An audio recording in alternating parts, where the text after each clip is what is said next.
streaming because I have energy now. Baby boy, yeah, I just shook a tower and yeah.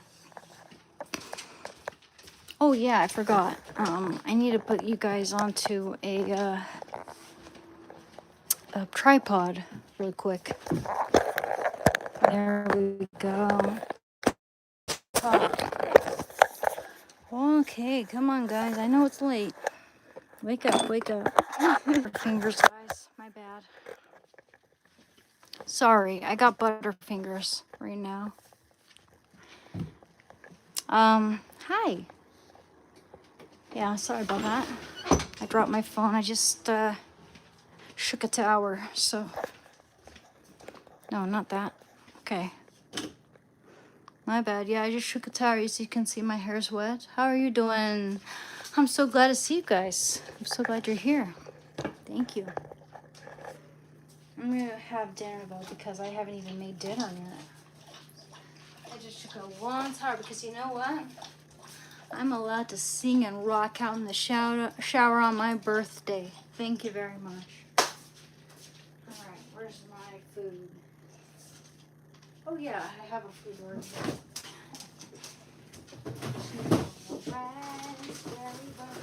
How are you doing? I'm fine. Glad it's a second-hand store. And if it was warm, she wouldn't wear much. I really hope. You know what, guys? The reason why I'm singing right now. Okay, the reason why I'm singing right now is because I found out that you need you to pay money to do YouTube music. You have to. It has something to do with YouTube Premium, and I need to pay a certain amount of money every month. I'm gonna wait until I have until I know I have a consistent amount of money coming in. I know I do, but I'm really trying to be frugal, man. I don't know. I'm just nervous about that. That kind of monthly, the monthly dues. Yeah. Why does it cost money to play music, man? That doesn't make any sense. Well, at least there isn't anything in my eye right now. Okay, no, this is my food. Chandler, you're a fatty, and I'm way too skinny, buddy. I need food. I mean, as someone who's dealt with anorexia in my life, I think I'm too thin. Like, and that's could be because I'm getting older and wiser. Trust me, man. To all you vulnerable ladies and gentlemen out there, especially, I know guys deal with anorexia too, at least 15% or 20%, no, 15%, 15%, not as many as women, but men deal with it too. Did you know that Dennis Quaid was anorexic? Yeah, he was. Dennis Quaid was anorexic. He was the dad from the Parent Trap circa 1990 something with Lindsay Lohan. He was the Lindsay Lohan Parent Trap dad, right? And he was also in that movie Frequency with Jim Caviezel. I've seen those movies with him in it. Oh yeah, this looks good. Hell yeah. I am craving baked beans right now, and also, my brother was so nice. He took the last two hot dog chicken sausages, and I said, "Hey Matt, do you think you could let me have half of one of those sausages?" And he said, "Absolutely." And not only that, but he didn't even know it was my birthday, so he gave it to me even though it wasn't even my birthday. He didn't even know it was my birthday. And listen, I don't blame anyone for forgetting my birthday because I have 8 siblings, right? One of them's in heaven. Oh, I pray. I think they are. I think they are in heaven. You know why? You know why I think my brother's in heaven? Because even though he certainly had, he scared me sometimes. Okay, I'll just leave it at that. He scared me sometimes. He surely struggled, but my sister prayed, and she asked Is my brother okay? Dear God, please let me know if my brother's okay. I forget exactly what her prayer was, and I forget exactly what sign he gave her, but God showed her a sign. Okay? That my brother Dominic is okay.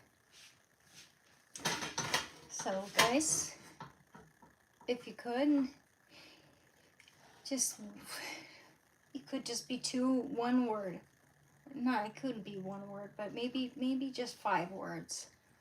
If anyone here likes to come to my channel and enjoys my channel, please, I appreciate it if you pray for my brother.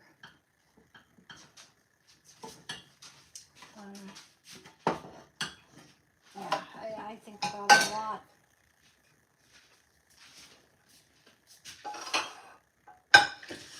Anyway, so I'm just, yeah,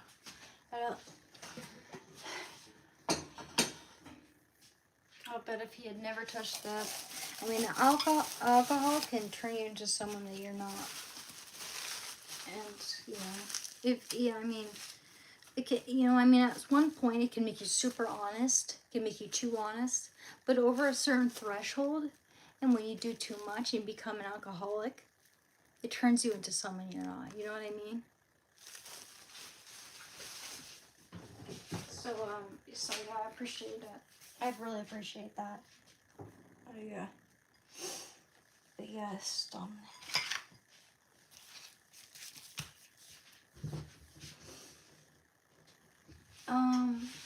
It's, oh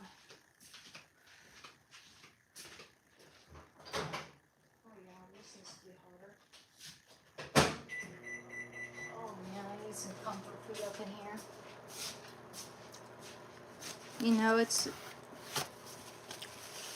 It's not like you don't care. Makes me feel kind of guilty. It makes me start to question myself, but I lost a lot of dear people up to that point. And I don't know, I feel like if I don't know.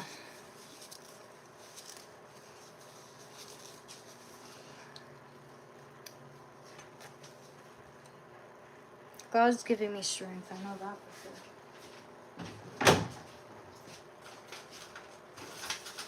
Anyway, so, yeah, I didn't mean to bring that up, honestly. Ooh, I thought my brother was going to use this bowl. Looks like I'm using it. Oh, wait, I have a bowl in there. Never mind. I was going to make an egg, though. More protein. I need more protein. Excuse me, baby. Honey, your paws. Look at that big butt. He's got such a huge ass. Baby boy. Honey bears. You know what? You know what? Oh, I love you too, honey. You're looking me right in the eyes. You know you've already had your dinner, baby. And I know what you're doing. I know that's your secret weapon, honey bears. I know that's your secret weapon, honey bears. You know what? Someone had the audacity in the comments, even like in public comments on one of my videos, to say, clean your house. I'd like to see how clean your house is, bro. Because guess what? I'm kind of on my own here. And this isn't even my house. I mean, our house, granted. I'm living here. But here's the thing. Since I don't make enough to really pay rent, and I have the option of either cleaning the entire house or paying rent, paying a portion of rent, I choose to clean the house, help clean the house. That's my choice. That's on me. I'd rather do that because I really want to be able to, before I wasn't even making money, for one thing, so that was the only way I could help. But now that I'm making a little bit of money with my YouTube, I can save a little bit. Also, that interview went really well. And I'm going to be going to an in-person interview in a couple days, on the 27th, on John Steinbeck's birthday. So, It's actually not a receptionist job. And man, I was so nervous. My mind went blank, but it was still good because gosh, there's like a little beanie weenie on my hand. Oh, tastes good. Anyway, so I thought to myself, well, you know what? If I'm honest with them, they might like me even more because I know what this type of role is. I know what this type of job is, and I know what's important to this role. So I told them I want to encourage people that they can recover, and that, what else did I say, man? I mean, it was I didn't get emotional or anything, but I was like, I'm getting emotional now because I'm really full of hope. But I thought to myself, you know, I know that we can recover, and I want to encourage people to recover, and that our dopamine levels do revert back to normal. I want people to know that, because in the moment you think that it's all hopeless, and I want to give people hope. And I told them about my YouTube channel. I sure hope that they don't dislike me for whatever reason, you know, but you know, it could be anything, but because people are so polarized these days, you know what I mean. You know, I've been really open about who I am and what I think, and some people might judge me and think that I'm someone I'm not, but because people like to think in extremes these days. People like to think you're, you know, it's like you can't be in the middle these days. You gotta be an extremist of some sort, and I feel like, you know, people should be able to think, hey, wait a minute, take a step back. Maybe people are really desperate to you know, run an agenda of some sort and prove a point. It's not, it can't, you know, you need to put integrity first. I always lose about 10 subscribers when I talk like that because they all think I'm talking about Trump or something. But here's the thing, though. Here's the thing. We do recover. We do recover. And that's the most important thing. We need to have compassion. And I'm telling you, man, I don't like being polarized.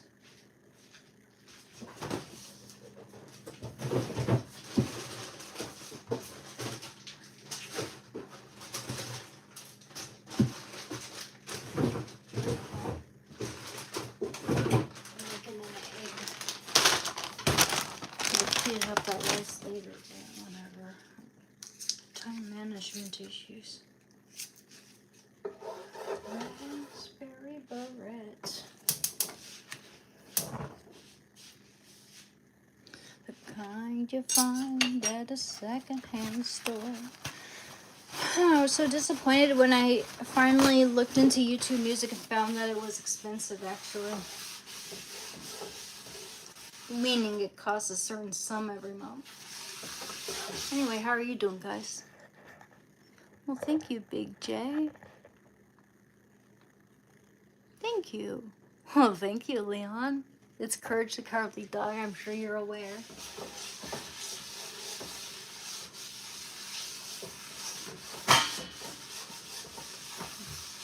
Here's the thing, man. There are so many fake people on social media.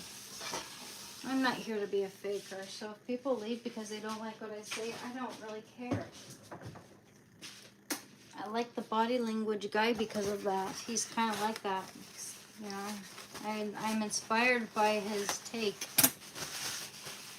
You know, I've just had 78 watching me, and like 20 70 watching me or something. Like 20 just left. Because probably they gathered what I was sort of alluding to. You know, I appreciate integrity in my life. I don't get it. I don't know how people can be fake. Really, I don't. You know, I'm sure that people just left there because they knew what I was alluding to. Sorry. I used to be like that. Not like that though. I wouldn't like, you know, cancel some people. I wasn't like that. I wasn't the type of person who'd cancel people because of whatever political beliefs they believed in or whatever. You know, I was friends with all kinds of people across the spectrum. I never got it. Like I was able to listen to all kinds of people, and you know, I appreciate people who are real and with integrity, and we need more of that in this world. Some people seem to not get what that word means, honestly. I might say the word integrity and someone's gonna point with their desperate little finger and say, bigot! Like, how does that word mean? How does integrity relate to being bigoted or compassion or whatever? But seriously, man, I mean, there have been people in my life who, like, here, look what I posted on the fridge here. I want to show you what I posted on the fridge here for all to see. I posted this on the fridge for all to see. A few of my favorite Bible verses. Let me share with you. Let he who is without sin cast the first stone. John chapter 8, verse 7. All right, and here's another one. Luke chapter 15, verse 7. This one goes, just so, I tell you, there will be more joy in heaven over one sinner who repents than over 99 righteous persons who need no repentance. So anyone who thinks that they can judge others, anyone who thinks they can play God, anyone who thinks they could say, hey, that person's going here and that person's going there, they have no right. They have no right. I don't care how faithful and religious you think you are. You have no right to say who's going to heaven and who's going to hell. Never. Only one person does, and one God in three persons. God the Father, God the Son, and God the Holy Spirit, meaning one God. And I know that's hard to interpret. I can't even interpret it. But that's God for you. What can I say? Come on, sausages. Cook. Oh, eggs. One egg. Maybe one egg. Well, yo, my brother was so nice. He was taking the last two sausages because he's a burly guy. And so I was like, hey, dude, can I have half of one of those sausages? And he gave me one. Gave me half of one. It was, you know, I mean, at least that's the perfect size for me because I'm eating a whole big meal here, you know. That's all I needed. Uh-oh. Here, Shando, I'll give you an egg too. Don't worry, baby. I think that's good. It's got some biotin in it. I love this grass-fed butter.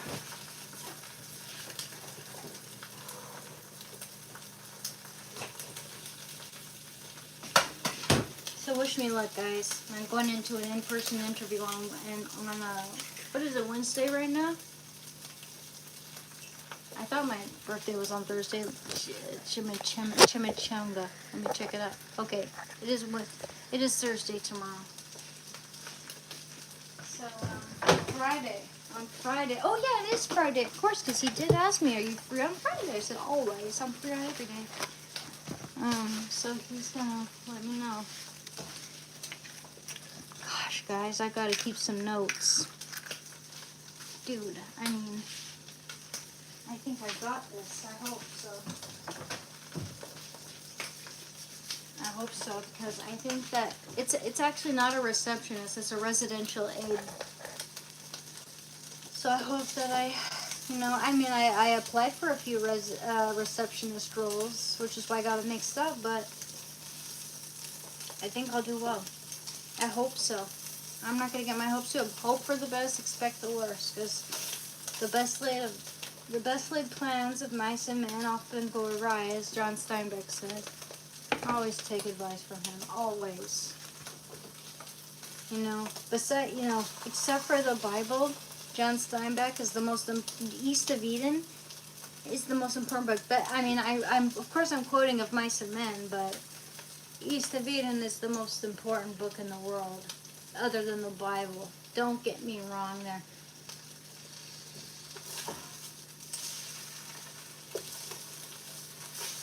Here, baby. Here, I'll put this here for you. Gotta let it cool for you. What you thinking of, Shan? Oh, it looks too good to pass up. Mmm. I love eggs too. I'm so glad I like eggs. I know some people who don't like eggs, but guess what? Eggs got biotin in them. And you know what? I'm trying to let my hair grow out. For some, I mean, some people who know that I used to have a buzz cut just 1 year ago. And I've been taking care of my hair so much. You know what? I hate Facebook, right? But I have family on Facebook, so sometimes I check in, right? That's the only reason why people check into Facebook, right? So, I made a comment on Facebook. And what was it related to? I know what it was related to, but I'm trying to think of what the post was about itself. Oh yeah, Vlad, that guy who trolls and pretends he's a woman, but then like comes up and says, "No, I'm big Russian man. Look at my muscles." You know what I mean? He looks so beautiful when he's a girl, but then like he comes up and he's like a big man, and he's like, he's like a drag queen, but straight. You know what I mean?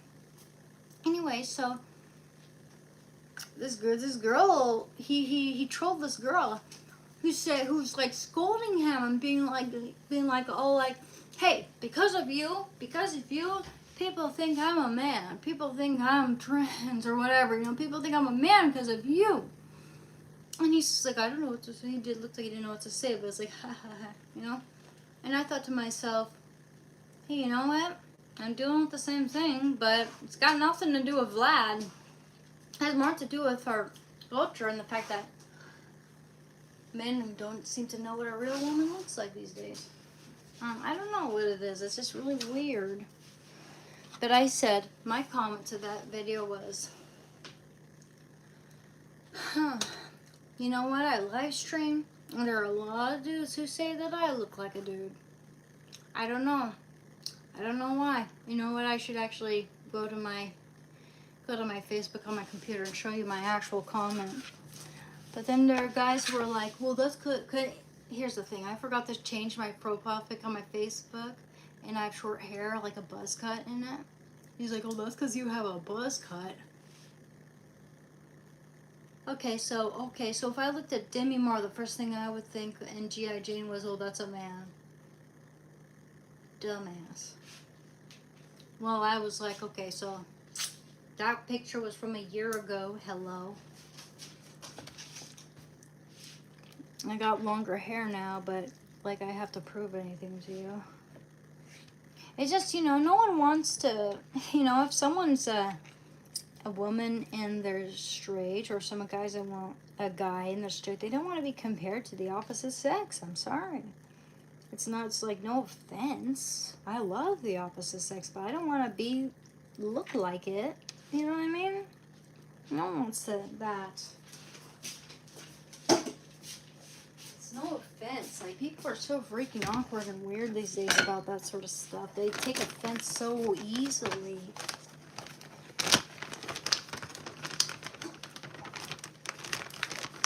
I don't know.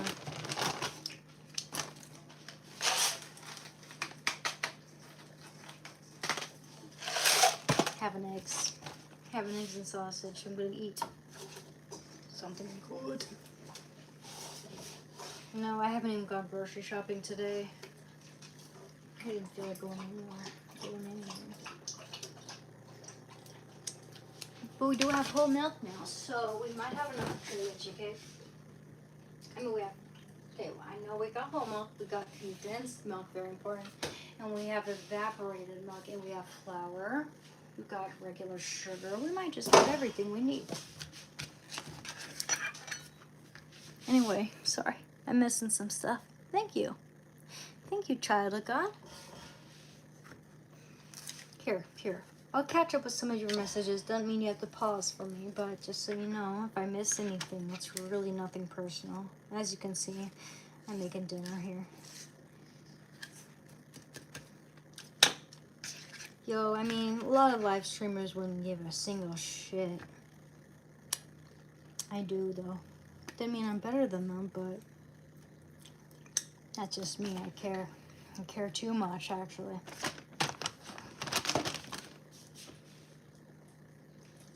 Avocados. Having avocados and eggs and beanie weenies. It's not just beanie weenies, but we're having also some beef and chicken sausage in there because there wasn't enough beef sausage in there. I took a, you know what? It's my birthday. Well, it's the night before my birthday, and I don't know what I'm doing. I don't know what's gonna happen. Nothing's gonna happen, honestly. But so, ow. Did I just smack my face with that cheese? Did you see that? What is this? Sharp cheddar? Anyway, so I kind of, that was my sort of form of, I'm going to enjoy my birthday no matter what happens. It's sort of, I don't know, even if it's rebellion, I just, I'm going to enjoy my day no matter what. I'm going to dance in the bathroom while I take a bath. I take a nice bath and I listen to Prince, and because I'm painting Prince, and I listen to Hank Williams Jr., and I listen to Rem, and I listen to Runaway Train, and I listen to, what else did I listen to? The B, oh, what was it? What are they called? Love Shack? The B-52s, I think. And lots of good music while I was, oh yeah, and Creedence Clearwater. And I listened to the Dire Straits, and I listened to, I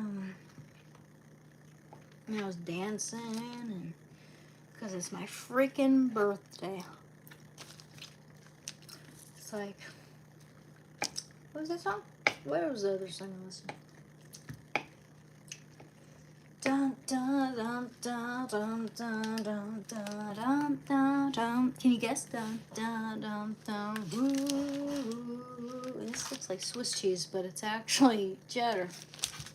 Orange Swiss. No, it's sharp cheddar, my friend. Ooh. Here, baby. Here's a little cheese for you, honey bear. You're getting fat, though, baby. Just one. Black and orange stray cats sitting on the fence. Oh, excuse me, babe. Ain't gonna pay the rent. I'm a black girl, but I don't care. A truck by with a tail in the air. Stray cat straw, I'm a ladies' man out of Canaan, Casanova, high rabbit stand. I'm being on right by, got the shoe thrown at me by a mean old man. Get my dinner from a garbage can. Meow.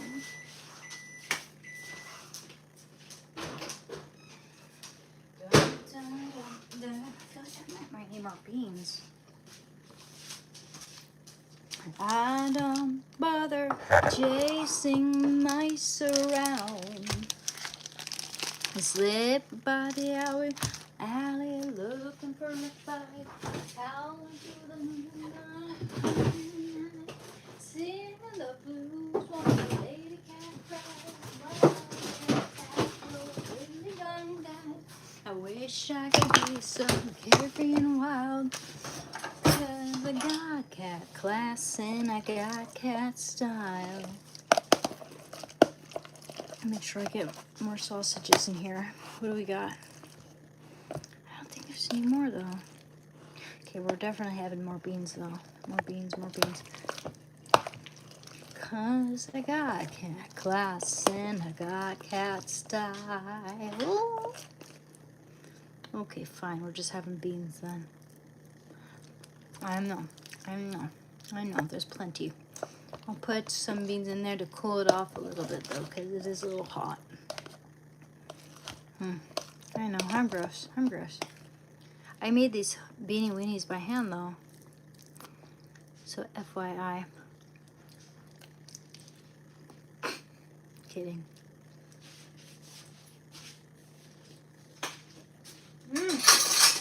Some people think that's gross. I know that. Because some people just left. Some people don't like beanie weenies, apparently. Oh, wow, we're going to lose some eggs.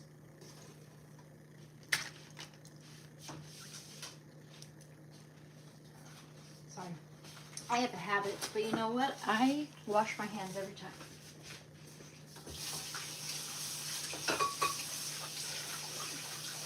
I don't bother chasing my surrounds. Just live my alley, looking for a fight, howling to the moon. Singing the blues while my lady cat cries. Whoa, here you go, Ugg. Go right ahead. Oh, there you go, Artie. Have a piece. Have a piece of egg. It's good for you. Make a little bit of supplement there for them. Didn't realize I was making this much food. Quite a bit, but not too much for me. Not too much for me, I swear. I swear. I swear.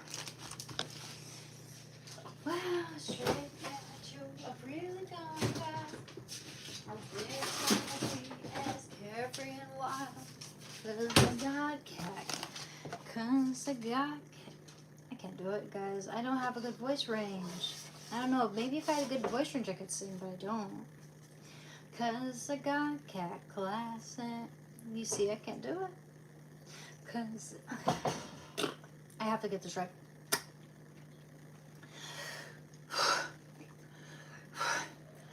Cause I got cat class and I got cat style. Maybe I just can't do it, dude. I suck. I just suck. I'll just use that little bit of cheese there. No, honey bear, you're getting chubby, Shando. I'm sorry, honey bear. I'm sorry. Dogs should not be overweight. It's worse for dogs to be overweight than humans. I mean, dogs are more sensitive to chubbiness than humans are.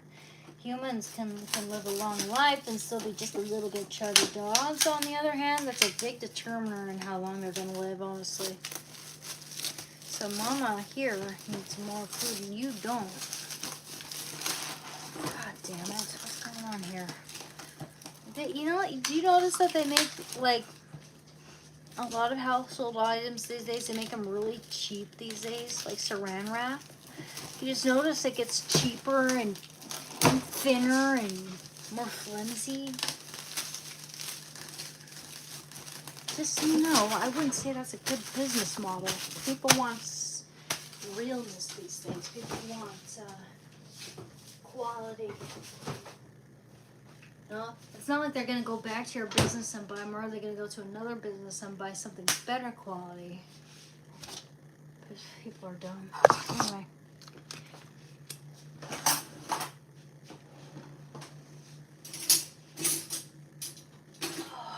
Spoon. Get a spoon.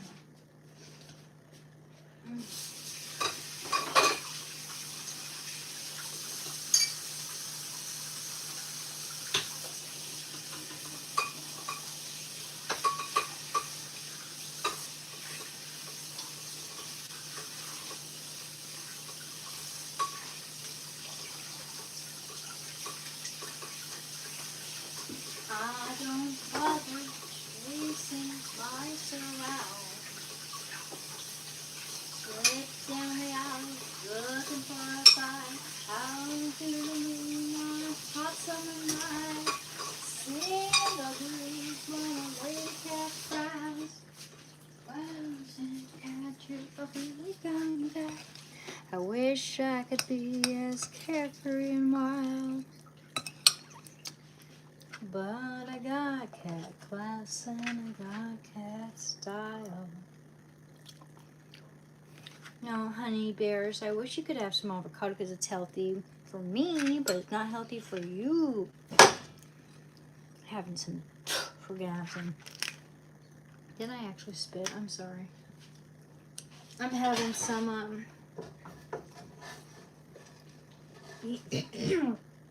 sorry, I can't talk. I'm having some beanie weenies, eggs, avocado, deliciousness. It's my birthday tomorrow.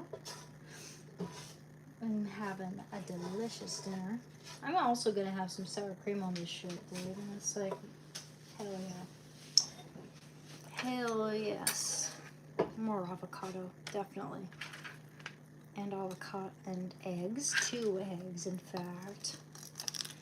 And here, hon, one sec. Sorry for being so finger licking good.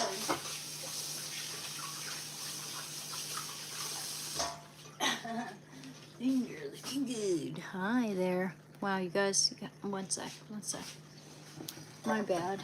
I get too much inspiration. Guys, got a bit of, oops. Oh, I hope no, undo. Sorry. I didn't mean to do that. I didn't mean to hide a message there, dude. I'm so sorry. No, I want to read that. My bad. It was an accident. Battleborn. I accidentally deleted a message by you. Hid a message by you. How do I undo it? It won't let me. I'm so sorry, dude. My bad. I was trying to clean the screen because there's a big freaking smudge of beanie weenie on the screen. I'm so sorry. And it wasn't intentional, okay? You can repost if you want. That wasn't intentional. My bad. I'm like freaking, hey man, I'm so sorry. That was not intentional. And who was it again? Battleborn 64. Yo, I accidentally hid your message by accident. I'm so sorry. That was not my bad. You know, I think I accidentally got rid of him. I hope that was... Actually, I don't hope, but like, jeez, man. I'm so sorry. My bad. Stupid. They should have this, like, they should let me, give me a notification saying, are you sure you want to get rid of this message, you know? Because it could have been an accident reported, though, man, and that's not cool. That's not cool at all, dude. That's not cool at all. I'm so sorry. Fuck. Asswipe. I'm an asswipe. You know, you want some cheese? You get just a tiny bit, Shando, because you're fat. Here you go, Artie. You get some. I'm sorry, Shando. I don't mean to be like that, but... Here you go, Artie. I can't believe America's Next Top Model is trending already. But you'd think they'd be trending a long time ago from how extreme and terrible that show was. I'm surprised. Color me shocked.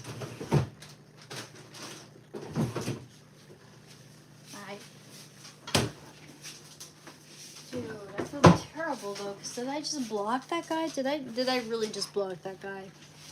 I'm sorry, I did not mean to. Getting good. Okay, wait. Who did I block again? Battleborn, really? Hidden? It says Battleborn was hidden. I didn't mean to do. How can I undo that? Anyone know? I can't undo that, huh? That's ridiculous. It's ridiculous I can't undo that. My bad. Sorry, guys. Hopefully, I'm hoping it was just a troll. Otherwise, I don't care. But if it's someone nice, then I feel really bad.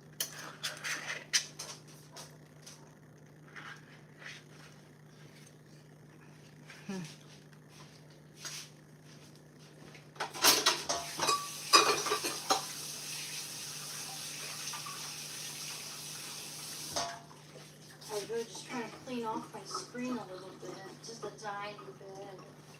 You guys had a huge ass smudge of chili or whatever on your phone, on my phone, and it bothered me. pissed me off. Alright, anyway, so here. You guys, they have just get half of one. You don't get the whole thing. Sorry, Shando. This is my food. My food.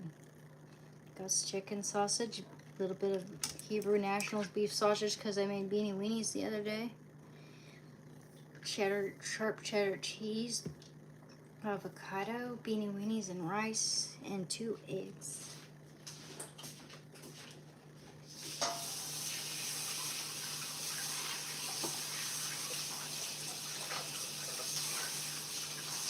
Oh yeah, I forgot one other thing. Oh God, look at here. Sour cream. Oh yeah, and hot sauce too. Gotta be hot. Ooh.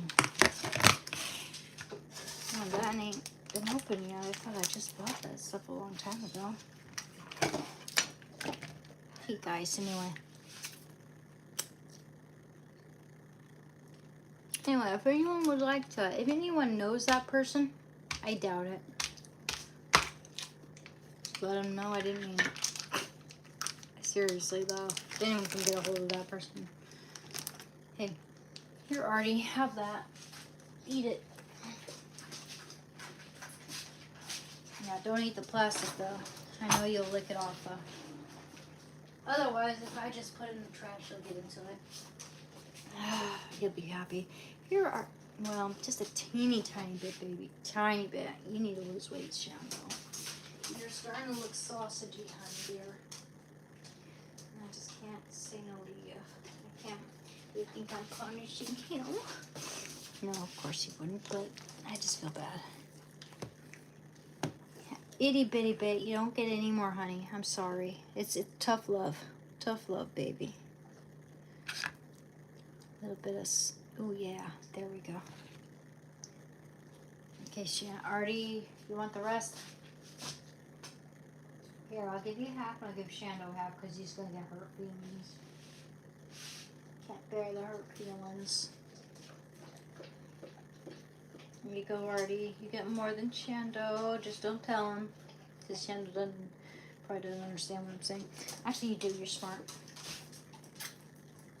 You're smart, baby.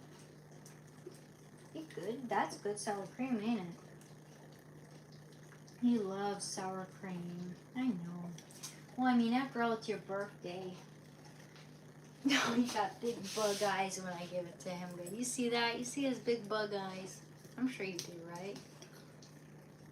Got big bug eyes. He loves sour cream. I don't give him much.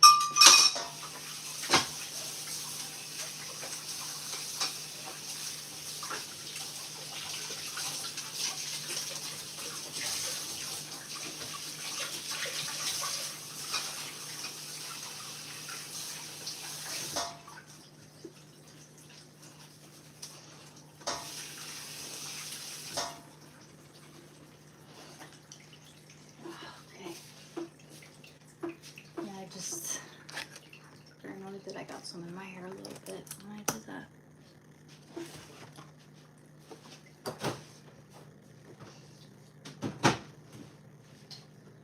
Hell yeah, I gotta remember to write down sriracha on my list here. Yes, this will keep me from sharing with the dogs. Ha ha ha ha ha ha ha. Oops, my bad. Clumsy butterfingers.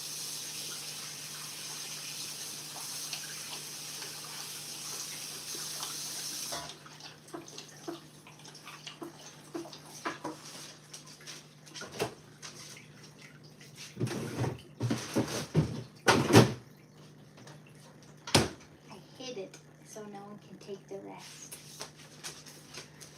Cause I'm the Grinch. I'm a mean one. Mr. Grinch. Whoa, it's amazing how people eat all my sriracha sauce.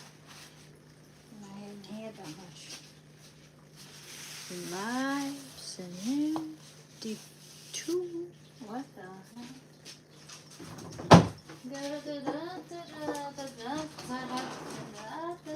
Ta-da, Mr. Grinch. You gotta go potty, Shadow? It might behoove you. Go, go, go, baby. Go potty. Look at this boy. Mr. Grinch. Sorry, baby. I'm just trying to... Things are all wet. You gonna go potty?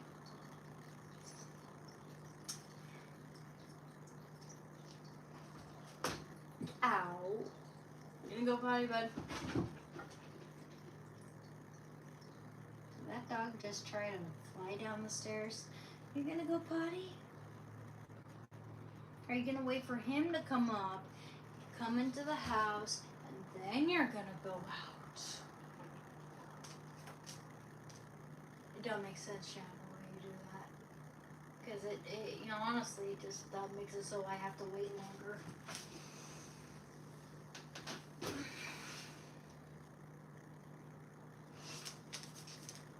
Wow. Gotta wait for the other dog to come in. Anyway, I'm hungry as hell. I'm gonna have some of this one bite for now. It's so good, dude. Look, avocado, 2 eggs. What the hell? You gonna go potty, Shanda? Go, go, go, go, go, go, go, go, potty, buddy. My big movie, so you don't wake me up at 3 in the morning. Good boy, Shanto. Are you gonna go potty? Go, go, go. Go potty, buddy. Go, go, go. I think you need to go, Shando. Okay.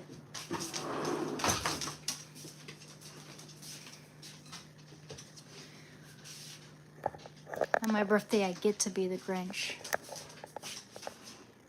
I have 2 eggs, a sausage, avocado, beanie weenies, rice, sriracha. What the hell is going on here? Lights, camera, action.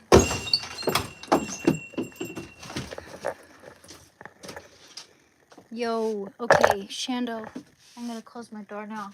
Got a mess going on in here. What the hell? One sec.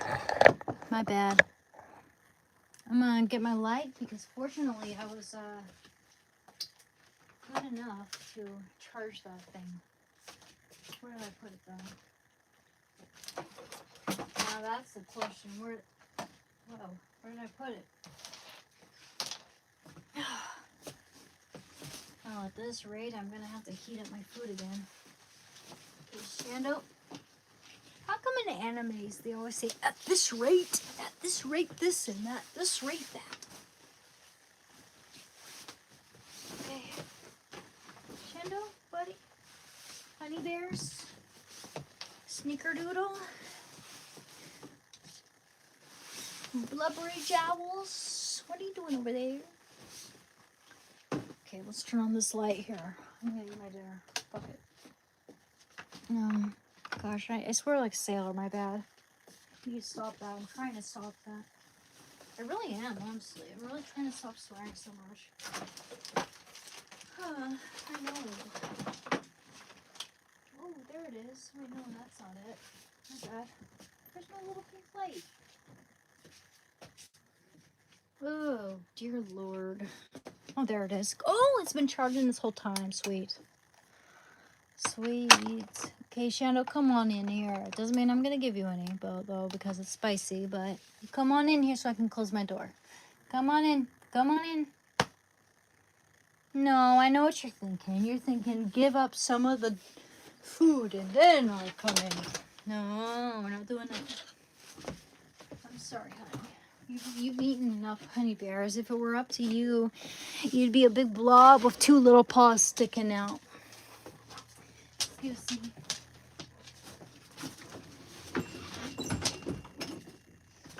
Mr. Grinch. Hi. My bad. Hey, you guys, one seckaroo. I'm going to check the connection 1 minute. Okay, there we go. Huh. Yeah, we were connected to the wrong router for a minute, so you guys would have, we would have had a connection issue in a moment there. Cool, look what I got, guys. Okay, you guys can't see this exactly. Let me give you a aerial view.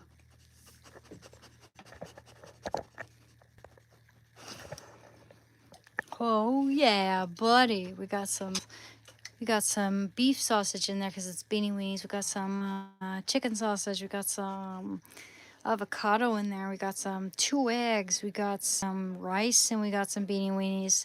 The beanie weenies I made homemade, and it's got ketchup. It's got molasses. It's got apple cider vinegar. I made the beans from scratch by soaking them all night and then cooking them all day. It was an effort. Oh yeah, buddy, boy. Now this is mama's. I love rice, dude. If this isn't hot enough, I'm gonna heat it up again. I like my food hot. Oh, it's got sriracha too. Don't get me wrong. Oh, hell yeah.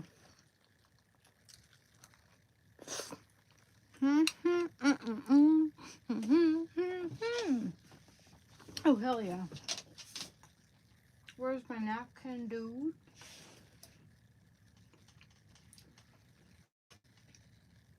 I want to be like... Never mind, I don't. Never mind. I was just thinking, where is my napkin? I'm like Miranda from The Devil Wears Prada. Where is my napkin? Give me my napkin. I'm like, oh, hell no, I don't want to be like that person. Oh, gosh, man. How miserable do you have to be like someone like that, right? I haven't even seen that movie, but I've seen enough clips on YouTube to know what... I have to see that movie now.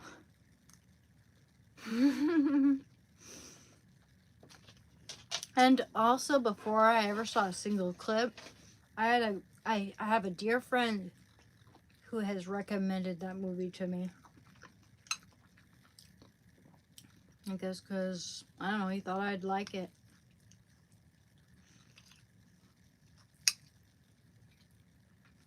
Oh, that needs to be heated up a moment. I like it hot. I like it hot. Oh, brick. Well, I don't have to change the Wi-Fi again. It's a pain in the ass. I'll be right back. 30 seconds.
Did I ever mention that it would be 30 seconds?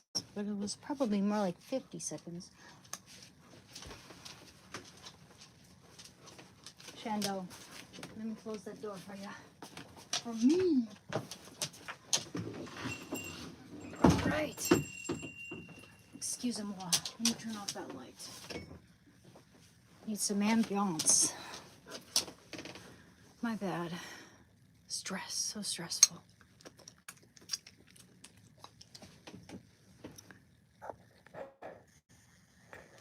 No, I'm not on benzos, actually. You gotta always assume shit like that. Gosh, you're a dark person, aren't you? No. I mean, no. Absolutely not.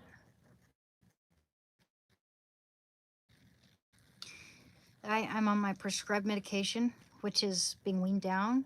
And honestly, if anything, it just makes me not sick. That's the only thing it does. It doesn't do anything else to me other than make me not sick. And I try to take less and less every day because I don't want to be trapped by it. I want to be able to have kids someday. I want to be able to be free, not have to rely on anyone.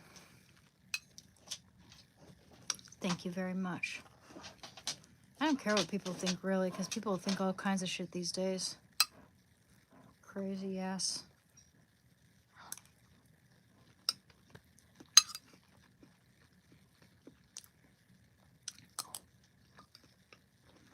I do know Jesus. Why? Think I don't? Anyway. I'm having my eggs, my sauce, my beanie weenies, my avocado, and my rice, and my hot sauce. It's absolutely divine. I'm a good cook. Women do attract haters, don't we? Do you guys think that men on live streams get as much hate as we women do? Why do we women get more hate on live streams as live streamers than men? Why do you think that? I don't understand. Why is... I do, kinda. But why is that? Because they're jealous? Because we're attractive? Or is it because they can't get any? Probably.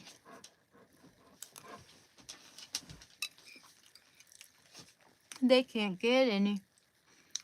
You guys are exposing yourselves as losers, just so you know. The one, you know, I'm talking to the incels. You know who you are.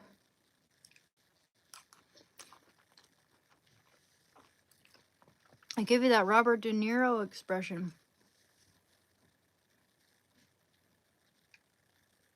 You know who you are. Let's see.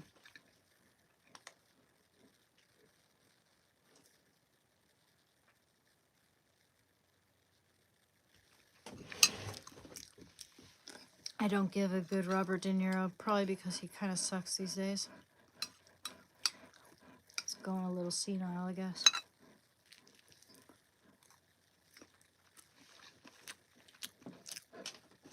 You don't think acting is in my future? I never tried, man. Maybe it's because I can't emulate Robert De Niro. He's not particularly my forte because he's so cringe. Although, these days he's so cringe. But although, it was really satisfying to watch the Joker of Joaquin Phoenix and see what the ending of that movie.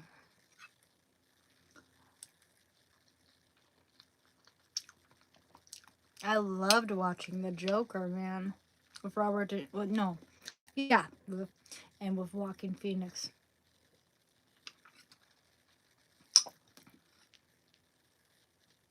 Yeah, I can't do that Robert De Niro face because he's kind of cringe.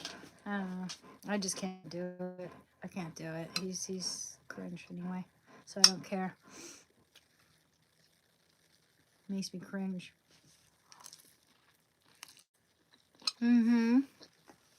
Do I actually seem happy? Wow. Well, ain't that something? Ain't that a change? People usually tell me I seem like a unhappy for some reason. I'm glad. That makes me glad to hear that. Because honestly, yeah, it's my birthday tomorrow, by the way, and I'm going to be happy whether anyone likes it or not. I'm gonna dance the night away. Not just because it's my birthday, of course not, but because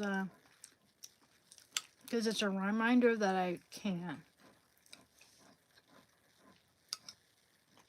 And I just had a refreshing bath and listened to some music while I was doing that and thought to myself, hey, you know what? It's my birthday. I'll do what I want.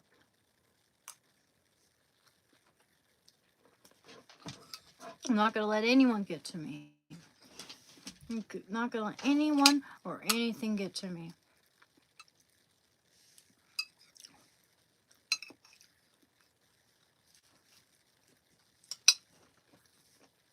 You know who you are.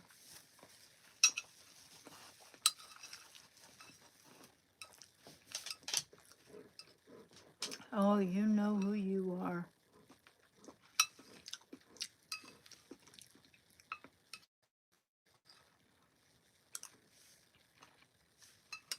That's some damn good shit, man.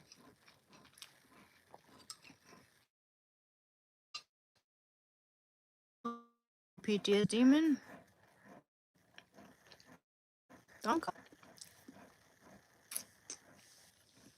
Thank you very much.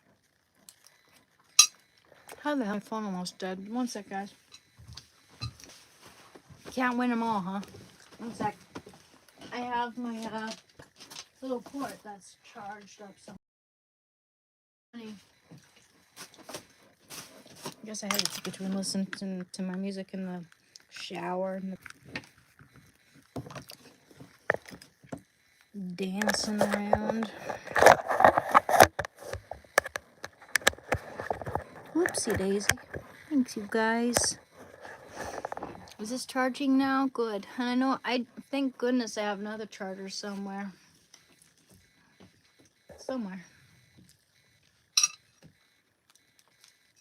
Wow, I'm surprised there are so many people around at this time.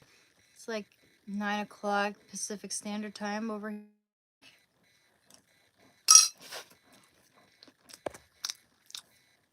Hi. I was listening to Elton John and Hank Williams Jr. and Prince and the B-52s. And what else was I listening to? Oh, I was listening. Oh man, it hurt. I was listening to What else was I listening to? It'll come to me, man. Oh yeah, Creedence Clearwater Revival. And I was listening to the rendition, the cover by Arthur Gunn, which always makes me cry.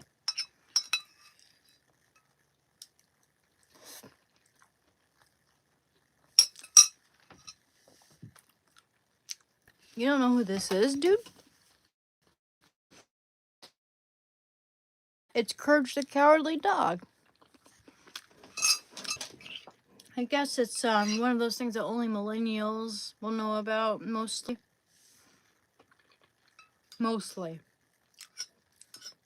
I'm not saying that boomers and Gen Xers don't know about it, but mostly, I guarantee that for the majority of people who know about Courage the Cowardly Dog, it's going to be millennials. Prove me wrong. It ain't a boomer show, and it's I mean, do they even play Courage the Cowardly Dog anymore on Nickelodeon? Do they? It seems like they rotate a lot now. I'm not sure. I don't know. I don't watch Nickelodeon anymore, so what do I know? I'm getting old, so it's one of those things where, like, new things come up. I have no idea what the hell people are talking about anymore. I guess that happens once you hit your 30s, you know? You start not knowing what the hell people are talking about. Don't drool on my butt, honey. You know what? Ed, Edd and Eddy was one of my favorite Cartoon Network shows. It should be working now. Is it working? It should be working now. Is it working?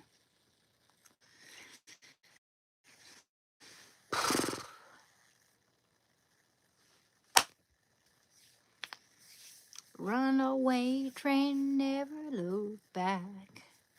Going down on a one-way track. Oh, what, how do we, oh, good. We're working now? We're working? Oh, good. Thank goodness. I'm going to open the window, though, and get my water.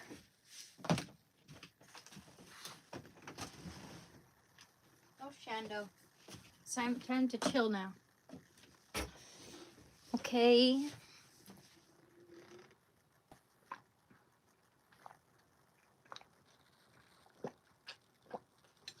And you know what? You've had your dinner. Your dinner, baby. Excellent. Yeah. And wouldn't that be cool? You know, it's my birthday, and it always makes me wish I had someone in common right now to hang out with. Don't get me wrong, I'm not like a sad pack or anything, but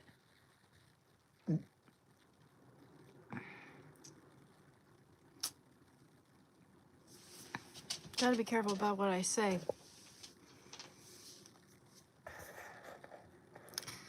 Junior Susanna. Hi, thank you, Junior Susanna. Oops, damn it, don't do that. Clumsy. Clumsy. Which state do you live in, American Patriot Man? Curious.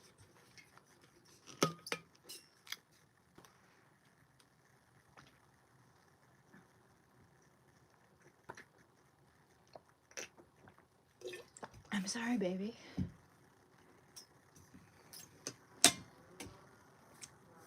Illinois, nice. Oh, hi, Lewis. Illinois. Nice. Oh, and you live in Texas. Oh, cool. I wouldn't mind living in Texas, to be honest. That sounds like a nice place to live, to be honest. At least you can practice the Second Amendment without being judged. You want me to open that door for you? Because if I do, I'm not moving anywhere else after. Okay, because I gave you chances to go outside, and you did. All right, go have fun. Goofy dog.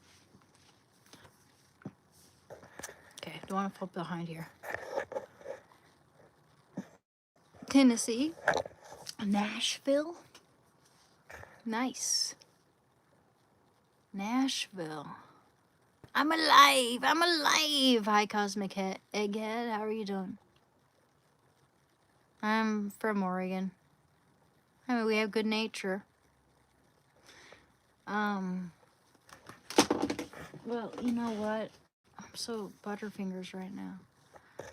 And they do whatever they want since the law is a joke here. Yeah. And you're saying you're from Illinois again? Lewis?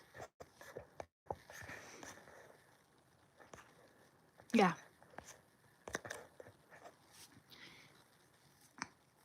Yeah, I don't know much about Illinois, to be honest. Aren't your politics a little bit better there than they are in Oregon?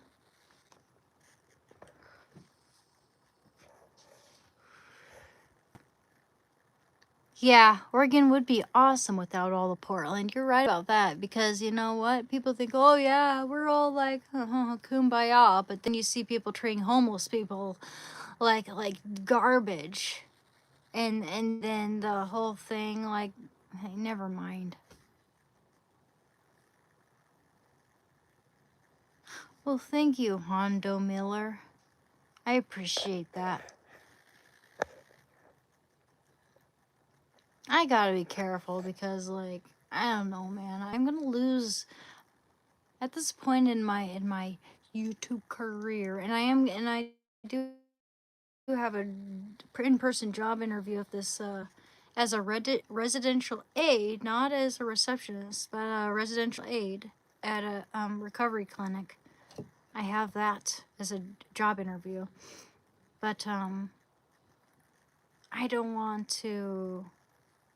I don't know. If people are gonna be dim-witted fools, and I don't want them on my channel. If people are gonna be judgy, if they're gonna be like, "Oh, you're conservative, oh no, run everyone." It's like, shame on you, dumbasses. Gosh, dude. Yeah. Well, Minnesota sucks in a lot of ways. Yeah, I should. Oh, I just did have my interview, though. I did, today. I told you. I had my interview today. At 2 o'clock. It was 2 o'clock today. Oh, yeah, and I have my in-person interview on the 27th. Tomorrow's my birthday, so I can stay up. Yeah, gosh, man.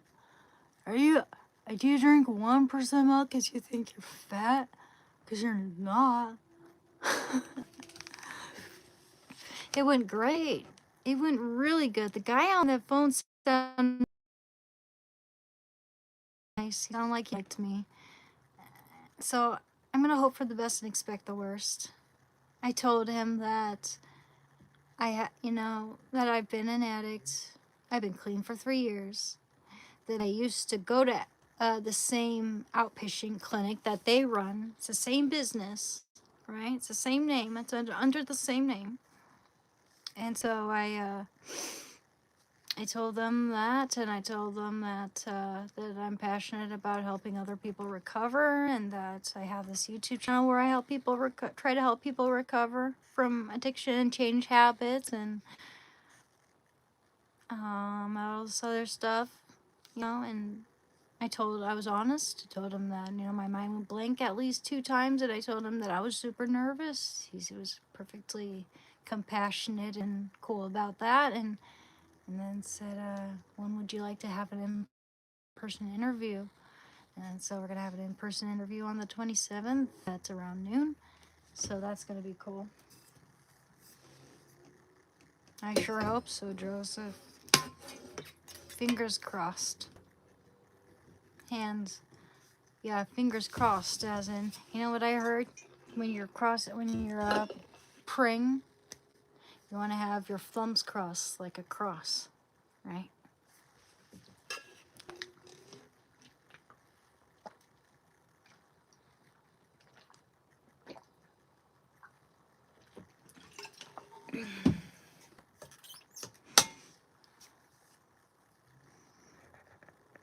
Happy birthday. Now it's 12:23.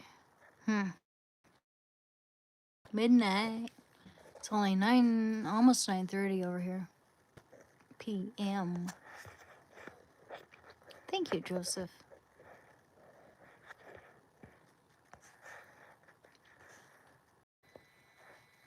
Wow, someone said try using some makeup. I just went up in the comments to just catch up a little bit.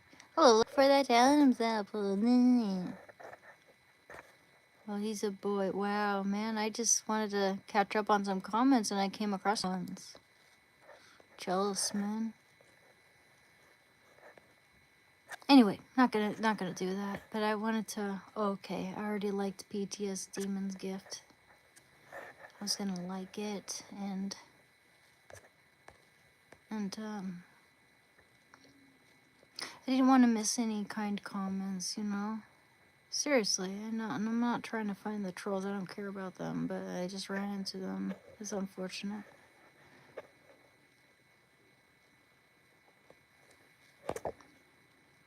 Well, thank you, Lewis. Oh, thank you very much. I appreciate that.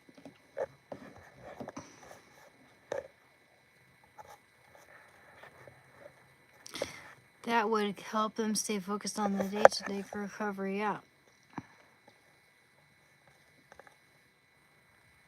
It's in my opinion that everyone seeking rehab should be asked one question every day about quitting. What do you want out of your life? Yes. What do you want out of your life? Absolutely. Absolutely. In fact, I should keep notes. Since my interview is so soon now, it's on the 27th, John Steinbeck's birthday. John Steinbeck's birthday's on the 27th. You guys gotta celebrate with me. Okay, one second. No, I'm serious, guys. He's the best writer of all freaking time. You guys need to read East of Eden. The best book. I read it like 5 times. At least 10 years ago, and I need to read it again. passionate about that book and how much it taught me. I want to see how big that book is, how long that is. Have it. It's in front so that I can gain access to it. East of Eden. East of Eden. See? It's 600 pages. But I'm telling you, once you open that book, it feels like it's 100 pages. It goes by in a flash. And I struggle with a little dyslexia. I'm serious, guys. This book means the world to me. Fucking, I mean it, guys. I don't care what you think. I love this book. Lee Chong is one of my favorite characters. Samuel Hamilton.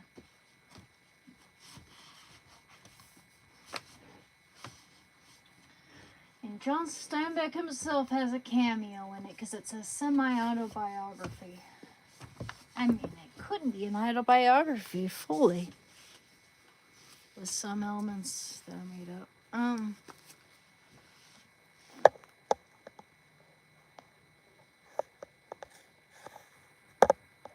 Thank you. Thank you. I quit cold turkey from drinking back in 2023. That was my second time in my whole life. And withdrawal from alcoholism, I found that harder, even though I wasn't an alcoholic nearly as long as I was a heroin addict. It was harder because I felt like I was losing my mind for one thing, and for one thing, I didn't have anyone to guide me. I didn't know that I was dealing with alcohol withdrawal. I thought that from everything I did to myself, I was losing my mind eventually. Like, it all culminated to me losing my freaking brain. And I knew I thought some of it had to do with the alcohol, but also just years of doing heroin and everything else and the stress, and I thought that I was losing it. But fortunately that wasn't the case, right? I was dealing with alcohol withdrawal for a little while.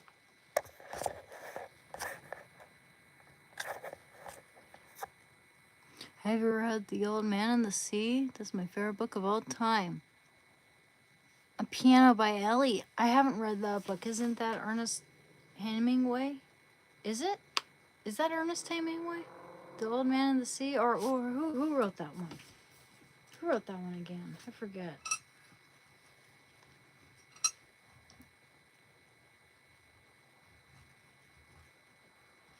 Let me look it up. I'm thinking of there's also Moby Dick. That is. Let me look it up. I don't wanna. Oh man, I'm gonna be 35. I'm gonna be 35 in just a few hours, dude. In about 2.5 hours, I'll be 35. Shit. Oh, not that one. Okay, wait. Alright, and also, if anyone would like to commission me for painting, because I paint also, let me show you what I'm working on right now. I'm working on a Prince painting. Want to see it? It's going to be Prince.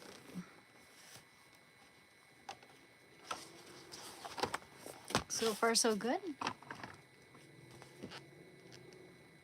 Wait, let's give you better lighting there. Yeah, so it's not too bright. There we go.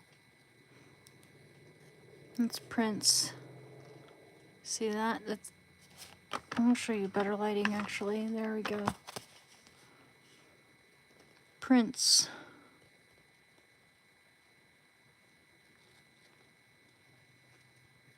I'll show you the eye a little bit.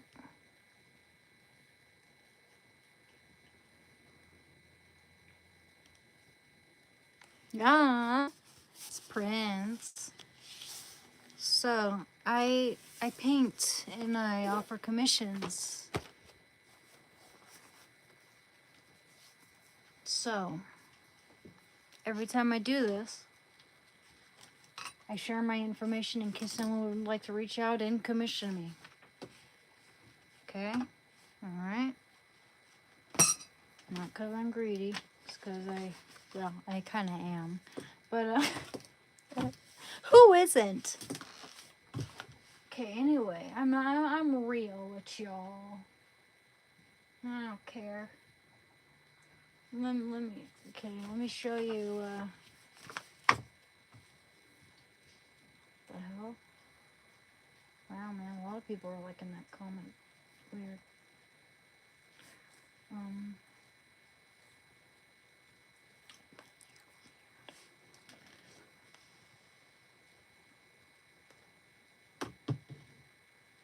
Oh boy. I'm gonna I'm gonna have to check out the State of the Union. That's hilarious. Wait, this is 30 minutes long. Amala Ekinobi came out with some video about the State of the Union address. It says, what were Democrats thinking at the State of the Union? Oh, dude, I didn't know they went crazy. Whoa, I gotta check it out. Oh, that's gonna be some crazy shit. Shit, son.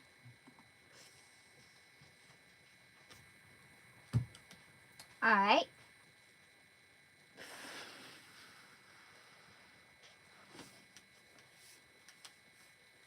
Alright. Okay, so let me just share some of my information here. I'm so glad I'm free. I'm free. I don't care who likes me.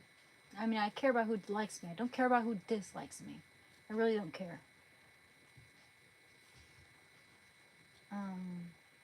Anywho. So now, this is I prefer having integrity and being able to admit that I'm wrong about things. Bite me. Bite me. Bite me. Oh, yeah. Bite me, bitch. See, Shando's down. Make sure I'm spelling this right. 333, and Shando's dog. Shando's dog, okay. And what else? Yes, my Discord and my Instagram. My Instagram's where I share my artwork, okay?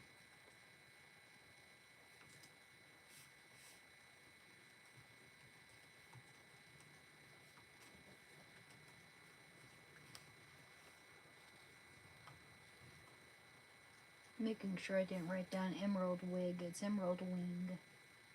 134730. And then my Instagram where I share my artwork. It's gonna be Anna Katrina. I wish I could change my Instagram username. I don't know why I can't. Art, but my name is Anne. Okay. Well, thank you, B1G Foot Hunter. Thank you. It's my birthday tomorrow. So I'm gonna make a cake or something. Okay, I'm just saying I spelled that right. Okay, I think that's okay. Discord mobile one. Channel the dog. Cool. Alright.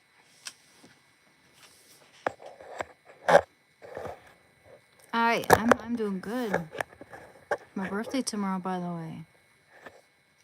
Did I just get a bit of beans on my nose? Dude.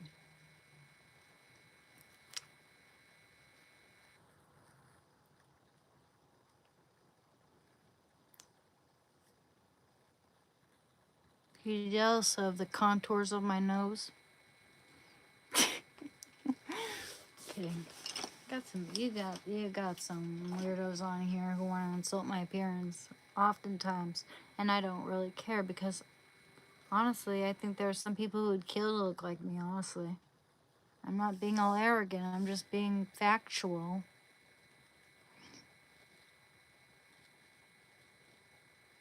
Kidding. I'm kidding.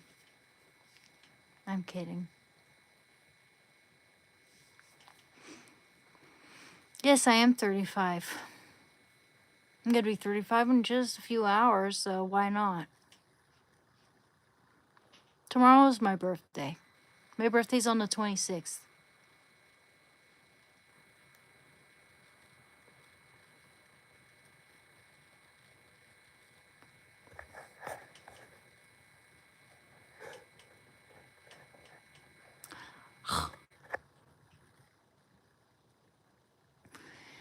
On the 26th, I was born. And you know what time I was born, though?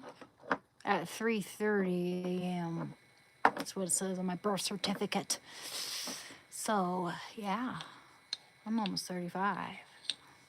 Very soon.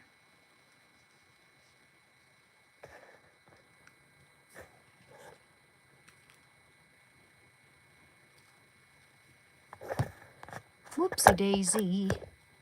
Anyway. Hey, come across your channel before in the last few days. Hope your recovery's going well. Thank you, B1G Foot Hunter. Doing great. My interview went really nicely, actually. And I really hope I get the job.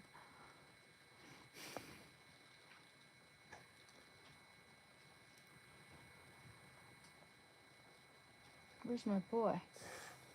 Shando? Where'd he go? One sec, guys. Let's go see where my boy went. I'm gonna have to see if I have another one of my... Oh, why am I not charging that damn thing? I have another little portal I should be charging. One sec. Ah! So when that... Well, that's charging my phone. I should be charging this then. That would have been smart, but I was doing this. Okay, Shando, buddy. What are you doing, baby? Come on in. Come on in. I know what you're thinking. Eesh.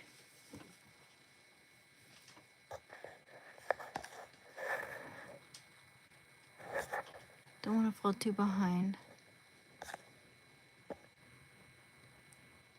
Well, thank you, Lindy. You said I don't think you look like a man. I think you are a beautiful lady. Thank you very much. That, you know, considering all the guys here who want to, you know, I hear the word emasculate a lot, but do you call the opposite like effeminate or something? Like, because a lot of guys like to try to make me feel less than feminine here, and it's very offensive to me. And it's very, you know, I mean, a lot of guys complain about women emasculate me, but like, I never hear it the other way around. You know what I mean? There's always complaining about like misogyny and stuff and misandry and all this other stuff, but like, I don't know. Actually, no. I'm sorry. There's less complaining about misandry for whatever reason.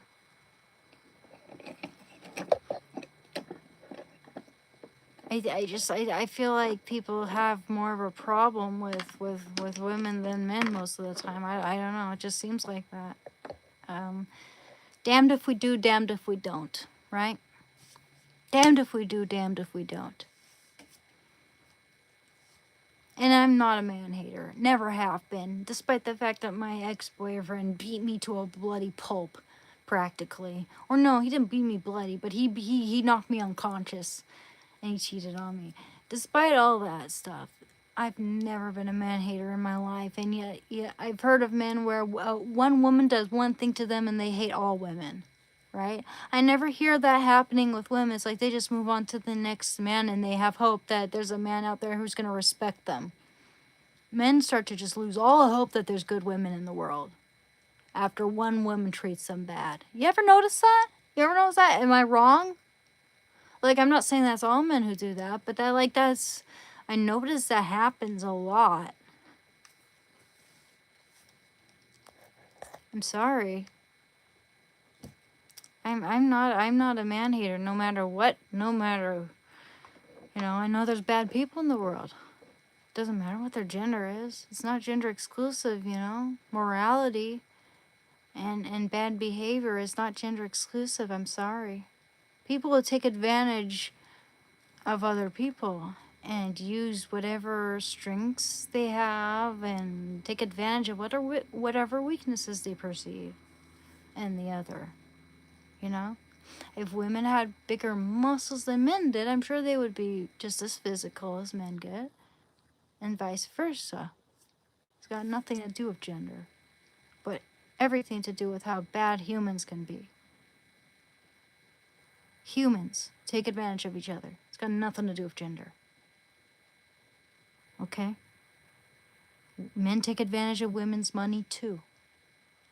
If women have a lot of money, a lot of men take advantage of them too. Okay? Jesus. People are weird.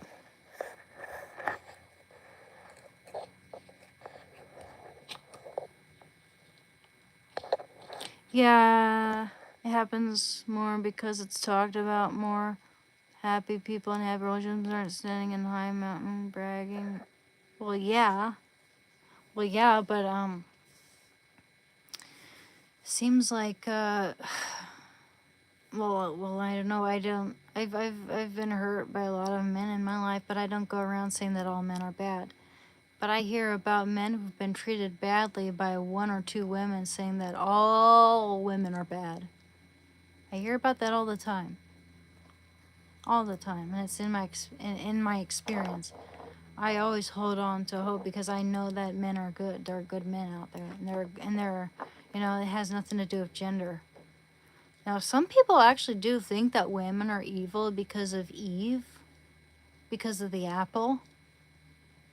I'm Catholic. I'm Christian. I believe in the Bible and all that. But it does not indicate that women are evil and that men are just, walked into, just unfortunate because women are evil or whatever. Some people really do think that women are witches. Seriously. Seriously. They do. That's my point. You hear about it because people are bitter and want to complain. When we're happy, we don't say shit. Exactly. I agree. That's the thing. That's what I'm saying. Is like, I'm around certain people who complain about it. And it's not just from that one person. It's from multiple people in my life who just complain about women all the time. And it seems like women hold on to more hope or just think that intrinsically, that there are good men out there. Whereas a lot of men just seem to think that all women are the same. I might be wrong about that. I mean, I know that not all men think that way. That's the thing. I know that not all men think that. The good men don't think that. And even good men might lose hope and, might be mistreated by one woman and think that all women are bad. But, you can't be that naive. You just can't be that naive. But I know a lot of older men who think that way. It's so disturbing to me. Just saying. It's offensive to me because I would never hurt a man that way, or anyone for that matter. It's, they make me ever since I was a little kid, I heard that going on. I heard people talking like that, and it made me feel like there was something wrong with me because I was a woman, born that way. Made me think that, so I'm not a good person, that's how it made me feel ever since I was 9 years old. I heard people talking that way. Making me feel like I'm bad because I'm a woman. Like we're intrinsically gold diggers or something like that, you know what I mean? There's a lot more resentful talk about the way women not so moral, not so good women are, than the way not so good men are. And I mean, I know I've heard some, people who do terrible, evil things like hurt, end people's lives and stuff. They should be talked about, but not in terms of like that's what men do. But if a woman does something bad, we talk about it like, oh, that's so typical of women, right? If a man commits violence, it's like, oh, he that person did a terrible thing. But if a woman does something bad, like takes a man's money and stuff like that, oh, typical woman. Men do stuff like that too, actually. If a woman has more money than he does and has the house and all that stuff as a breadwinner, I was the breadwinner in my last relationship. No one said a damn thing.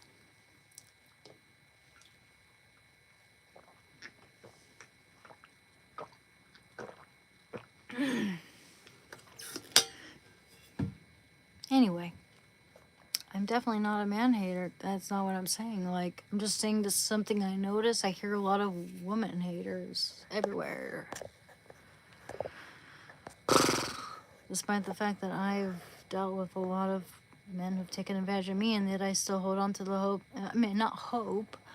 I am convinced that there are good people and bad people in the world, and it's not gender exclusive. Some people think it is for some reason. That's what I'm saying. Some people think that it is. Like the other day, I said, here's an example. I said, you know what? I heard that more guys I have more guys on my channel than women. And maybe it's because more guys struggle with drug addiction than women do. And that's no shame. I'm not shaming anyone. I'm not saying anything. But then they said, I'm not naming anyone, but they said maybe that's because women drive them to that point. Maybe the fact that men use drugs is all because of women. Women use drugs too. Like, but it's more like the higher percentage is men. Then there's no like, oh yeah, men take more risks, or no, women have more self-preserving hormones, or no. And it reminded me of a time when, well, like, someone said that the reason why women live longer and the reason why blah blah blah is because women are colder and don't care. Like, the reason why women don't like die after, say, their spouse passes away, whereas oftentimes men do, is because women are evil and cold. That was basically what they were alluding to. Really offended me when they said that. That's not true at all. You know how much my best friend Adrian nearly killed me? I loved him. The guy was 41 years older than me, but I loved him. Platonic. Don't get it twisted. But I loved him. And it nearly killed me. No, women aren't cold. We have self-preserving hormones so we can take care of our offspring. And that's a beautiful thing. Don't get it twisted. Yeah. You see? See, Joseph believes it. Joseph's got some sense in him. Yeah. You see? Joseph's got some sense in him. Hey, KV. My name is Ann.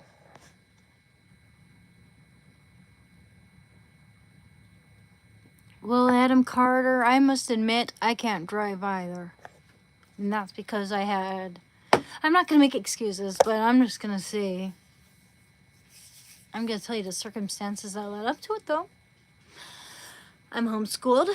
I had 8 siblings, and I was never very assertive, and that's on me. I was never very assertive. I never came out and said, me first, me first, me first.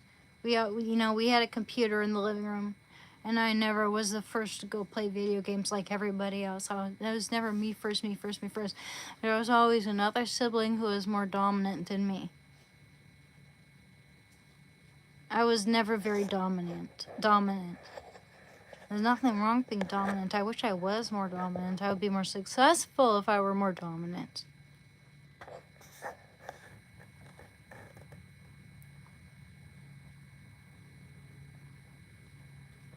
Seriously, I would be. I'd be way more successful in my life if I had a more domineering personality. But I was always sort of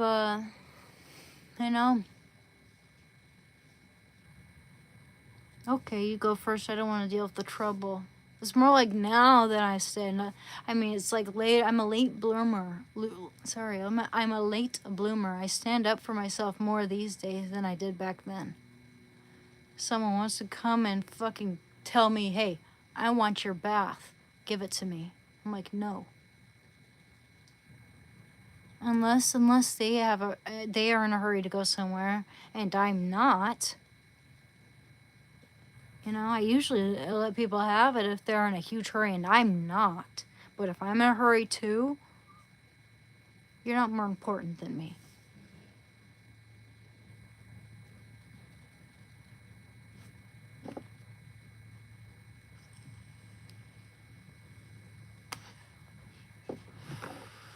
The audacity of some people. No, seriously.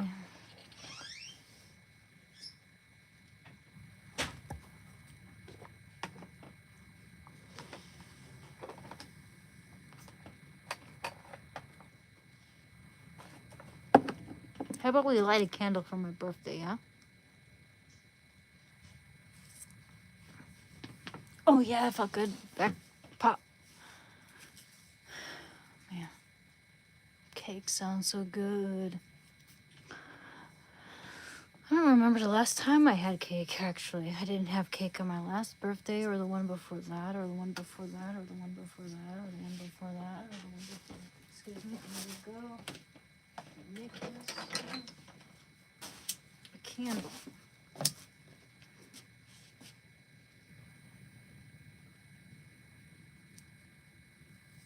What do you think I should do on my birthday? Guys, have any recommendations? I'm with 35. That's technically middle-aged. Kind of. Not really, but kind of. You know what I mean? No one thinks that 35 is middle-aged, but kind of is.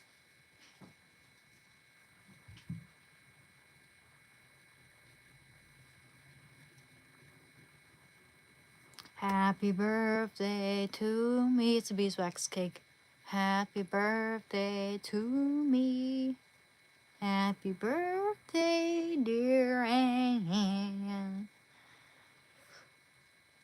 Happy birthday to me. And many more. I'm not gonna blow it out yet. I'm gonna blow it out when I'm ready. I need some, you know what? I need some soda.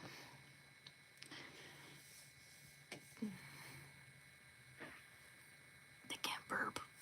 Damn it.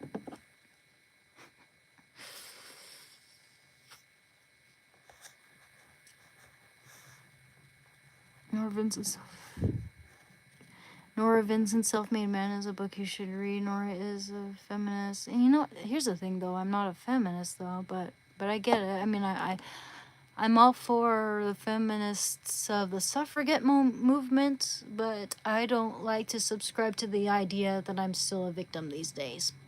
You know what I mean? Even Patti Smith was like that. But anyway, okay. Whole year as feminist who lived a whole year as a man and see how men live. After the book, she unalived. Ooh, because of psychological abuse, men. Okay, wow. I'm gonna have to look that up. That sounds interesting. VHS Valds has spoken. Fascinating. Huh. And that's another thing. Like men commit, kind of unalive themselves more than women do. That's a true statistic. And I often thought it was mostly due to financial and work stress and stuff like that, but I should look more into that actually, especially since and you know, there's alcohol. My brother, because of, you know.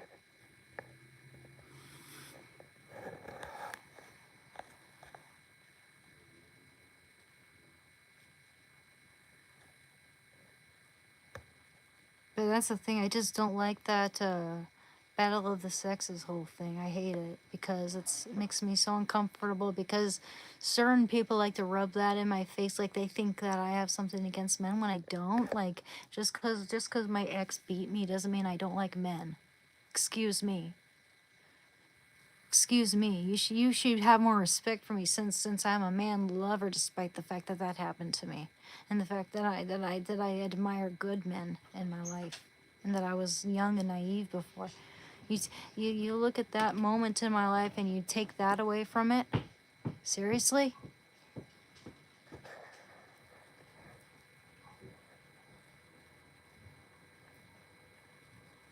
Hey, that's a thing to. What are you doing?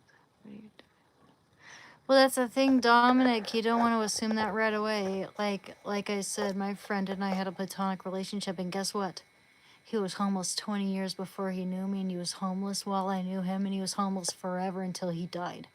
He was homeless and a drug addict, and I didn't know him when I thought he was a drug addict.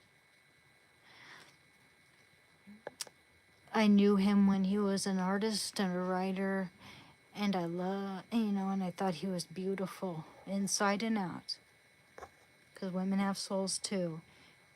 He was my muse. I didn't like him because of something sexual or anything like that. Don't get it twisted. Do not get that twisted. He was homeless because of a house fire that broke his body in several places, and then he lived in a bread truck after that with a propane tank. He worked for the Northwest Examiner, and it blew in that propane tank when it was off in the middle of the night on a bitter cold winter evening or midnight. He got blown out of that bread truck 10 feet away and lost his vocal cords, got fried up. I have records of his voice. Do you want to hear it? Because I found that recorder. I found that fucking recorder. Do you want me to show you? I'll tell you one thing. It was platonic, but I loved him. I never had chemistry with anyone. In fact, he reminded me that I know what love really feels like. I know what love actually feels like because it's not shallow. It doesn't have anything to do with. I just thought he was beautiful. Age got nothing to do with it. Women don't just love older men because of money. It happens. Don't get it twisted. It happens with men too, especially these days. A lot of men these days love men. I mean, a lot of men love women because of money these days. A lot of men force women to do the breadwinning these days. Every boyfriend I've ever had or have children because they don't like children. The little red quote. I'm going to show you something. Where's my little quarter here?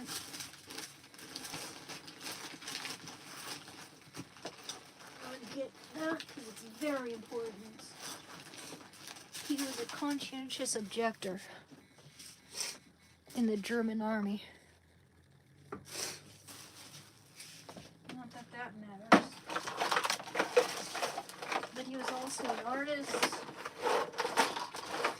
He encouraged me in my art. Told me I had perfect grammar. Let me see. Let me find it. I fucking thought I had it here, man. Oh, here it is. Here it is. And I'll find something else because I have his little. They wrote about me in the newspaper. I should prove that to you.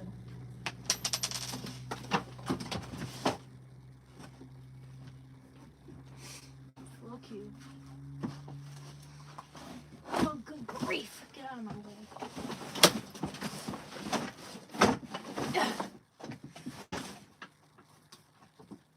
the fact that I don't have room here to get to anything.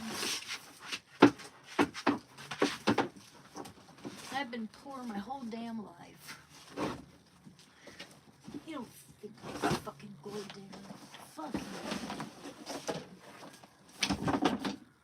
You're a woman hater for saying that. Oh, look what I found. I was looking for that too. Watercolor paper. Okay, you know what I got?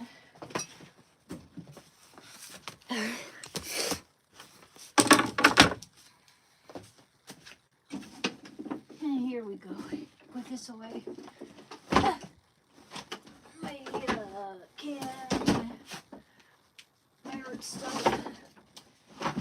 This is a pain in the ass. I know. I got lots of oil paintings that I can't use right now because I don't have room. And the cats will ruin it. I don't have cats. This isn't my house, by the way. I just do all the cleaning. Just so you know. To anyone who made that comment, clean your house. It's not my fucking house. I share it with my family, and they should be helping me out too. Thank you very much. Sorry. That was nasty of me to sound like that. But it's true. People should be helping me out, the people who don't pay rent. Anyway, so I'm not naming names again, but here we go. The Abiding Adrian Stuhler. I was the last, pretty much the last family he had. Everyone near and dear to him passed. He was the last.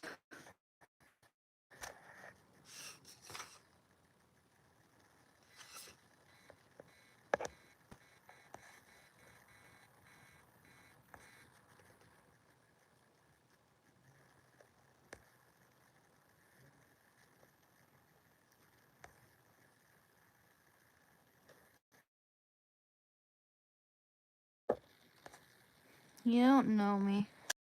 Oh, as I'm fine. It's just somewhat. Hey guys, you've seen me cry before. You know, you've seen me get emotional. This shouldn't be anything new. But anyway, the Abiding Adrian Stuhler. It says, this look at those. That's him. That's a sketch I did of him. They included this in the newspaper. That's my painting that they included in the newspaper. You see that? Let me show you the painting. I have it right here on the wall because I painted this oil on panel. Now, someone just implied that I'm a gold digger because someone I loved was 40 years older than me, and I even emphasized that it was platonic, but they still called me a gold digger. Here's my friend. Oil on panel, and because they're a woman hater, obviously. That's my painting here. Oil on panel. And dickhead. And here is my and here's the painting right here in the newspaper. There's a photo that I took of him. There's a sketch that I did of him. See that? And there's a photo of him and me sitting at the cafe together, chilling. You know what? I never drank back then, but we'd go to the bar together and I would give him all my whiskey so he continued to tell me stories about his life.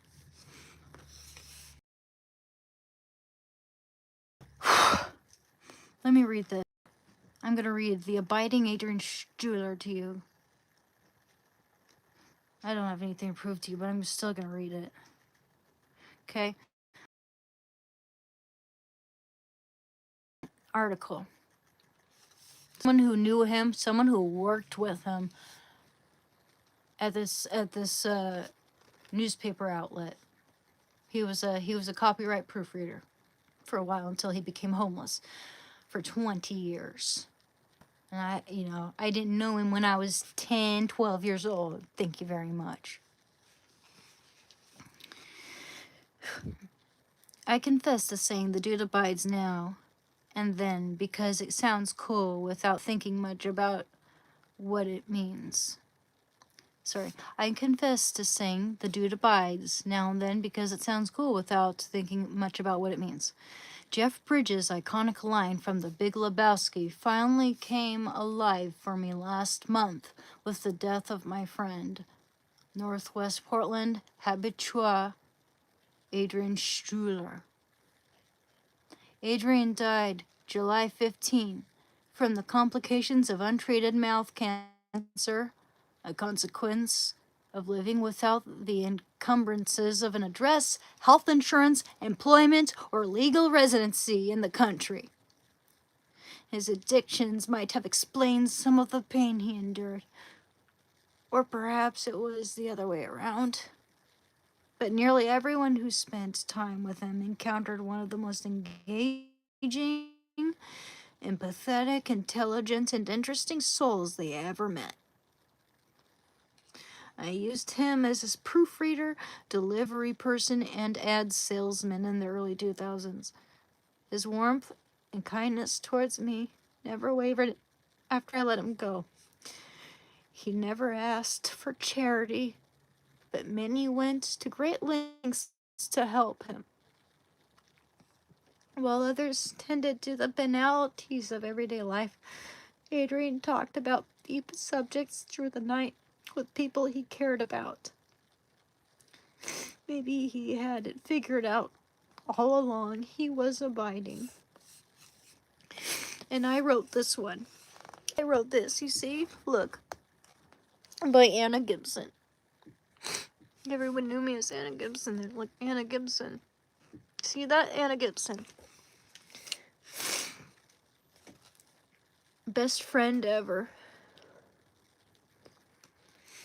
And it says, Anne captured Adrian Struhler's likeness in photos, drawings, and paintings.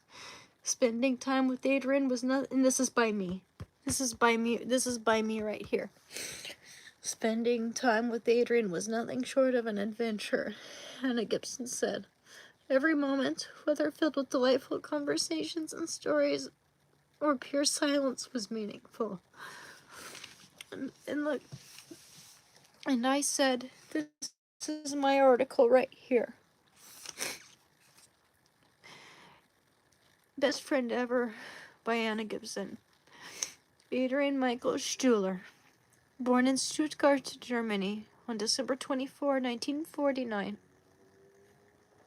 was the best friend I ever had.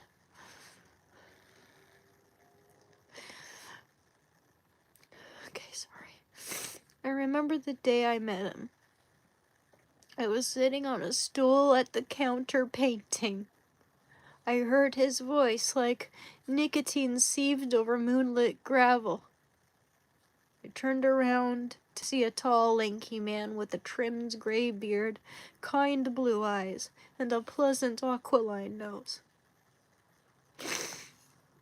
From that point onward, I would see him in the cafe more frequently.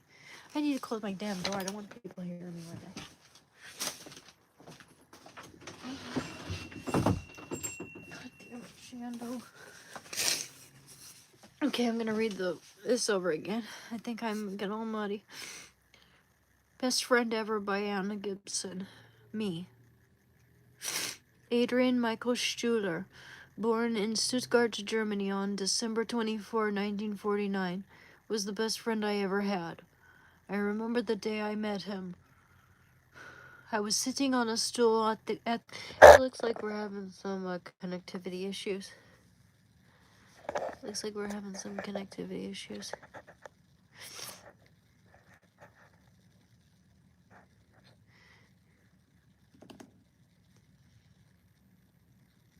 I look terrible right now.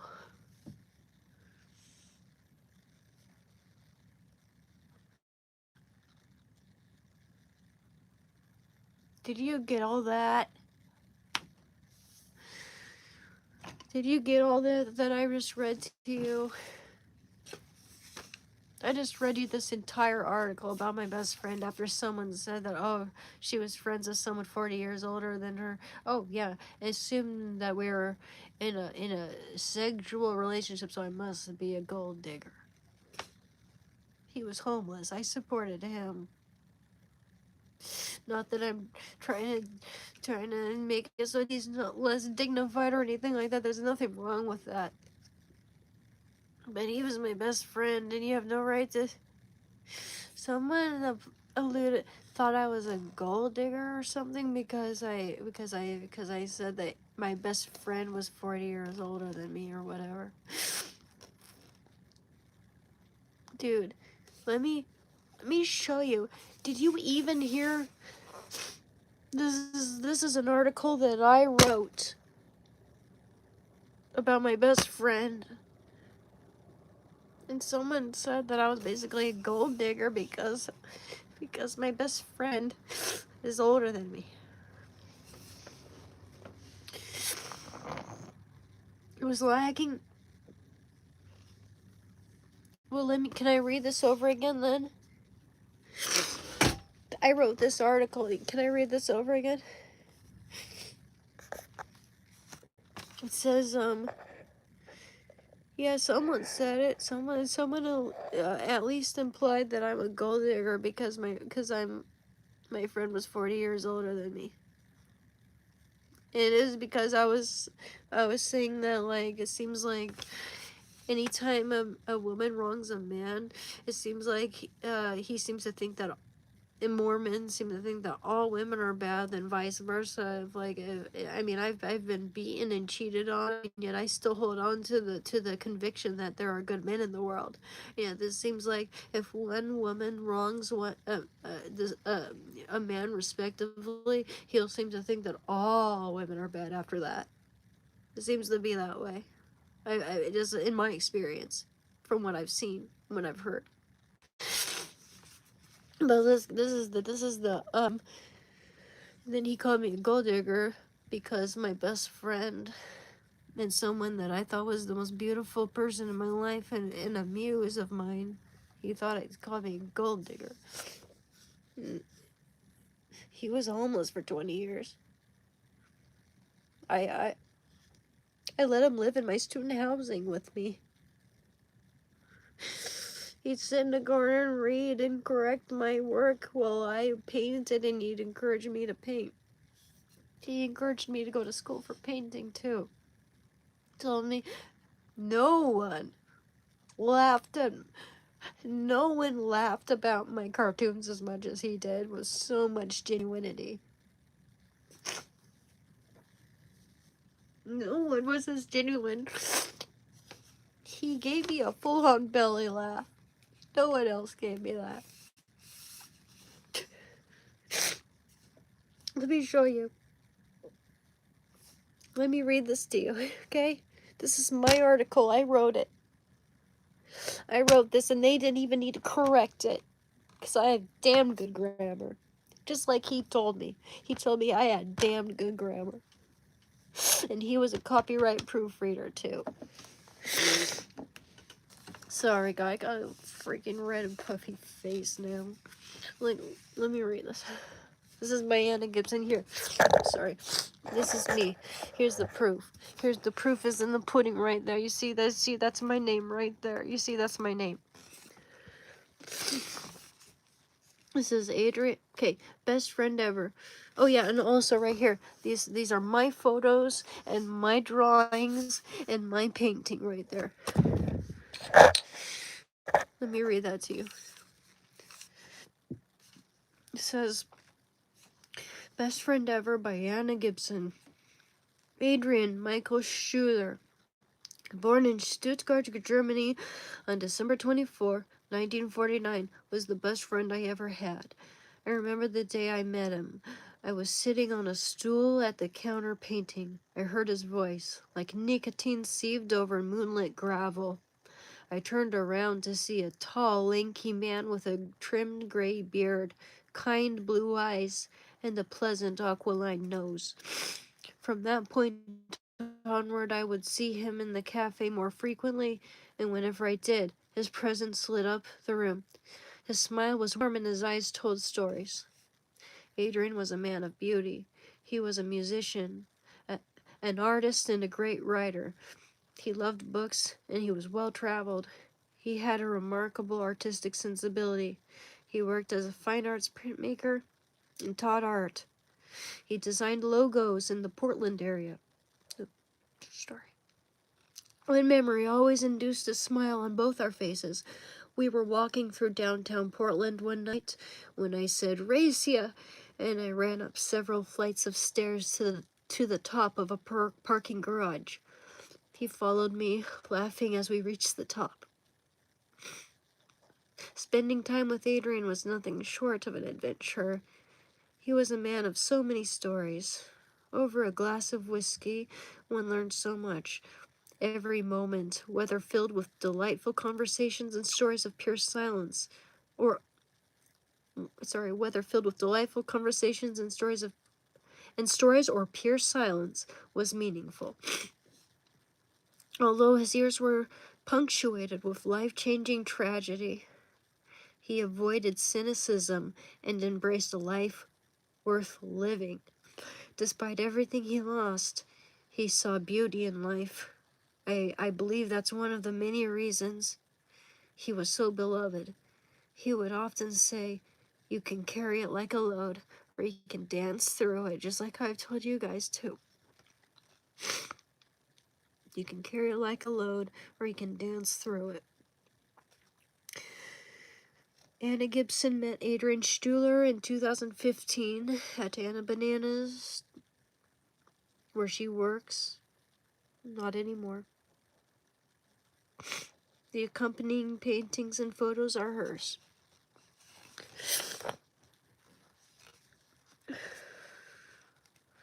And I wrote this under here, okay? That's mine. Spending time with Adrian was nothing short of an adventure, Anna Gibson said. Every moment, whether filled with delightful conversations and stories or pure silence, was meaningful.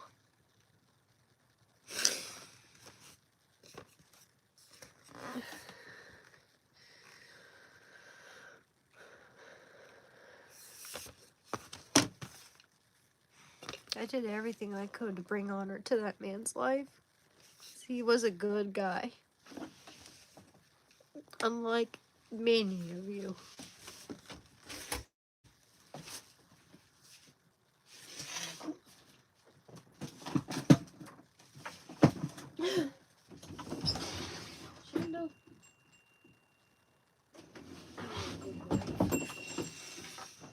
Okay. Oh, dude. Okay. Sorry.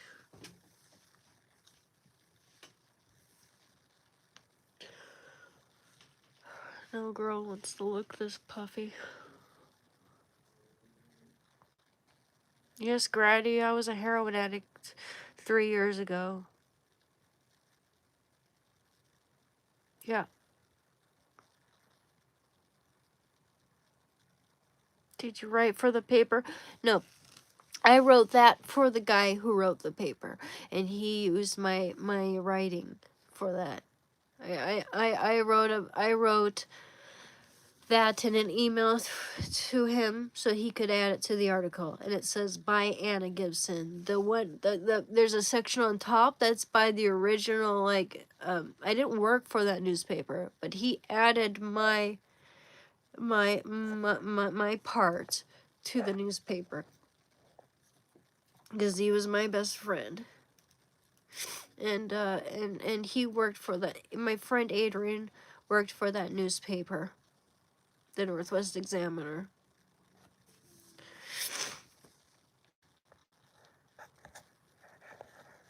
Thank you. Oh, thank you, FG. That's nice. That's very kind of you. I'm surprised for anyone that anyone would want to subscribe to me when I'm all crying right now. You know, it's just that what that guy said to me really, you know, you don't fuck with me. You don't fuck with me and my Adrian.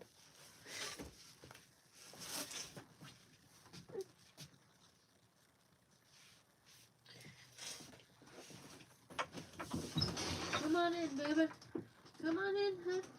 Come on in. Come on in.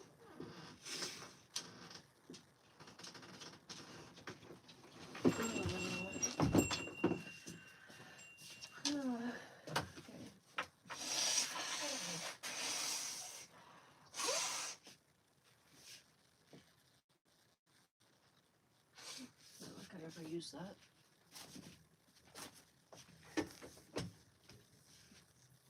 Just sounded like someone really pressed a button there. Someone really hit a button there. I love that guy. It doesn't mean I'm a fucking gold digger. I've never been like that. Ever. It just goes to show what a woman hater you are.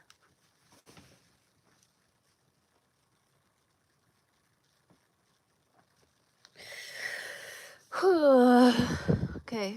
Stay sober. Yeah, I am sober. I am sober.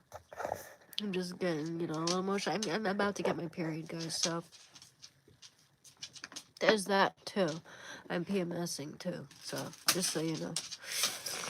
And it's almost my birthday, and I get emotional around that time because I know there's a certain person who would rather that some certain other person would rather not say happy birthday to me because it would make them jealous and hateful, and I don't know, it's like people have to tiptoe around here in order to say happy birthday to me, and it hurts my feelings a little bit. And people have to tiptoe. They can't say happy birthday to me without igniting some certain person's rage, if you know what I mean. Nudge, nudge, wink, wink. Why don't we watch something that has to do with Cindy Crawford? Why don't we? Yep. Let's clap. I'm hinting a lot, aren't I? Cindy Crawford. No, am I talking about Joan Crawford? I'm sorry, not Cindy Crawford. Joan Crawford, Cindy Crawford. Which one? Which one? Joan Crawford. I'm thinking of Joan Crawford.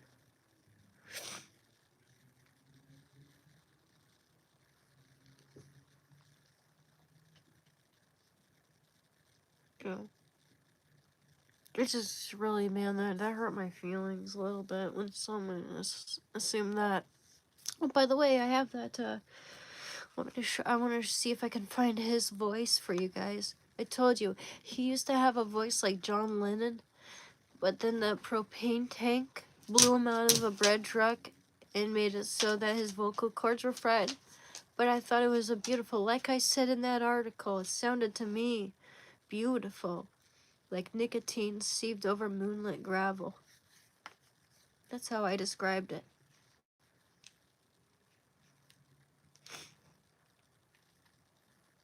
Can I play this? Or is it fucked up now? Is it gonna turn on? I know I have it on my phone somewhere too. Seriously? Maybe it won't. I think I might need more batteries in here actually, yeah. Who has a recorder like this? I've had this since I went to community college when I was 18. I still have his voice on this thing too.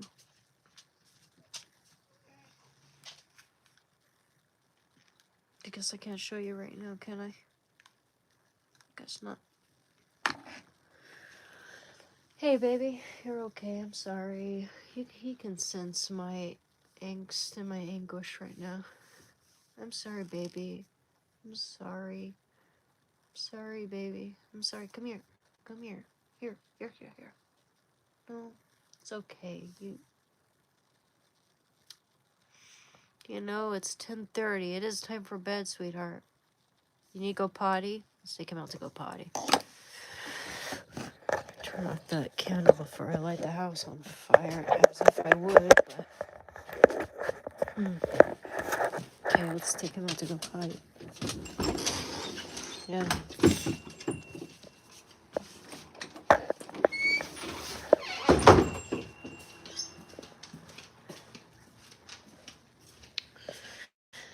You go potty?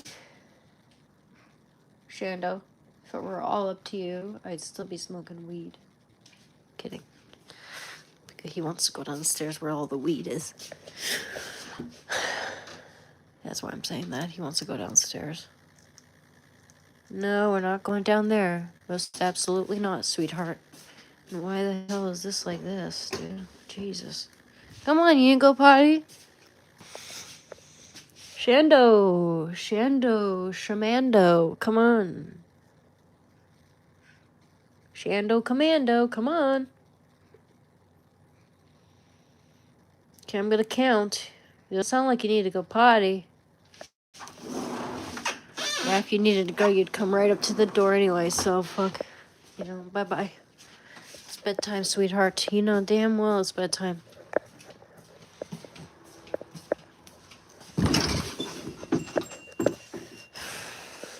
Alright? Bedtime.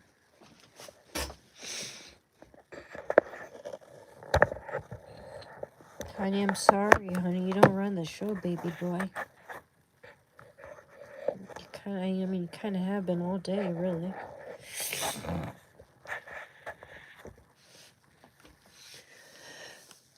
And I've been letting you. Oh, thank you very much, man. Thank you, innumerable stars. I appreciate that. I feel bad now. I mean, not because you've been kind, but like I just wish I try to smile for you guys, okay?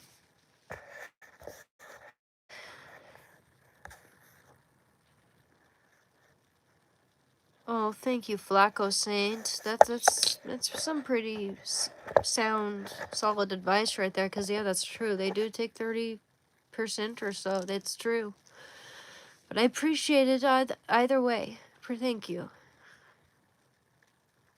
Thank you, American Patriot Man. Yeah, what that guy said to me was really, really, really, really, and I hate the word triggering, but I'll just say it was. It was. You know, you don't call me that. You don't say that to me. Especially when relating to my best friend right there. I have his ashes in my shed. I have his ashes. I don't know where those would have gone if I spent every last dime I had on his funeral. Every last dime I had. And it doesn't mean a damn thing to me. Every last dime I had, I spent on his funeral to get him cremated. It was every cent I had.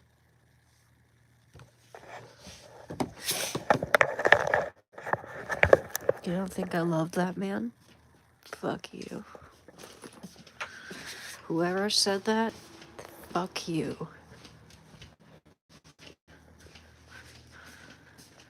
Despicable woman hater. You go potty, baby. Good boy. Finally. Oh, Jesus Christ.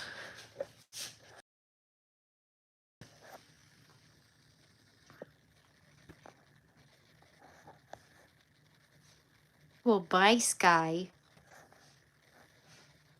Yeah, you haven't been around. You don't know anything. You're very shallow, obviously. You don't see people as human. In fact, you probably think that just because I'm live streaming means I must be here to just entertain and be your monkey. Sorry, that's not the case. I'll never be your monkey, and I'll never dance for you.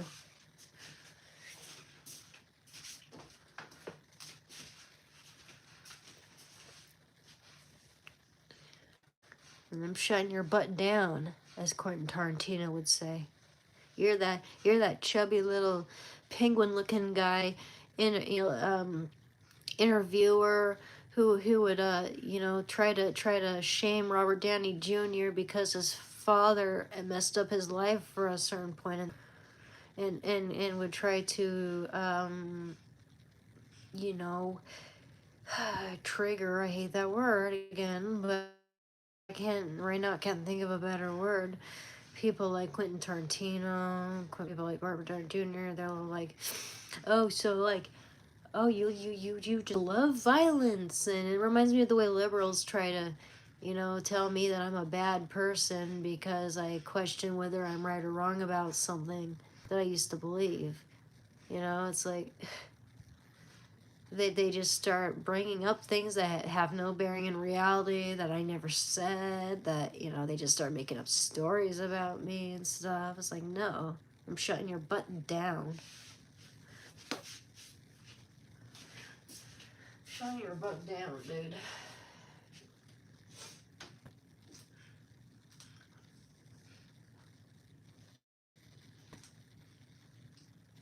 Hurry up, Shando. Anyway, sorry. I apologize, guys.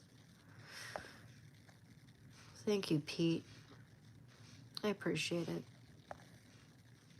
Why do I live stream? I've been doing it since January. Because my live stream is about recovering from drugs and bad habits. Other bad habits. It could be any bad habit. It can be H. It could be the heroin. It could be alcohol. It could be anything that's taking over your life. Anything that's holding a thumb down onto you. It can be hoarding. It can be shopaholism. It can be hoarding. It can be addiction to your phone. A lot of people addicted to their phone, social media these days. I might also be guilty of that too sometimes. Although, when I have to, I can put it down. I've seen people who have it way worse. People addicted to food. People addicted to not eating. Anorexia can be an addiction too. Oh boy, I've had it. I remember when I was 14, 15, 16, I'd take a step onto the scale. When I saw that number go down, I'd get a high from that. It has everything to do with control, not weight loss so much. Control and being able to control some aspect of my life when some person was always trying to control me. Always, in every aspect. They even had me burn the books that my friend gave me. I had to burn them right in front of her at the little furnace.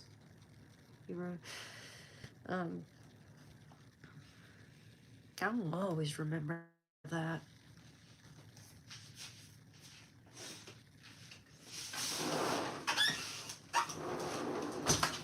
I'll always remember that. That was some real, Joan Crawford-esque shit. The way I'd hear the footsteps come down the hall and I never knew what was gonna happen. The way I had to be sleeping, not pretending to sleep, but actually sleeping, otherwise I'd get punished. And if she thought I was pretending to sleep and I was not a good actress, I'd get dragged out of wherever I was sleeping and get spanked. Very, very much so.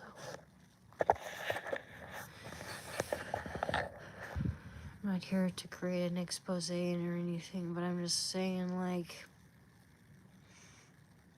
people here are so judgmental sometimes. You don't know me, man. Don't call me a gold digger because my best friend was older than me. You're ageist. And a sexist.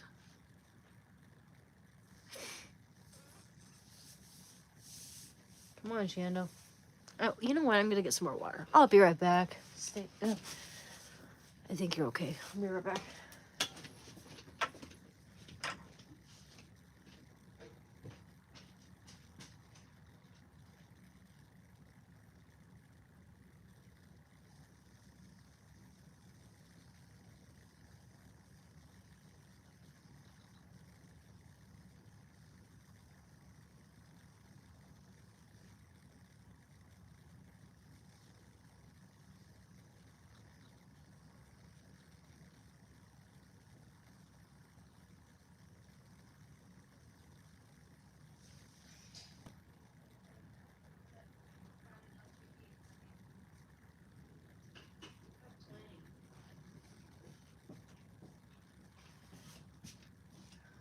I mean, you know, it's like, who cares what people think? You know, it's the internet. It's par for the course. You know, people have come on and been so sexist as to assume that, like, I'm only here to have a little show and tell. Look how pretty I am. I'm not so pretty right now, am I? No, I'm not. Face is all puffy and red.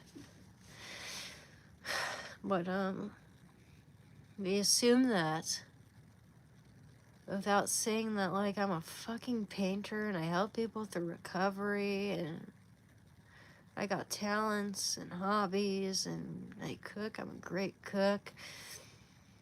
And even without all that stuff, I'm a good person.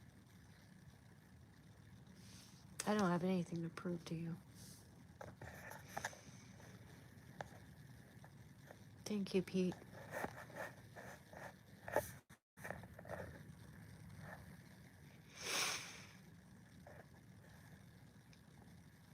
Well, Brandon, I'm sorry about that. Thank you. You know, someone was just a real piece of work a moment ago. I don't get why they would say something like that to me. Like, Adrian was everything to me. And I feel like if I would have been serious about my cover before, I could have probably helped him with his addiction too.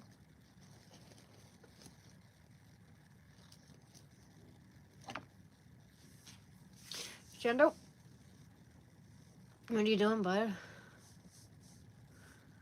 Yeah, buddy. Okay, I'm gonna comb my hair. I'm gonna give myself a nice head massage and drink some water. Shit.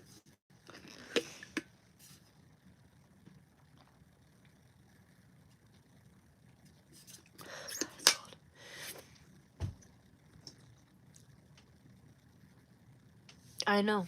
That's the thing. You gotta want to recover. But here's the thing also, like, I was also an addict at the time. We were both addicts. It wasn't like codependent or anything like that.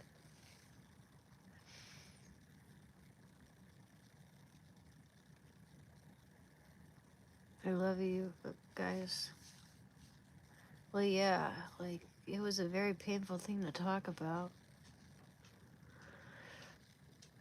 Shando, kiddo. Baby, I love ya. Come here. Okay, let's just chill out. If I can chill out, I think I'll make my dog feel better. He picks up vibes. He's a smart boy.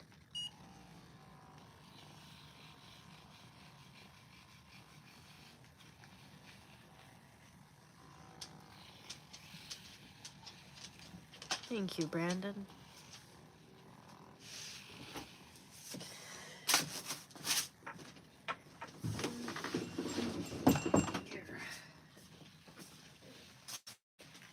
Ouch. Over here. I'm just gonna give him. It's not like I'm convinced this sort of stuff works. It's massaging my head right now.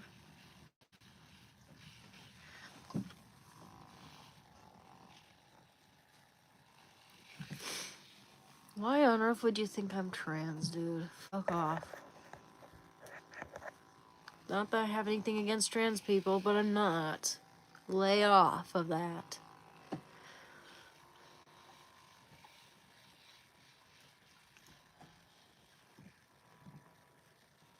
Yeah, that's right, Jedi guy. Absolutely. Absolutely. I just did block them. Absolutely, James. I just did.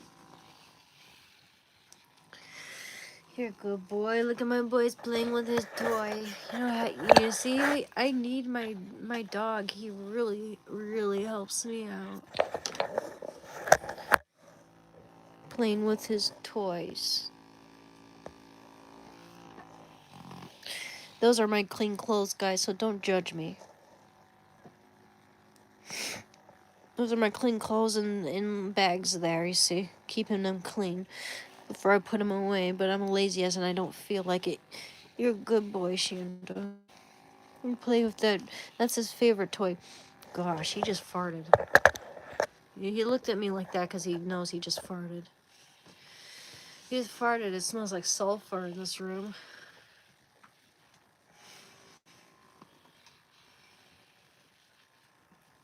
Yeah. Thank you, some dude. Yeah, about an hour.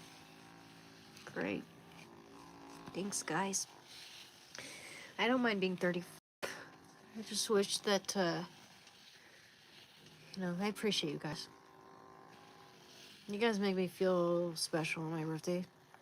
So thank you. I guess some people would, rather, hide any kindness towards me on my birthday just to keep some certain other person from getting jealous, and that's okay.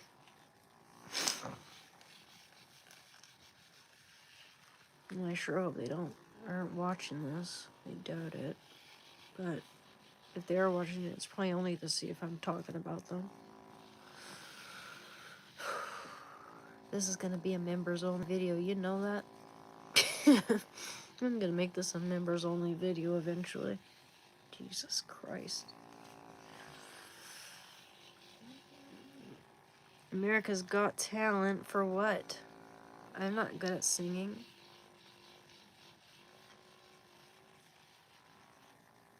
I'm good at painting. I'm not good at singing. And even so, I'm not like a really... I mean, I guess it depends, but... I haven't gotten to practice my oil painting because I can't oil paint around here because of the cats. Cats kind of own the place.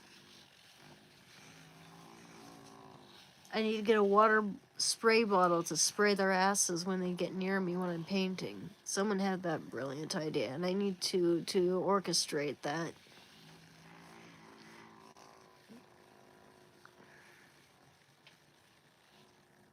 Nate the Great? A long time. Long time. And the longer I go without that sort of thing, the more anxious and shy and apprehensive I get.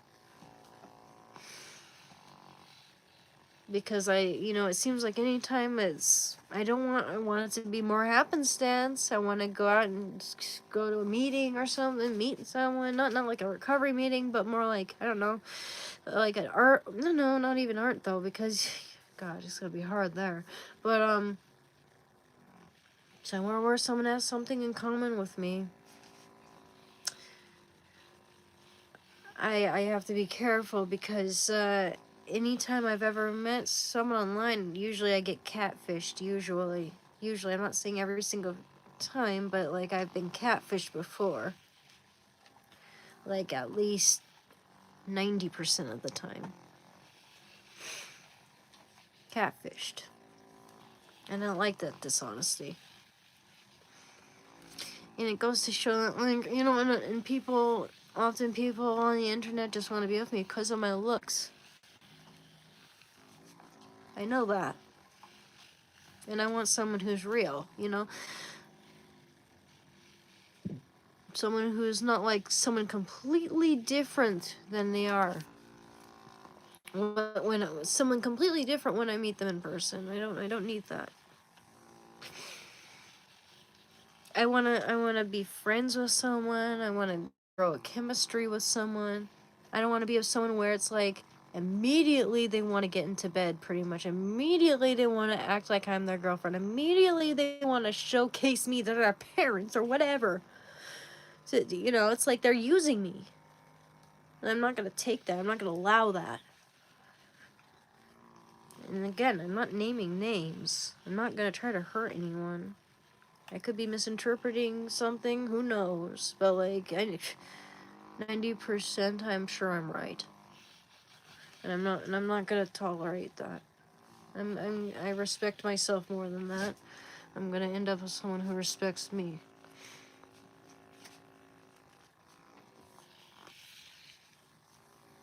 Yes, they'll love me for me. Exactly, Jedi Guy. Exactly. They'll love me for me just as I'll love them for them. They won't lie to me. They won't say like, oh yeah, if we go on this date, I'll treat you on your birthday, but then they don't. You know, it's like, I don't appreciate this honesty. I don't appreciate treating me like I'm a bad person or something. Like, it was just weird, man. It's just weird. I haven't been on a date with a guy in a long time. And in the last time I was, it did not go well. And I need to be careful, because it can be very discouraging, and I'm sure it's the same way with any of you guys too. With anyone, you know. Someone who, when they don't get their own way, doesn't throw a temper tantrum and start like guilt tripping me and stuff. Like my ex-boyfriend, man, is like, I rejected him a few times before I finally came up kind of meekly and was like, hey, you wanna go out, because I think I might actually like you. I was so naive, but I was really sweet about it. But years down the line, he would not let me hear the end of it. He shamed me for ever rejecting him once in the first place. He was very cruel about that. And it was like, you know, it was like, with him, I had to always be on his page. Everything had to always be perfect. If I left one thing in the sink, he would scream and yell at me. We'd go to a restaurant to enjoy a meal, and I would say, and it felt awkward, because at this point in time, he was always comparing me to other women that you know, and stuff. Like, anytime we take a walk, he'd compare me to other women, or he would tell me I wasn't thin enough, or whatever. And I looked at his, and I was thinner than I am now, believe it or not. So I looked at his nails, and I thought to myself, just thinking of something to talk about.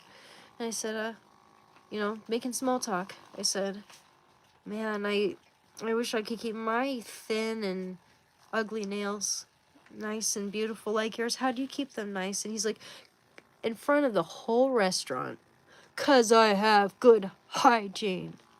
Like, that was pretty traumatic right there. I'll never forget it.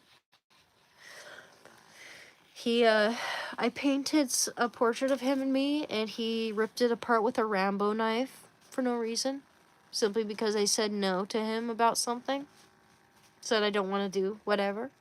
He went over and ripped up my painting with a Rambo knife. He choked me till I practically blacked out. He hit me across the head a bunch of times after I tried to protect that said painting, and I blacked out. He left me out in the middle of the wilderness just because I was new to alcohol, and we were sharing a Hennessy bottle, and I didn't know what the hell I was doing, and I had only eaten gummy worms all freaking day. He never checked to see if I had eaten anything else other than that, to see if I was good to drink alcohol. I'd only had that little bit of sugar.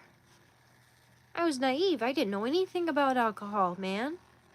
So we were both drinking the Hennessy, and granted, this is when we were all settled down at our camp and everything. I sat down by the fire, and I was just like, go, go, ha, ha, go, ha, ha. I didn't know what the hell I was doing. I was very young and naive, and I was not a drinker. But after that, man, he got so angry. He left me in the middle of the wilderness, and I'm talking Diamond Peak wilderness, in the middle of nowhere, in the middle of where I could have been lost, and I had to run after him, follow him. He was constantly walking ahead, trying to get ahead of me, trying to lose me. I kid you not. He tried to kill me, man, on multiple occasions.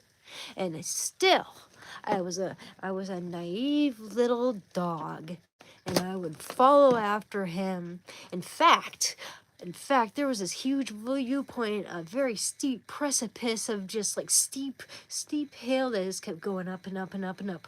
Brambles and trees going up, just like there was no path. So going up and up, we'd climb like we were monkeys. He was way ahead of me. Got up to his viewpoint, but he went way back down without just ignoring me. And then I heard him scream like a big baby, ow! And I ran down to him, risking my life to do that. Found out he got a little baby scratch, and I went and kissed it. How pathetic, man. How pathetic. I'll never do that for a man ever again if they treat me like that. Never. Never. That was pathetic. Yeah, he nearly killed me. And there I was trying to prove my worth. He nearly killed me, and there I was trying to prove my worth to him. Never will that happen again. Ever.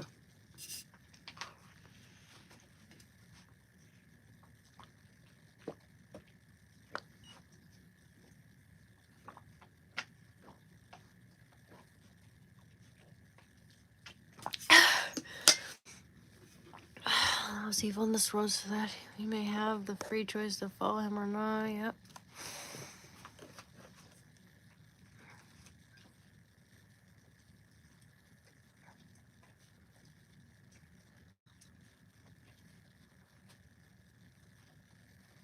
Oh, dude, this is water. This is water, dude. This is water. Water's a good thing to drink, man.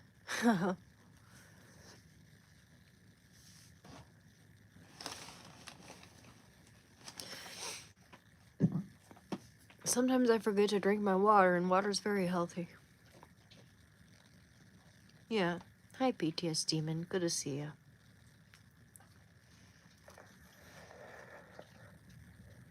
Proven to myself? Well, no.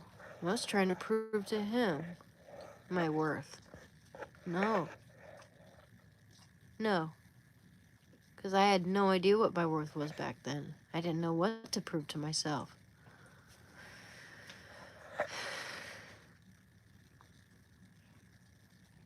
The guy was super controlling. I mean, it could be just super innocuous. Like one time I just wanted to go study in the cafe in the morning. I was studying for college, and, I could never do that. I could never have my alone time. And then he'd call me up, "Where are you?" He had that sort of tone, "Where are you?"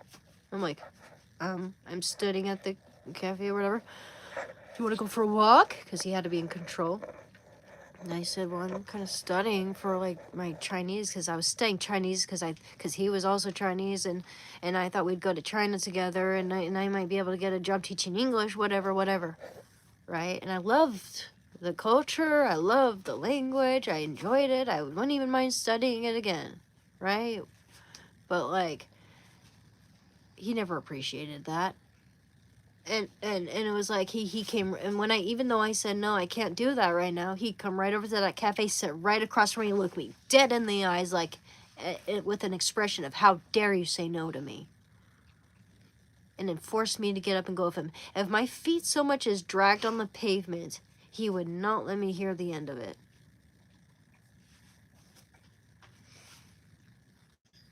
When he courted me, we talked about what we'd name our first kid, and then all of a sudden, once we were together, he said, "We'll never have kids. That's selfish.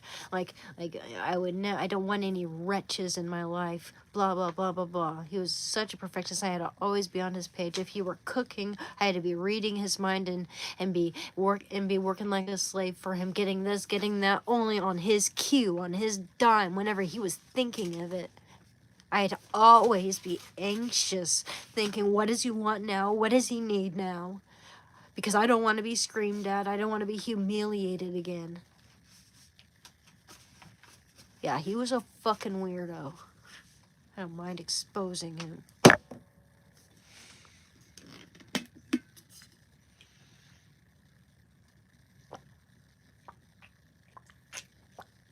And that's why I'm careful about relationships.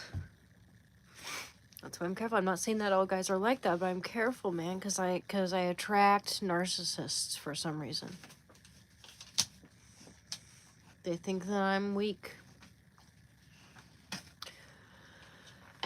They think I'm weak. A little bit. I'm getting a little neurotic. You're right about that. Yeah, I mean, but it goes on and on and on, you see. It goes on and on and on. It goes on and on and on and on. There was one time when we were moving to a place and, like, he blamed this all on me even though I know he did it. He was moving his speakers into the back of the truck. I never moved them. I never touched them. And yet when one of the speakers got a hole in the, you know, in the front of it, whatever, speaker part of it, god damn, he was screaming and yelling so much at the steering wheel. I thought we were gonna get into a wreck. Bam, bam, bam. Screaming. Scared me. Just as much as any other time. No other time scared me as much as when he took a Rambo knife to my painting, and then after when I tried to protect my painting, he started hitting me. And then when he left me out in the wilderness practically for dead, except that I have survival instinct and I followed after him because I knew I would, actually it's because I knew I would die if I stayed in that one area without him. Unless some other hiker found me. Which, you know, was we didn't even see any other hikers on that whole trip, so. Diamond Peak Wilderness, near the Cascades.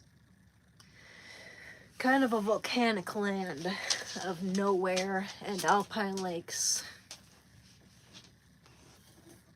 There were some fun moments, but that moment certainly wasn't. I really tried to disassociate from that moment and tried to have the best time I could because it was something that I loved to do, and I didn't want to associate backpacking with that, what happened there. You know what I mean? Do you ever do that? You ever do that? You ever try to forget about the traumatic events just so you won't associate something that's usually near and dear to your heart that you usually enjoy with something super, super traumatic and negative? Yeah, he was super manipulative, narcissistic, and abusive. Yeah. So, I'm glad I'm not with him. And I know my worth, and I know that I deserve someone who loves me as much as I will love them. And I'm a very loving person. I deserve better than that. I gave and I gave and I gave, man. I would go to school, and there was one time when he said, if I were on a deserted island, the 3 foods I would eat would be ice cream, beer, and pho. And so I would get him those 3 things exactly from time to time. And one time I got it for him, and he started screaming at me like, how would you know I wanted that tonight? Terrifying. Terrifying.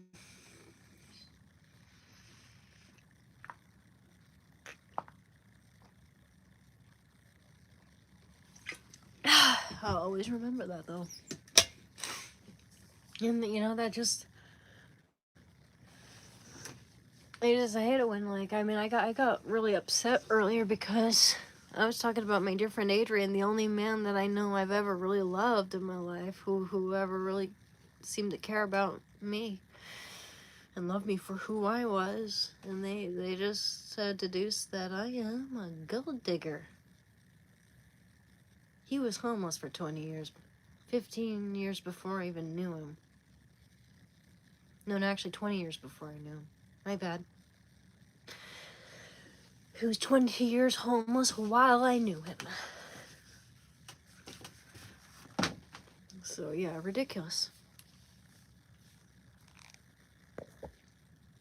Anyway, I'm sorry, guys. Sorry I got so personal there. My bad.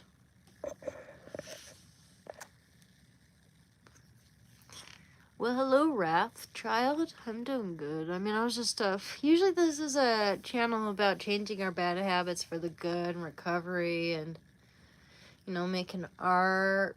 I play video games from time to time. I'm still hungry. I should probably go eat something else.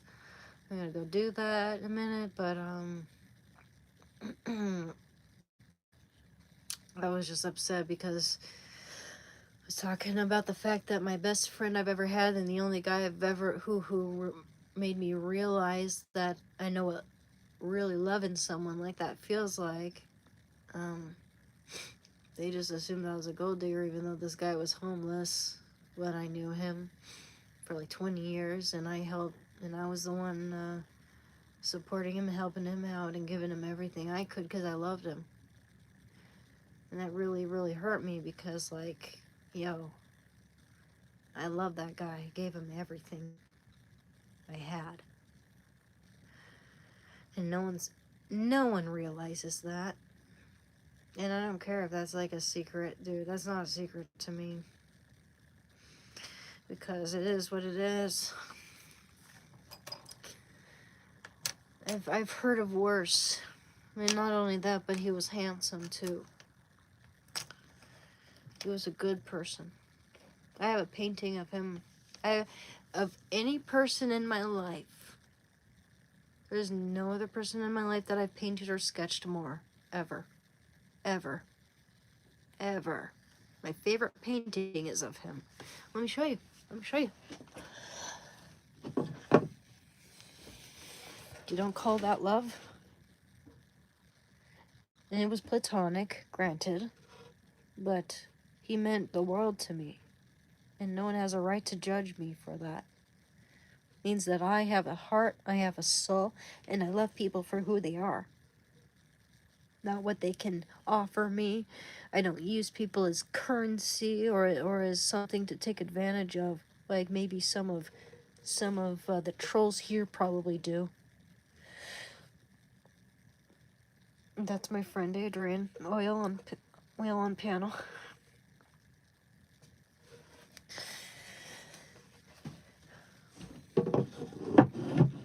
I have a whole ass article. I have a whole ass article in the newspaper about him, written by part, and there's an article written by me too. Oh, I haven't even had my magnesium today. That sounds good.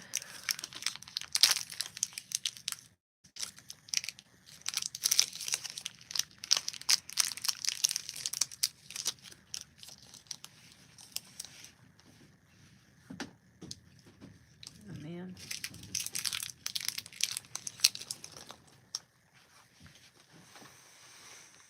Yeah, I mean, just that one thing that one person said really irked me quite a bit, you know?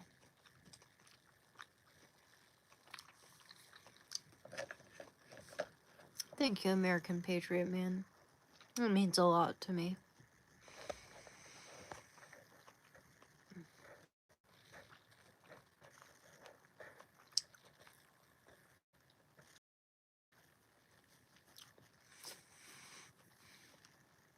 Thank you, Aggo Dinbox. Thank you for the floating heart fish.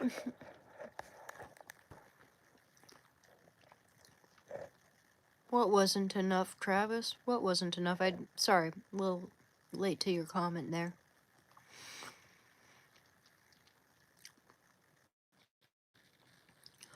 I can identify what she went through. That's why a prayer reflection is needed. You know what? It might behoove me to read some Bible verses. Right now, I'll bring that up, actually.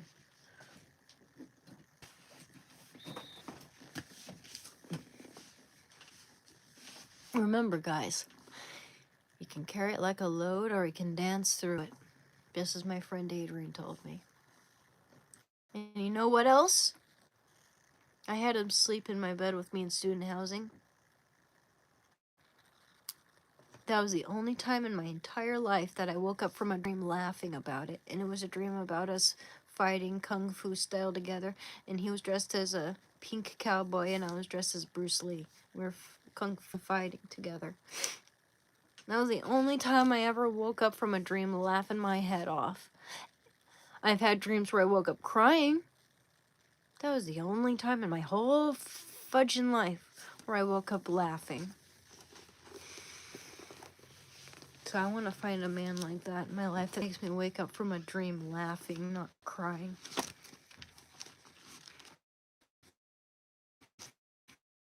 It's rare. It's very rare.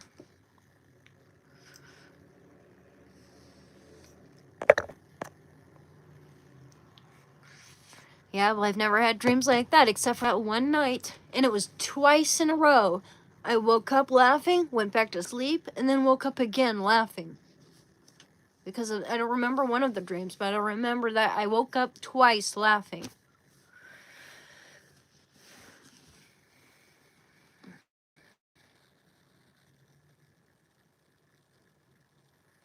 Thank you, Grateful.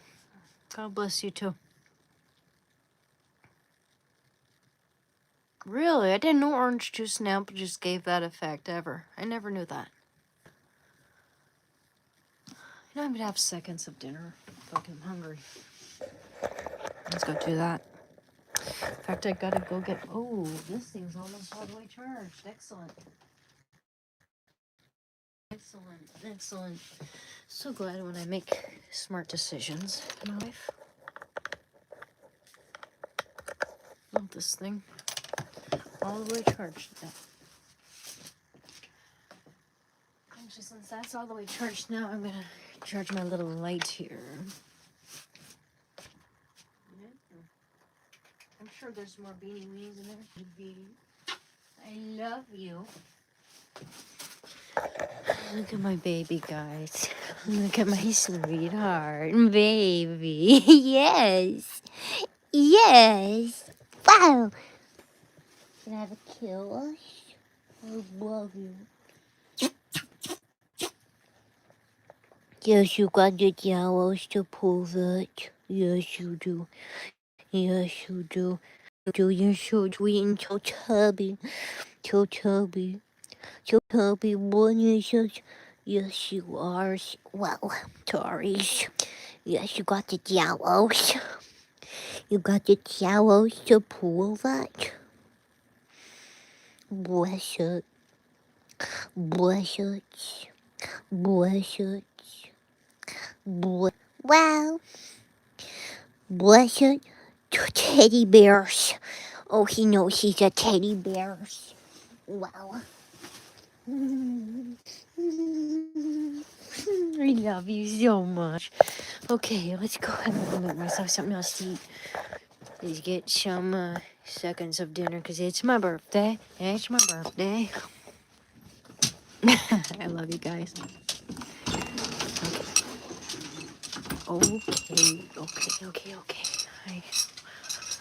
I know you were so comfortable. Sorry, guys, it's dark. I'm still here. Wow. Looks like our connection went out for just a second there. Sorry, Shando, I can't just give you food every time you ask for it. I'm just a poor boy from a poor family. He's just a poor boy from a poor family. Sharing his life. Well, that might be good enough. Mamma mia, nah. Doesn't need to be that heavy. Ooh, I love cheese. Figaro. Where is that little? Oh dear Lord, where are our little shreddales? Over here and find it. Oh brother. Oh, here it is.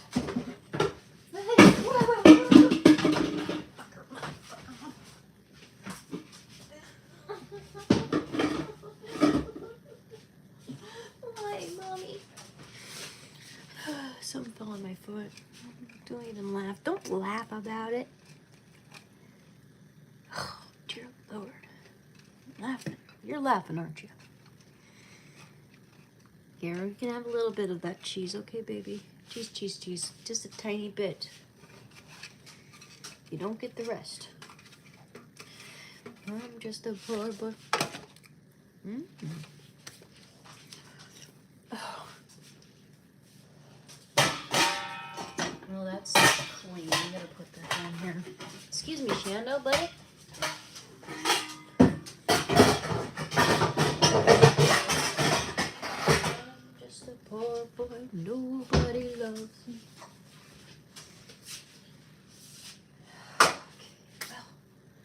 What else was I gonna put in there? Avocado, cheese, beans, rice.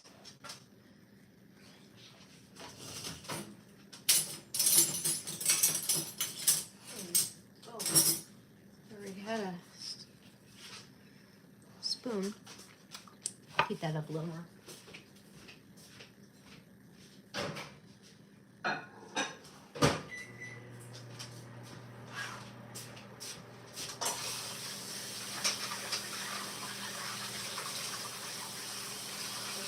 cheese, avocado, who knows, who knows.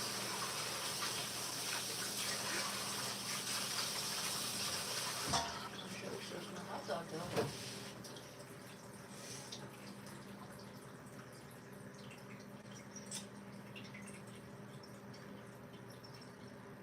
Mamma mia.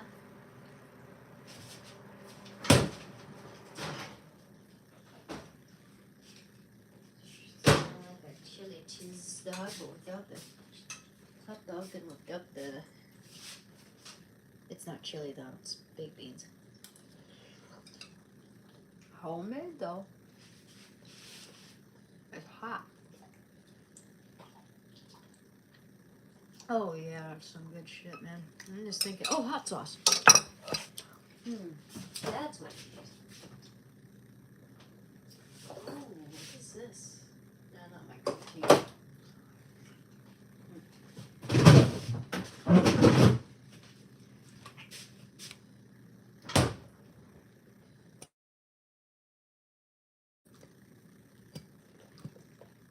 Come on, buddy. Give me more spices. I guess not. Oh. Go to the store tomorrow and get some stuff. The good thing about birthdays is it's not that type of it's not like a holiday, meaning the stores are open. I can go to the store and get myself something.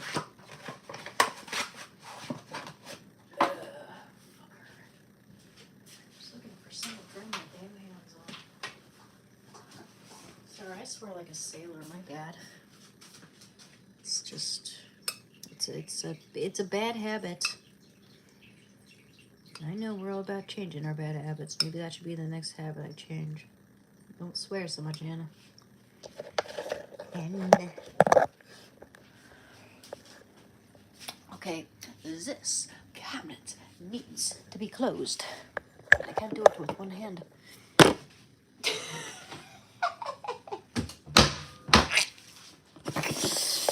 Oh, that was too flexible. Oh, my hip, my right hip. Oh man, get up. Okay. Oh my gosh, so chaotic. Well, it's my birthday in 30 minutes, about. I'll be 35 in 30 minutes. Crazy shit. Come in, Shando. Come in. It is time, as Rafiki would say. Come on in. Come in. Come on in. No, it certainly doesn't mean you get to have any of those, but come in. He's looking at me like you don't trust my shit. Okay, sorry, baby. This is Mama's. Gosh, I just washed this blanket. Know that? And also, did you just throw another tantrum? Hey, look at that. No. He ripped another one of my journals up. Big no. That's not something he usually does unless he's throwing it. Hey, look at me. You know what you did. Oh, you know what you did. Look at this. Big no. You know, last time he did that, he destroyed some very useful information. Come here. No. I want you to know you're not gonna do that ever again. No. Sorry, guys. I don't want. Again, he wrecked another one of my journals. Those are very important. That's a recovery journal. On my birthday too, really? Practically on my birthday? It's not really my birthday right now, but almost. You know better. He only ever does that when he's throwing a tantrum. Why'd you do that?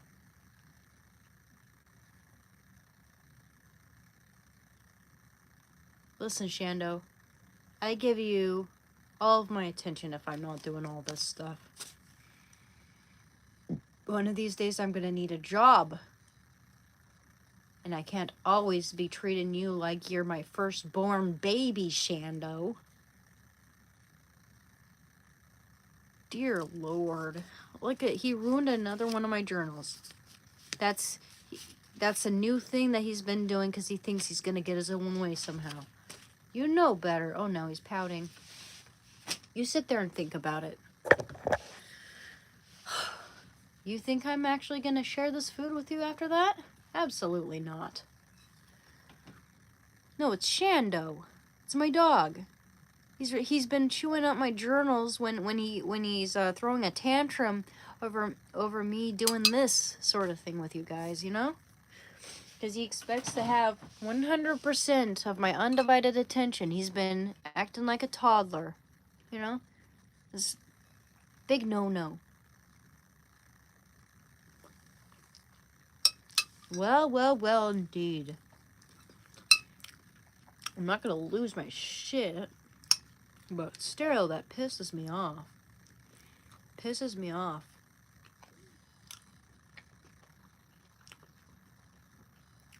Yeah, he threw a tantrum. And I'm starting to wonder if it was because my brother invited me into his room to check something out on his computer, but he didn't want the dog to come in. And so he threw a tantrum. I'm wondering if that's what it was. Because I think I would have noticed. I would have noticed if he had gotten a hold of that. But yeah, he had been with me the whole time other than that. That was the only time he wasn't with me. And you went ahead and did that. He threw a big old tantrum. He knew what he was doing, guys. Trust me. He knew what he was doing there. That's what he does when he throws a tantrum.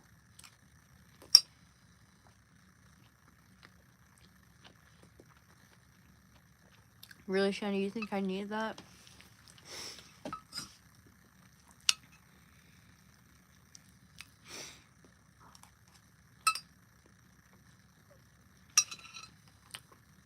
He does have Rottweiler in him. He's got 19% Rottweiler. How'd you guess? Do Rottweilers tend to behave that way? Do they tend to get revenge on you when you don't give them your undivided attention? Because that's what he seems to be doing. Having revenge on me anytime I give someone else my attention. And I don't include him. That's another reason why I don't trust, like, not taking him to work with me and stuff. Because, yeah, I mean, for one thing, I need him with me. I need his company. I love him. Right? I love him to death. But don't get it twisted. He'll freaking destroy all my art. Probably. He's not supposed to behave like that. He knows what he's doing, though. He's a smart boy. He seems to think that if he does that, he's going to get his way. I don't know where he got that idea, because when he was a little puppy, he ripped the corner of one of my favorite books. Here, it's right here. It's right here. This book cost me $50, and he ripped the corner of it. You can see where the corner's ripped right there at the very corner there. Fortunately, none of the words are damaged. Fortunately, because this book's one of my favorites, and it cost me $50. It's a paperback. It's Dr. Dogbody's Leg. It was Keith Richards' favorite book, actually. He tore it up when he was a little puppy. I scolded him. He went to the end of the bed, laid his butt down next to my foot, and licked my feet like he was apologizing. He never did that since then for a while, like 2 years. And I thought it was the end of that sort of behavior. I guess I was wrong about that. Because it seems like if I give someone else my attention and not him now, he's picked up another bad habit of destroying my journals like that. My recovery journals that I was going to use. I'm keeping those hidden now. You're a bad boy. I want you to know that right now, okay? Bad. You know what you did. He's looking at me. He knows what he did. Oh, yes, we are. Oh, yes, we are. Because he's still sitting there like he knows what he did. And it's very important. He did it 3 times, okay? And he has to know that that's not, he can't do that. No, I'm not gonna hurt my dog. Don't act like that. I'm gonna do that. Don't act like I'm a bad dog. Or I know how people on the internet are. It's like, it's weird because they expect you to be like in a movie, like perfect for them or something. It's like, no. No, I'm gonna tell my dog not to do that because last time I told him not to do that once, I thought it was okay, but I guess it wasn't, you know? You know, you can't just tell them once, okay, you're not people, you know, you can't just tell them once and they're not going to do it, you know? He's looking at me right now, guys, and I love him to death. I love him so much. But he cannot be doing that sort of thing. That's really not good, you know? You see? Baby knows what he did.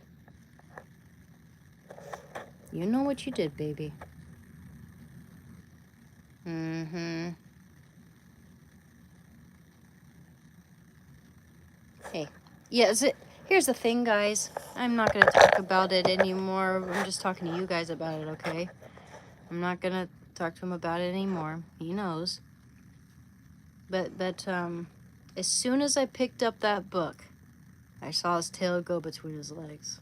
As soon as I picked it up, before I even knew what I was looking at, before I knew what happened, he just started looking guilty. I was perfectly freaking. I had no idea what was going on until I looked at him and thought, and then I looked at my book and I thought, oh no. That's his sorry face. People, some morons expect me to reward my dog right now or something. I don't know. Guess you've never had dogs or children or whatever before. You think we're supposed to be like, oh, it's okay, sweetie. I know you didn't mean it.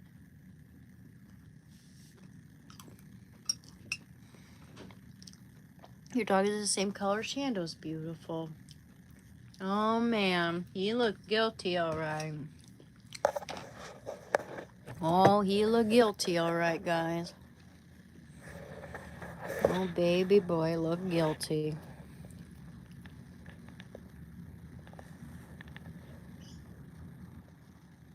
Honey, you look very guilty. Yeah, usually he'd be getting up in the bed.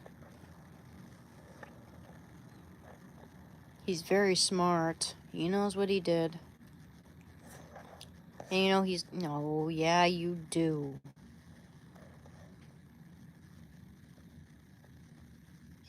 No, maybe later, Shando. Just want to be careful to not make him think I'm rewarding him for that sort of thing, you know? I needed those things, and he wrecked them. They're gone now.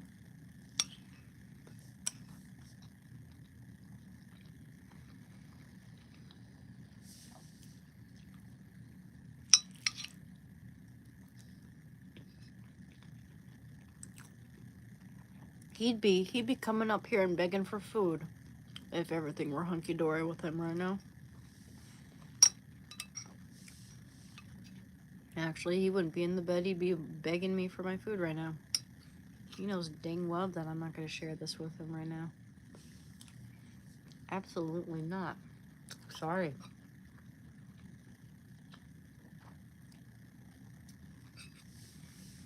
It's already been kind of a stressful day, to be honest.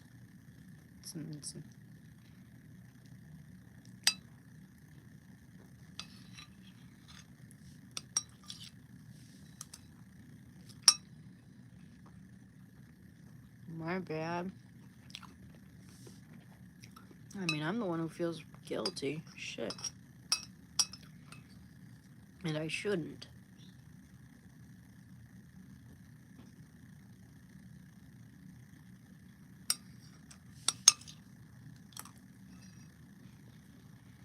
I never strike my dog or anything like that. I've seen people do that. I don't approve of that. I don't think dogs understand that way. I look him dead in the eyes, and he knows what he did. I look him dead in the eyes, and I say no.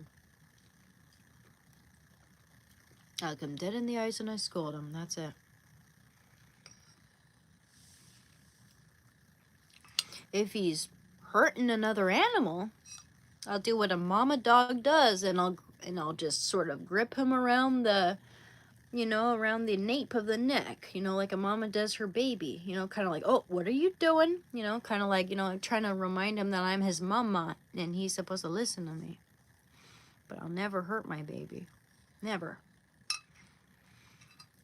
Wouldn't want him hurting another animal though, and he never has, honestly. But I've been afraid of how he's been around a cat before, Sometimes he sees the cat cornered in the cabinet and he just keeps barking in their faces and scaring the shit out of them. I'm not going to allow him to do that to the cat, even if I'm not a cat person.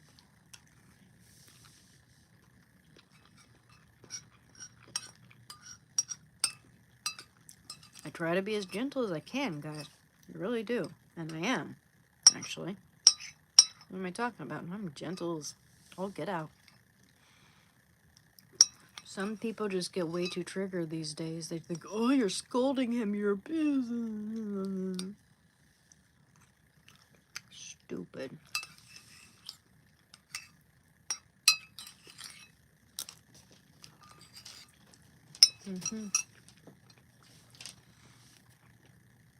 Oh, heck no, you're not getting that, baby. For one thing, it's not even healthy for you. It's tough love, Shando. You're getting fat. And I'm too skinny as... I need to eat. You need to eat less. Okay? And it's just the way it is. You know, I know it. I'll put that away some other time. Okay, that's better. No, that's right, Mr. Vision. Marry the right one. That's a very, yep, absolutely. Absolutely. That's what I'm striving for, is to find the right Mr. Right. Upon happenstance, hopefully, but, I mean, if I find the right guy via online dating, like a lot of people are these days, and he just happens to be the right guy, then I'll be lucky.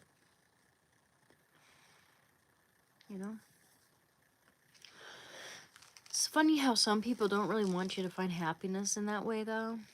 Like, I don't know. Ooh, it looks like the little handle that was on my vape got broken off when I dropped it.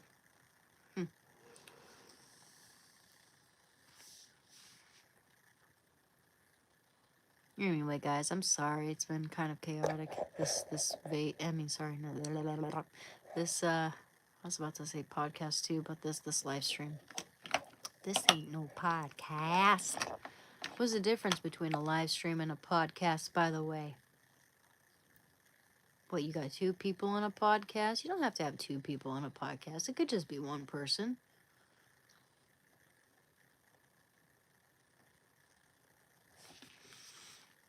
Oh, I don't know. But one of these days, when I have my own place and my own studio and my own this and that, I would like to have a podcast where I'm helping people with their addiction and inviting other addicts onto the show to talk about their story and everything else,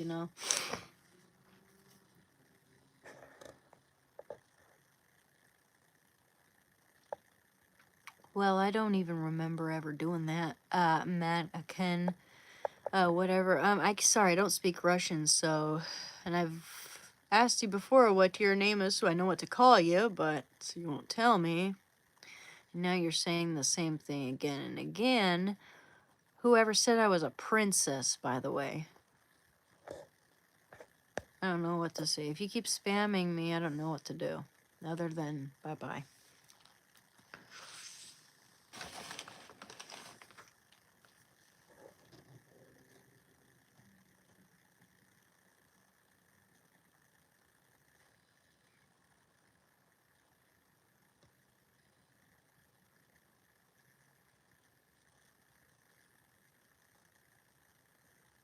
Spammers should get blocked. If they spam me one more time, they're getting blocked. If they spam me only twice, that's fine. third time's a charm.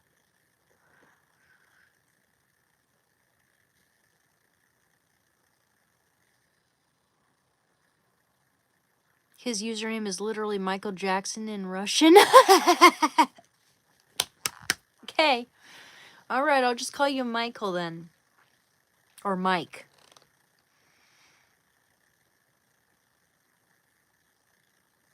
I'm not one to hurt you. I never assumed that. I'm just saying, like, don't spam don't spam.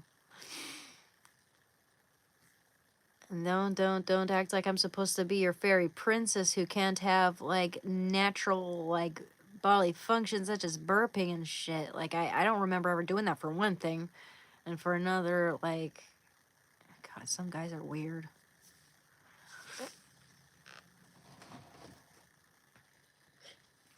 Don't be creeping me out.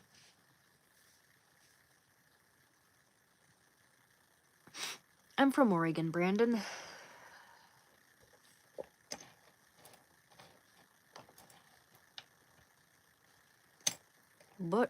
Bolsheviks, MJ, and the death of Anastasia in particular. Huh. I don't know much about that history.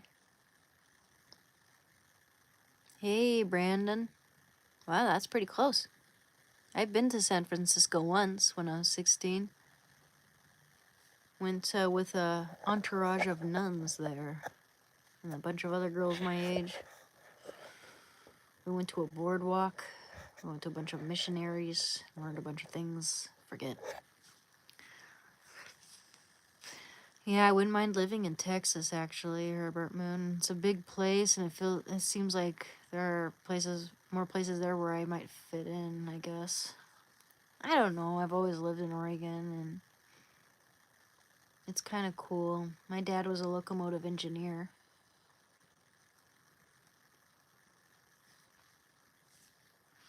I always wished I could have accompanied him at work, been on the train with him and stuff. I remember when I was 4, I always begged him to put me in a suitcase and just give me peanut butter and jelly sandwiches the whole time.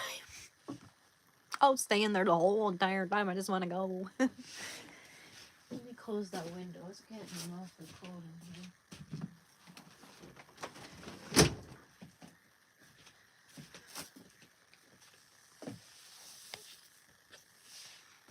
Better put this book up there. If he wrecks this book, I'll be pissed. All the way, that is. Oh, man. You know what you did. I'm really happy he could wreck my very important mail, too, man. He knows what he's doing. He also ripped this up, too. Oh, brother.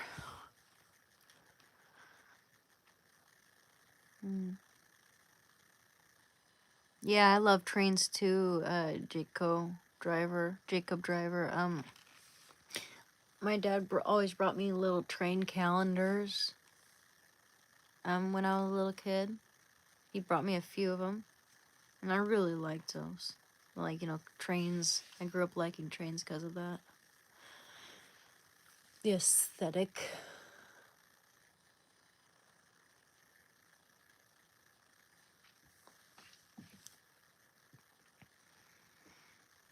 I ride the Max train every now and then. Transit. Not the same as, like, the Union Pacific Railroad.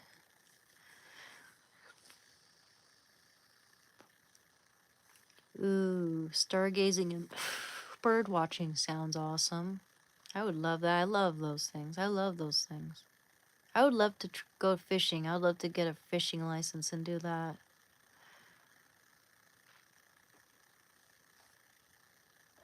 Yeah, that would be great.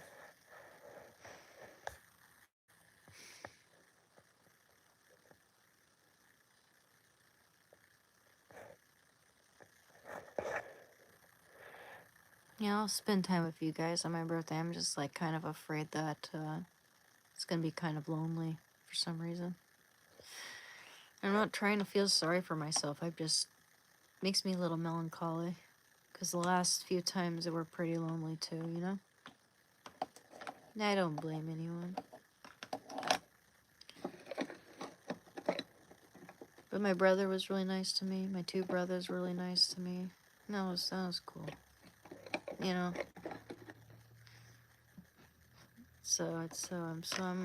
I'm good. I'm pretty chill. It's pretty all right.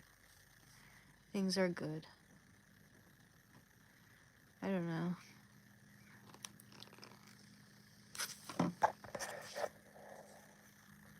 Yeah, tomorrow's my birthday, Jason. So I'll be 35. Don't know what I'm gonna do. I'm gonna sleep in, get some good rest.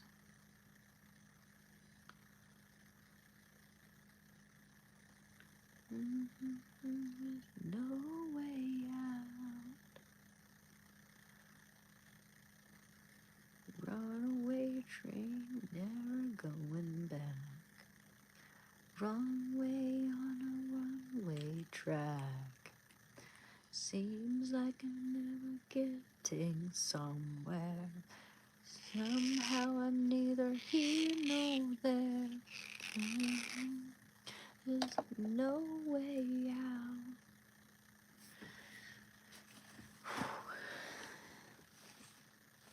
Have some KFC. That's not my cup of tea, but still sounds good. I mean, like, I don't know. Like, chicken in general sounds good. I'm sure they cook that shit in canola oil galore. I'd rather maybe make some healthy fried chicken, which is possible. Deep fried in avocado oil. Or a high temperature, an oil that can take high temperature that's healthy, not canola oil, because it's been linked to colorectal cancer. That's what James Vanderbeek got, you know. And he's only 48. Or was.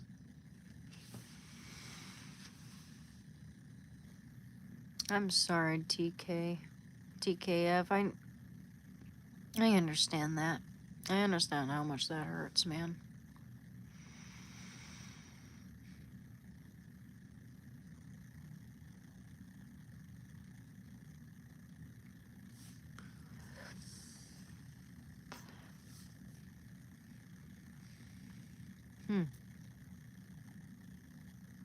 Yeah, not a bad age, man. The 30s are not a bad time to be alive, for sure. It's a good age. It's a good age. I think, in fact, I think most people are at their most attractive in their 30s.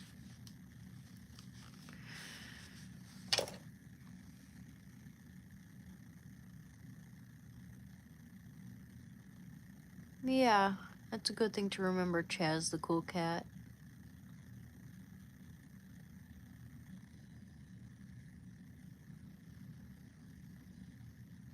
Thank you, Abdul. I'm letting it grow out.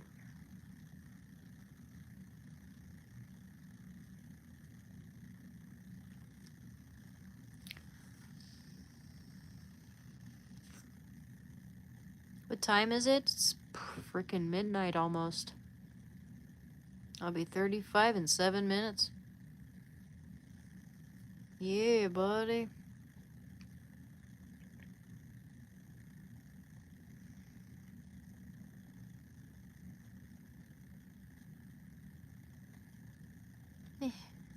Hi.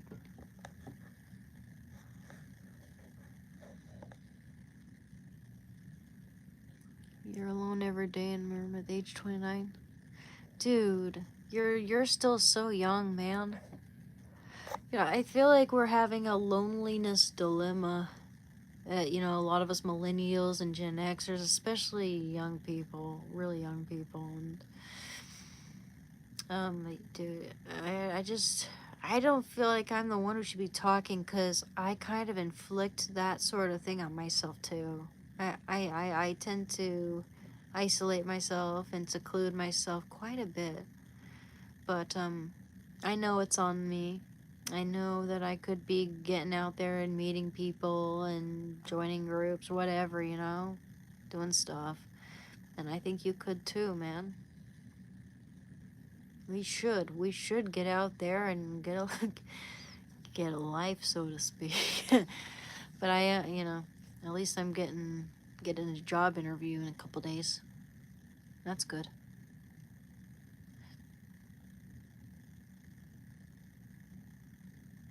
Yeah. Well, I mean, most old people like to be alone, you know, and boomers are getting pretty darn old. And Gen X just, unfortunately, they're all about their screens, you know. At least when, as I'm older millennial, I spent more time outside and stuff, and I kind of miss those days and meeting people naturally, just happenstance. I miss happenstance.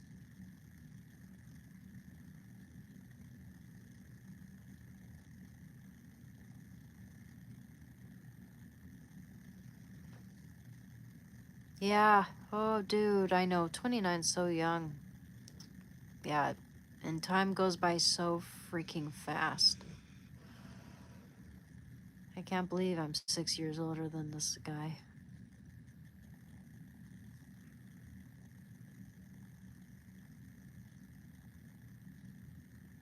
Ooh, yeah. I love hiking. I take Shando hiking.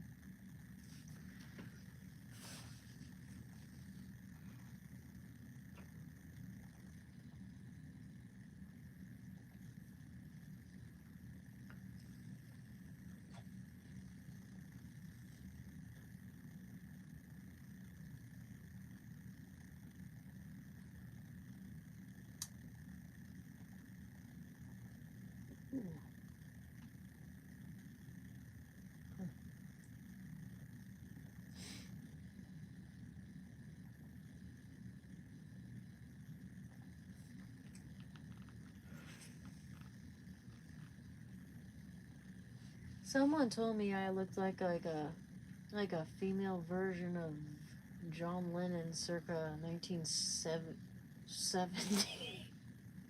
I don't know about that. I don't know about that. I don't know about that. Maybe the shape of his face a little bit, but nothing else. And the hair a little bit, the hair texture. Nothing else. You know, I heard that he had an eating disorder, John Lennon.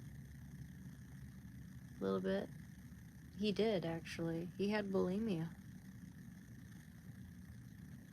Because you know what? When they were becoming famous, the Beatles, they referred to him as the Fat Beatle. As if. But still, they were really mean to him. Who's crying? No one's crying. I'm not crying right now. You guys should understand overly developed, overpopulated countries, their loneliness symptoms are way ahead of us. This is why we need to understand the Holy Ghost.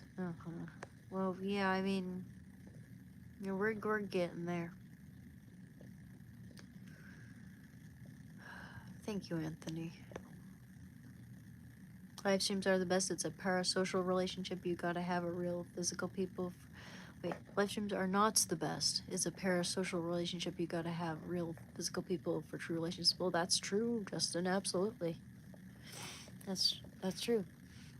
Yes, there's nothing wrong with having both. But yeah, I like to be able to reach a lot of people if I you know, if it looks like I'm helping, if there's actual proof, I mean feedback, if you will, indicating that I'm helping people with their addiction. And just because there are times when I talk about things that have nothing to do with that, that's just proof that we're human and that we're more than our addictions. I paint, I play video games, I cry about things that hurt.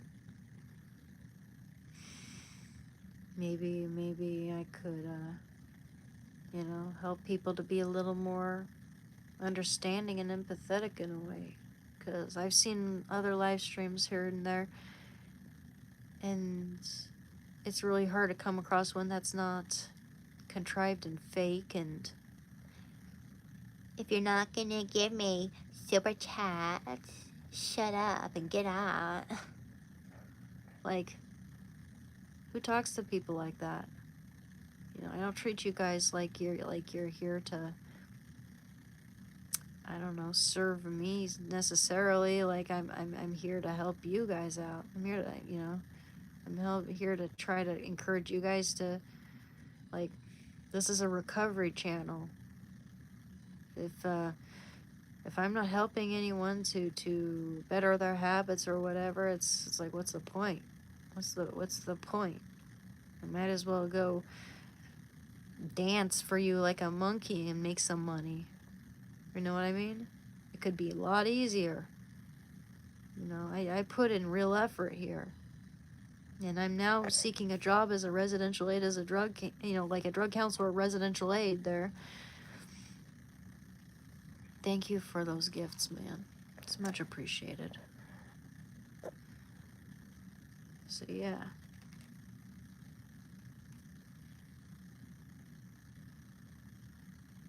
No, I haven't had any birthday cake.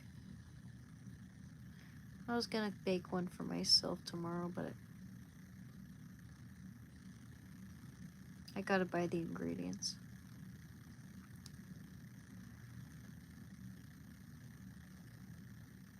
I gotta buy the ingredients for my cake.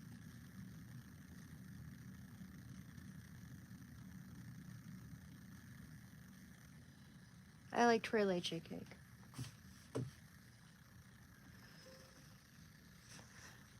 Well, what do you know? I just turned 35. Congratulations, me. I won. God, I was gonna treat myself to something on Amazon. And it seems like the stuff on Amazon just becomes lower and lower quality. Ever seem like that? Oh, thank you for the gift, man. Oh, that's appreciated. Thank you. Thanks, guys. It's all appreciated. Thank you.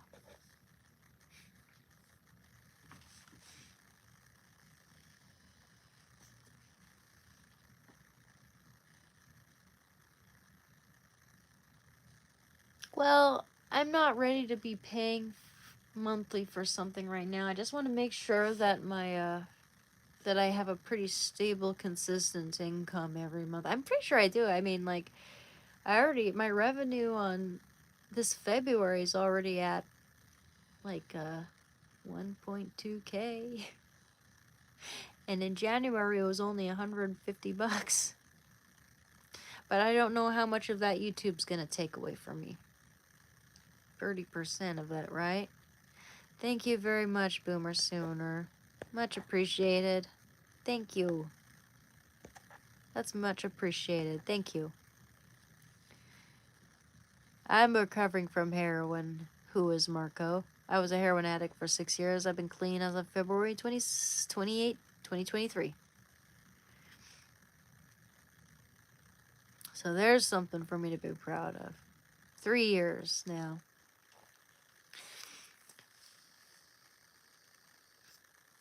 That's right. And I'm clean as of February 28, 2023. 3 years. You just keep going. You just keep on going. You keep on trucking. And it gets easier and easier. I promise you. Well, just realized it was my birthday, you know? It's hard not to smile when it's your birthday, I guess. But yeah, I don't know. Gosh, I got like a scrape right there. It's hard to, yeah, I was crying earlier. I was thinking about my best friend who passed away, and Someone said something really mean to me, but whatever. Not gonna think about him right now. He was just a sexist. He thinks that the only reason why a girl my age would be friends with a guy 40 years older than me is because I'm a gold digger. He was homeless, and I helped him out and gave him everything off the.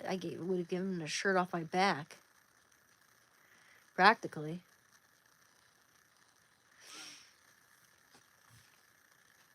Yeah, whatever.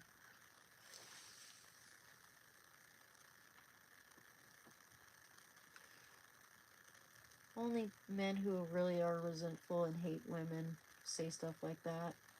All women are gold diggers.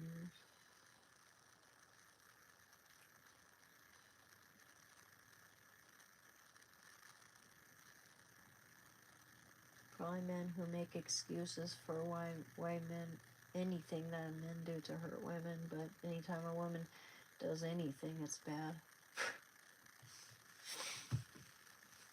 Maybe I'm a man lover, and I know there are good men out there. That's the difference between that person and me. I love men, and I think there are good men out there. Just that I happen to be hurt by men doesn't mean I'm a man hater. It means I was unfortunate enough to be with someone who was not a good person. Could have been a woman, but it wasn't.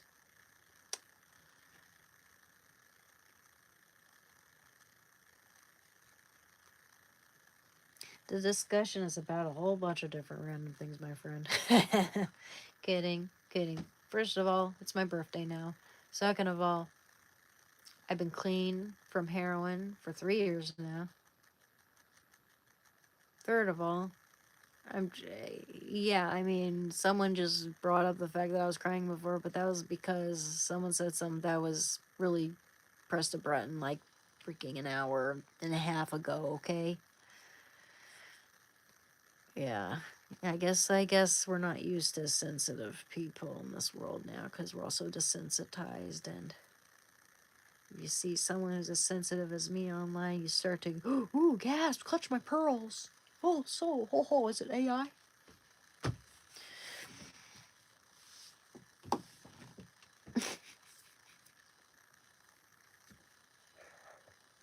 I do like cupcakes. Why? I do like cupcakes, but I'm gonna make some tres leche cake because I like that even more. Yeah, I prefer something kind of light. You know, like tres leche cakes are saturated with the 3 milks, tres leche, and it's so good. I need to probably go to the store to go shopping though before I do that. I'll do that tomorrow probably. Depends on how I freaking feel though. We'll play it by ear. I'll do whatever I feel like on my birthday.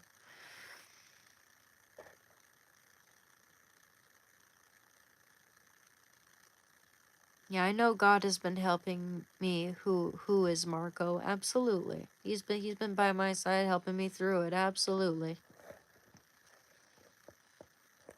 Did you time him out for 10 seconds? I appreciate that, Fix. I mean, I if you did. uh, but I should just block him. I think I did block him. Oh, ice cream cake is good. That's really good. I like tiramisu, too. That's good stuff.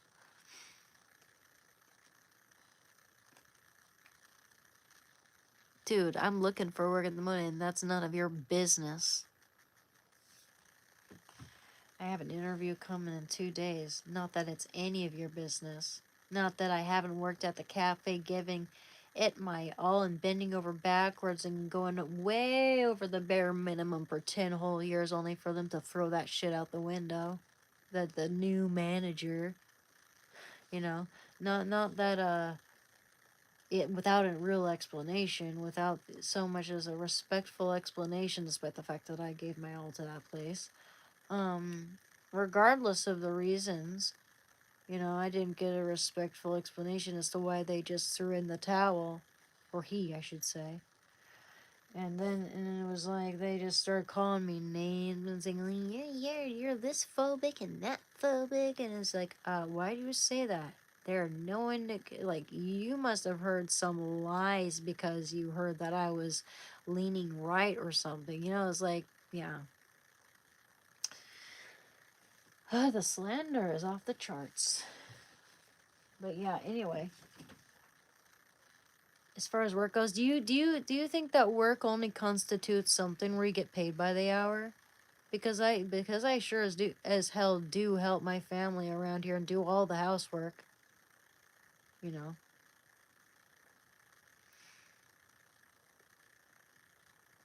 I'm just spilling facts to you guys. I'm answering to this guy who said, "Do you work, idiot?" You know. And also this channel.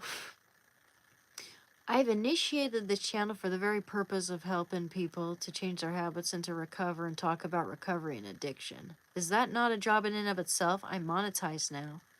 So is that not a job in and of itself? What constitutes a job to you? Just like, I'm getting paid for this. Not, I mean, I'm getting paid in many ways through YouTube and monetization. Not much, granted, but it's still money. It's still revenue.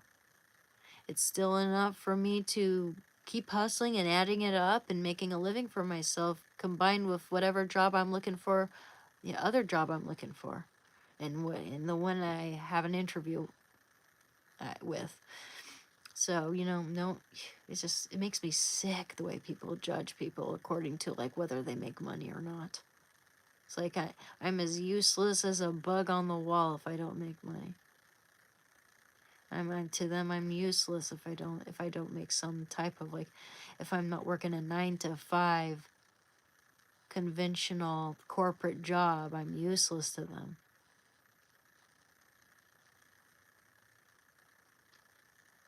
What you're doing is your own company, LLC, and also, you know what, BL, real thing, thank you.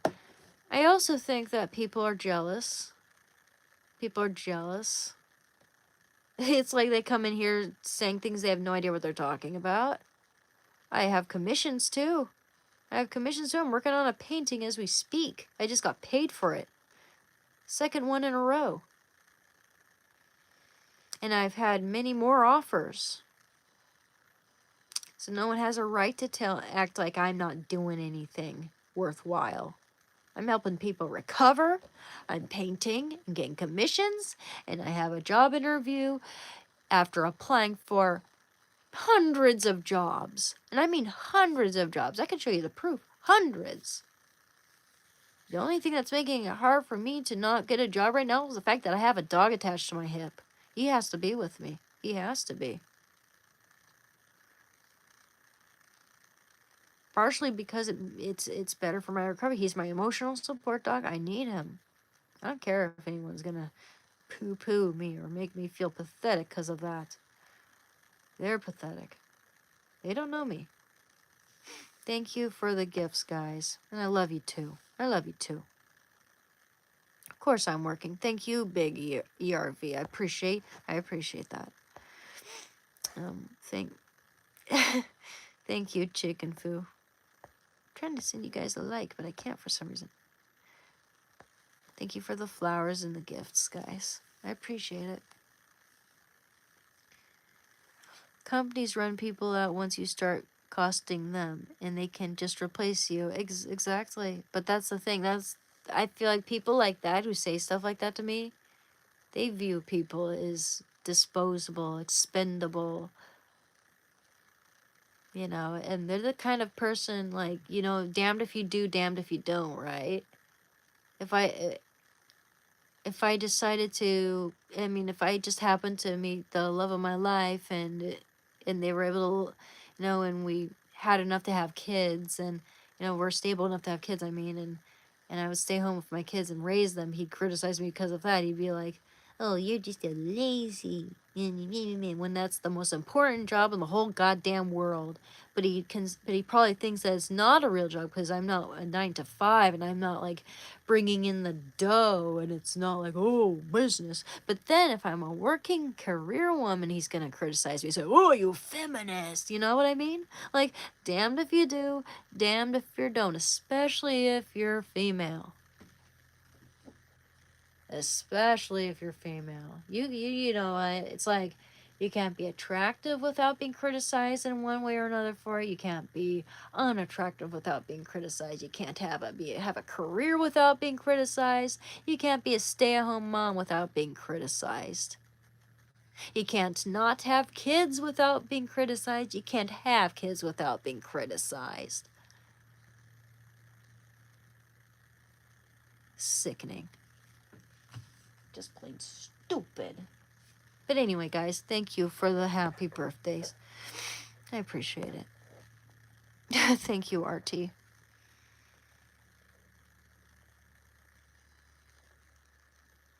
Mm.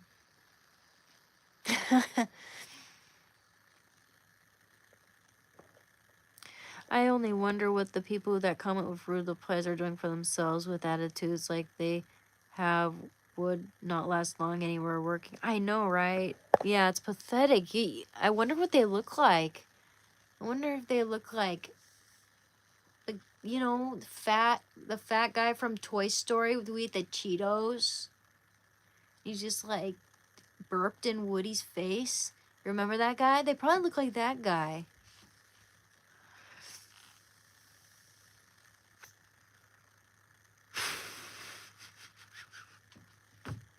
Are you being sarcastic, RT?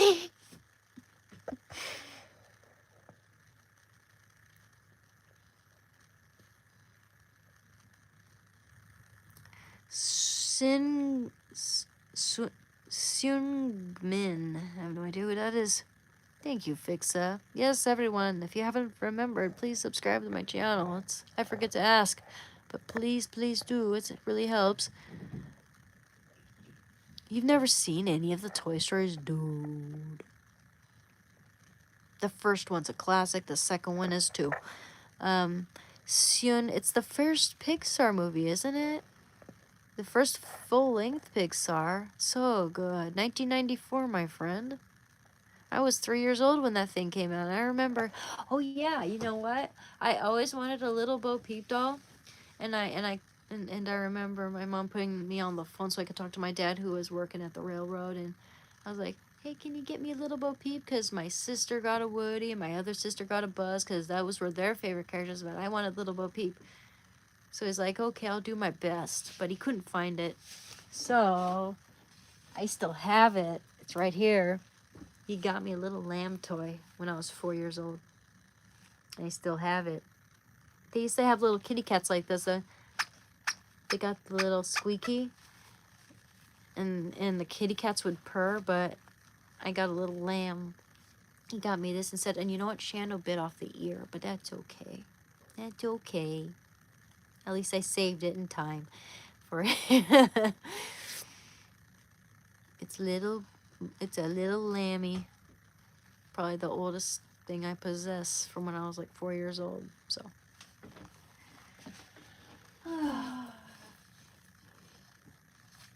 he did that when he was really little. I didn't get mad. It wasn't like he was throwing a tantrum when he did that. He was just being a puppy. Yeah, I'm actually very patient. When I know where something's coming from, you know. When I know I can when I can teach whatever, get through to someone. So yeah, you know what I mean.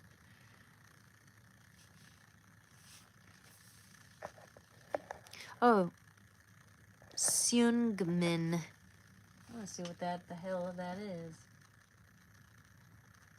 Seungmin.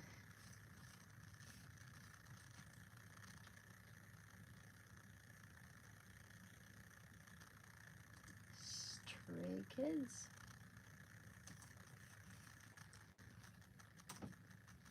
Oh, is that a Korean pop star? Okay. Dude. Seems to have my lymph nodes. He seems to have the lymph nodes that I've got. Dude. Kind of does look like me a little bit. First time I've ever been like compared to a dude here. It's funny considering the fact that some of the people here think I do look like a man, which I don't. But But I can see myself looking like this guy. Because he, you know, I kind of do a little bit. Dude, a little bit. Hey, I take it as a compliment.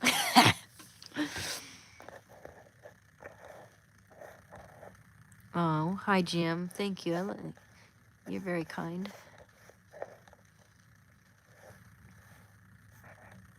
Thank you, buddy bud. I appreciate it. Hey, good night, BLD real one. Yeah, absolutely, absolutely. In fact, I have a little gratitude journal. I should write in that. A gratitude journal.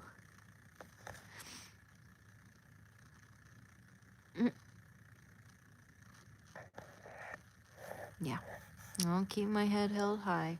You betcha. You betcha. Where's my gratitude journal? I'll be right back, guys. Looking for my gratitude journal. Hey, you're okay, baby. Hey, I'm not mad at you. I'm not mad at you. I mean, I was a little ticked off, but why were you so upset? Why'd you get so upset with Mamas?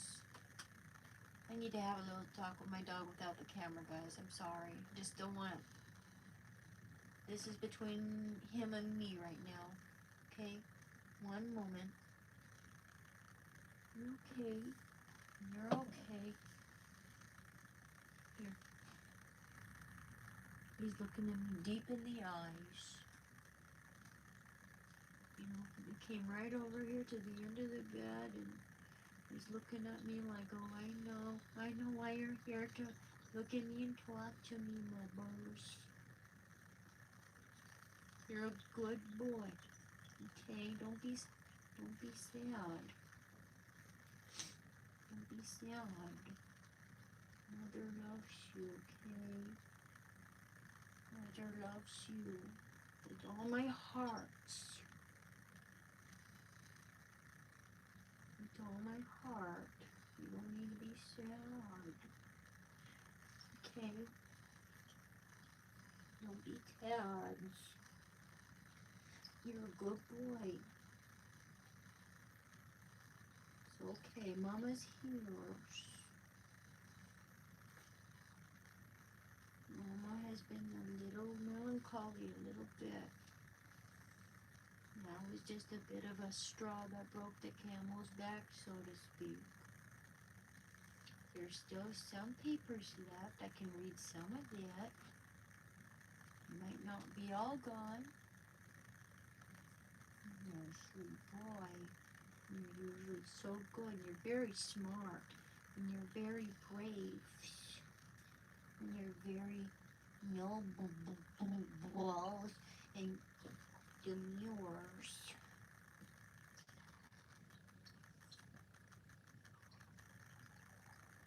You're good. Okay. Okay, I'm looking for my gratitude journal now. Oh, there it is.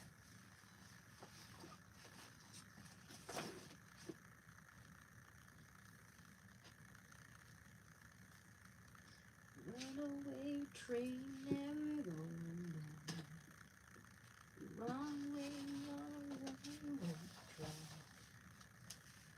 okay.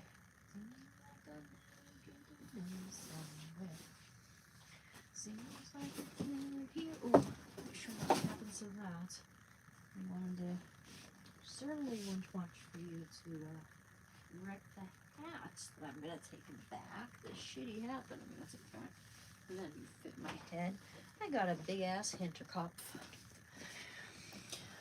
Oh, guys, I'm back. I just wanted to see my baby for a minute.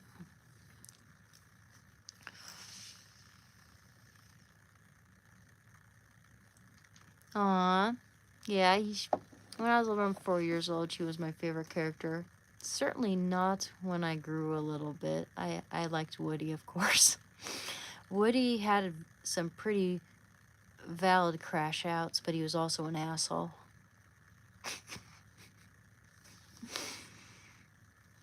Okay, take care of BLD, real one. You have a good night, okay? I appreciate you. Well, you know, under my neck, I got these two, you know, you see this? You see that? Like, they've always been a little prominent on me. It seems like he's got the same thing going on. I don't see that much in other people where it's, where you can actually see the lymph nodes under a person's neck. Thank you, Jeremy. Thank you, Jeremy. I appreciate it. Thank you. Thank you, Fixa. Yes, everyone, please subscribe to my channel. It's very much appreciated. Oh man, it could have been a little better actually. Thank you for the gift, man. Sorry, I got a little too emotional earlier. Got a little upset over a little thing, you know. You know, that friend meant a lot to me. So anyone who tries to slander him or me and our friendship just really just it's almost like I become protective of it because it was more real than a lot of relationships you see these days. And I'm going to write down some things that I'm grateful for. How did I come into drugs in the first place? Well, it's a kind of a long story, and I don't like to just make excuses, but we all have our own things that we struggle with, and it is a long story. First of all, one bad thing happened after another, year after year. First of all, I worked at a food, like a food co-op, hippie food co-op, co-op. And I remember working in that deli and having to hide the bruises on my face from when my ex-boyfriend would beat me. And him cheating on me. And then leaving him after that and being traumatized by that because I was fully trusting and fully naive at that point. And then after that, I went to live with my grandma and take care of her. And that was after I'd lived on my own for a while, being all lonely. And my dad just, you know, I called my dad. He brought up my grandma and said, like, he was, like, helping her with her meds. And that she was alone, lonely. And, like, I thought, well, what do I have to lose? I'll go live with her and to keep her company and she keep me company. Well, we'll take care of each other. So I went and I took care of my grandma for 4 months until she passed away. And that sort of just threw me into a depression. And then I lived with my sister and her boyfriend, her roommates, and her roommates were a little weird, and they moved out and kind of messed kind of threw everyone in for a very abrupt loop, and so they had to move out, and I had to move out respectively, and so I moved into student housing, and so I was going to college as well, university, and it had been 3 years since I had graduated from community college at that point, and I was just, very anxious about everything and disassociating, and it was one thing after another. I could not catch a break, and someone offered, someone was chasing the dragon in my apartment, and they offered it to me, and I said, yeah, absolutely. And that was after they had offered me the Suboxone off the street at one point. So yeah, that's what happened to me. That's how I got into it. And every other month became every month, and every month became every other week, and every other week became every week, and every week became every day. Every other day, and then every other day became every day, and every day became multiple times a day, and it got to the point where I could not function without it. It became a prison. It became the honeymoon phase didn't last long, and especially after I had graduated college, I I could not even get much pleasure from it. I started injecting it because before I was snorting it. It went from smoking it to snorting it through the syringe to that. And lost all the veins in my arms. They can't even find a vein in my both arms with an ultrasound machine. They gotta go for my foot, otherwise, you know, I'm screwed. I can't get my blood drawn. That's why you get botched lethal injections on death row.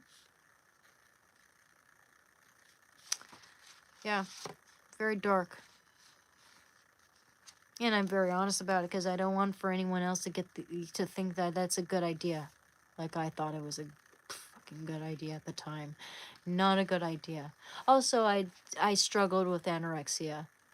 And you guys have no idea how tormenting that disease is. That condition. Yeah, I mean, ever since I was a kid, I had it. You have no idea. It was like obsessing every day about what you're gonna allow yourself to eat the next day, which is barely anything. And that's why I cry sometimes, because thinking about those things does sometimes make me cry. I cry when I think of how I treated myself. And you know what a big learning moment was for me? I used to be so mean to myself, like putting myself down, being so hard on myself, criticizing myself, calling myself a dummy. When I saw someone I cared about talking about themselves that way, I thought, well, it hurt me to see my friend talk about themselves that way. I thought, is this how I make other people feel when I talk about myself that way? It broke my heart to see them talk about themselves that way. Is that how I make people feel when I talk about myself that way? So it's never all about you. But at the same time, if you want to get better, you gotta do it for yourself, because if you make yourself beholden to any one person and that person croaks, then who are you gonna lean on? Who are you gonna recover for? You gotta do it because you know there's a life out there worth living.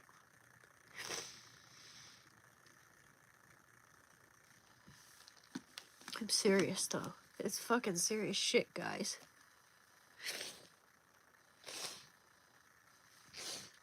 Anyway, I'm gonna write down what I'm really grateful for, okay?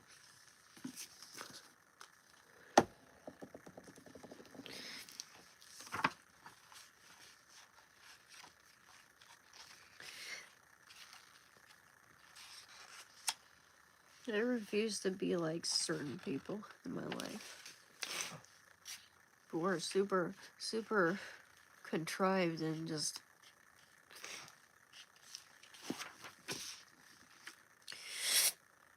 fake. Gratitude is the most exquisite form of courtesy. Jacques Martin, I don't know who that is, but gratitude is the most exquisite form of courtesy. It's a quote from a French philosopher from 1882 to 1973. Was when he was around. Yeah, I agree, Shadow. Thank you. Absolutely. And I read that verse from the Bible the other day. Thank you. Absolutely.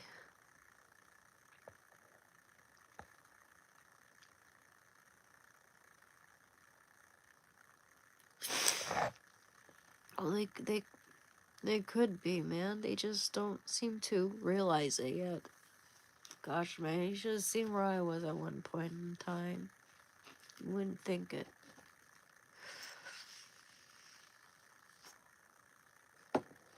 No, I refuse to hurt myself like I did before anymore. I refuse to do that anymore. I'm not like that anymore.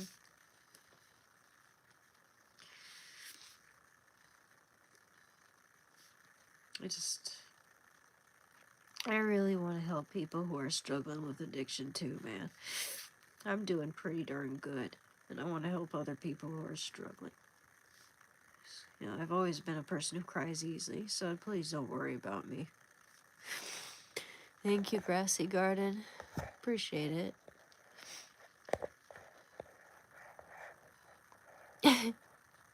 And let my hair grow out. And it's yeah, it's been like a year.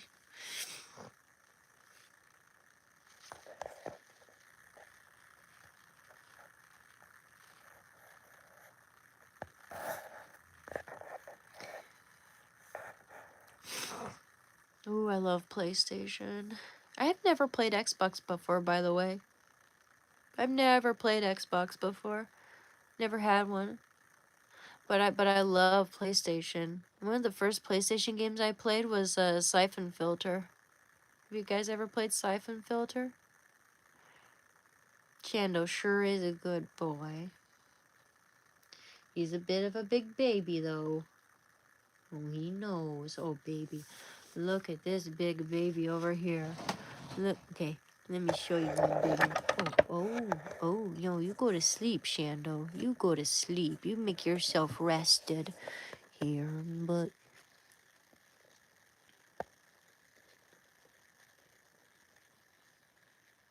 Pause.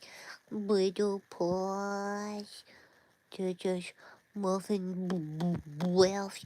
Tubby. Tubby cute over there. He's tired. Tired. Big sweet baby. He is a big baby. That's why he tore up my book, because he's a big baby. Wanting my burst attention. What a baby. Okay. I love him. I love him, I love him, I love him, I love him.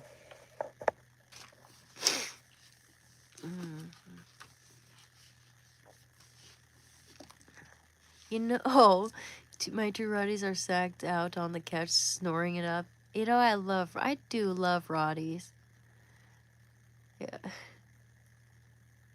Shando's got 19% Roddy in him, and I've encountered two other Roddies in my life at the dog park who were just total sweethearts. I don't get why some people in my life have told me that they're all violent, like just because we had neighbors across from us who always had Roddies, but they were just super bad with their dogs. They never let their dogs inside from everything I've seen. Their dogs were outside all the time, like just not allowed in the house.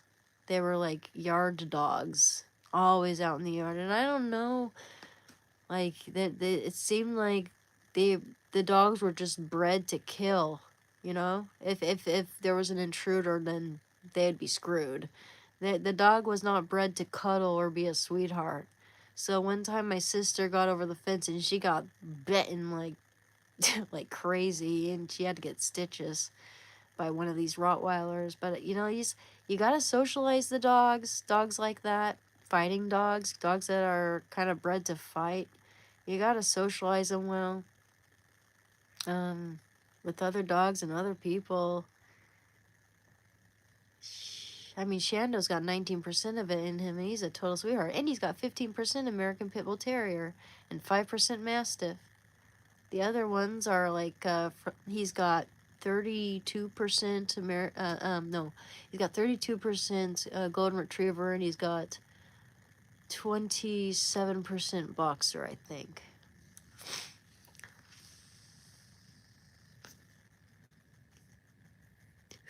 Yeah, well, that's what I heard. That's what people have told me, that, like, people breed dogs for certain jobs and stuff. And I'm not saying they're bad, but that's some like humans have bred animals for different tasks, if you will, like herding dogs, for instance, or police dogs, or guard dogs. And Shando's a guard dog. He'll kick some ass if he hears someone he's not sure who they are walking down the hallway. You should hear his growl. He's terrifying, actually. He that the sound of his growl. He'll kick. I mean, if you don't know him, that would scare me. So yeah, I don't know. Yeah, likewise, Elric. I'm a dog person for sure. Yeah, I've socialized Chando excellently. He loves the train. I take him everywhere I go. He loves meeting people and other dogs. He's a social butterfly. He's a good boy. We don't go in the early morning, actually. But I do take him for a walk daily. Unless he refuses to go. He can be a real scaredy cat sometimes. Or actually, I'm starting to think he's not actually scared of it anymore, because after the New Year's fireworks, he was scared of the fireworks, okay, and going out. He was scared of the fireworks. Now I'm starting to think that he's not so afraid, as like he wants the other dog to go with us, and he wants for my dad to go, and he thinks, well, I'm not going unless they get to go too, because then he's just waiting for them to go with us. But the last time we tried that, my dad wasn't available, and he had already taken the other dog for a walk. So, I really tried to talk him into going for a walk, but he just wouldn't. Whereas the day just beforehand, he was excited to go. So I'm starting to think that maybe there was nothing to be scared of. There was no noise. There was no sudden noise, nothing. So I'm starting to think he was just trying to be all crafty, or not crafty, but like, he was trying to trick me into bringing the other dog along too, because he has even more fun when the other dog comes with us. It took your dog about a week to return to normal after 4th of July. Yeah, and I think Shando's an even bigger baby than that, because I think it took him a whole entire month, practically. Well, yeah, it took him about a month to get back to normal after the New Year's fireworks. He's got a really good memory, that Shando. He really does. I took him to my friend's house, which is, not an easy place to locate necessarily. And after only the second time taking him there, he took me there, because I forgot where the place was, and he took me there. I was like, okay, I forgot exactly where the place is, Shando. You take me, and he took me. He knew when we were close, and then he just went in that direction. He's a smart dog. He's better at directions than I am.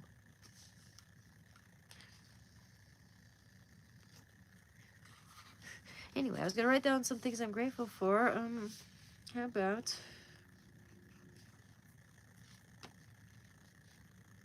being 35? I'm grateful that I'm 35. 35 and still alive.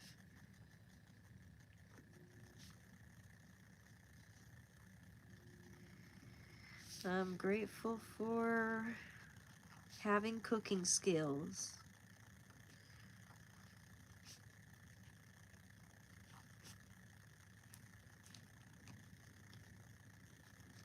I'm grateful for you guys. My lovely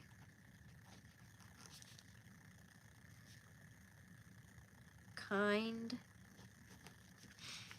and generous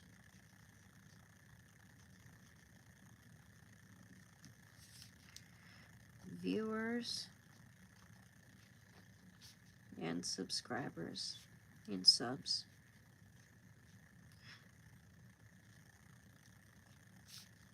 And let's see, what else? I'm grateful for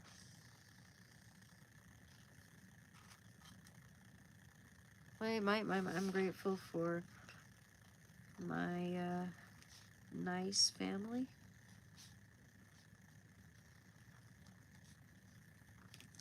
And one more, because it looks like I ran out of space. I'm grateful for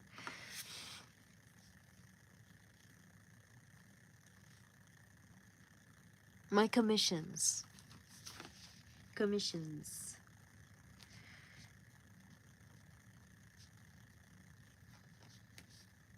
And having a functional right hand.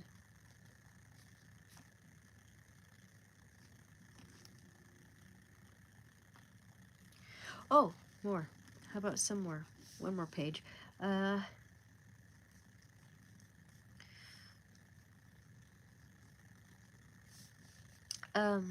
grateful for,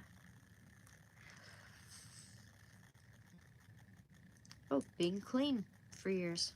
Being clean for 3 years.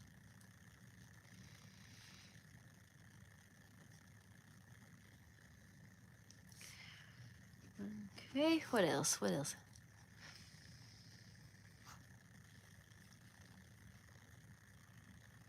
Nature and spring coming around the corner. And spring around the corner.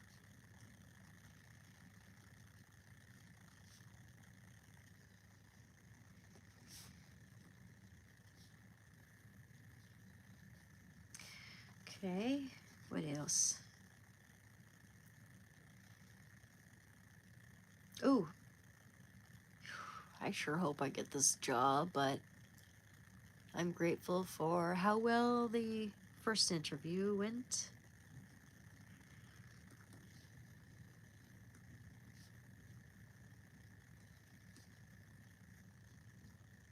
I'll let you guys know how it goes, the second one. It's just in day after tomorrow.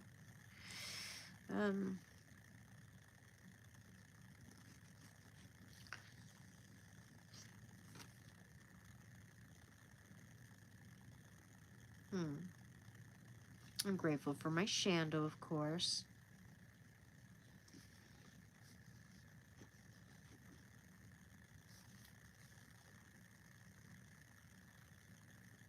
Ooh. Oh, thank you, Dawn. Oh, I appreciate it, Dawn. Thank you. So I got itchy eyes today. I do. I have a second interview, an in-person interview. That was more like the, I feel like he might have been the, hiring administrator or coordinator or, hiring manager. I need to get to the hiring manager now, I'm thinking. We'll see. We'll see how it goes. I have an in-person interview day after tomorrow on John Steinbeck's birthday. Oh, I'm grateful for John Steinbeck.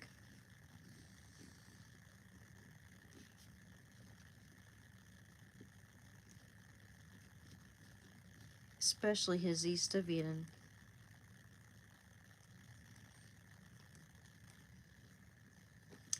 And what else am I grateful for?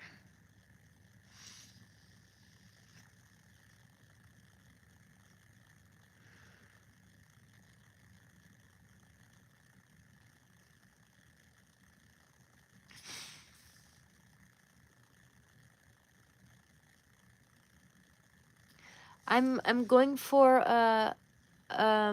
gosh, what was it again? What was it again? It was starts with an R.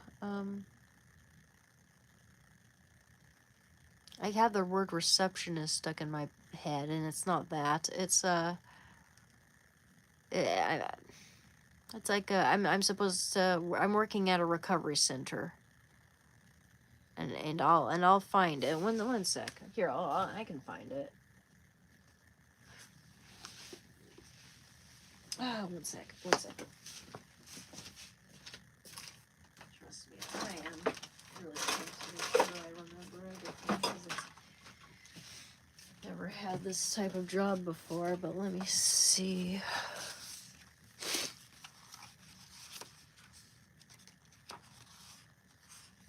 Residential aid. I'm going for a job as a residential aid at a recovery center. And I've been to this recovery center, outpatient. I'm grateful for having my faith back. So I'm grateful for God's grace.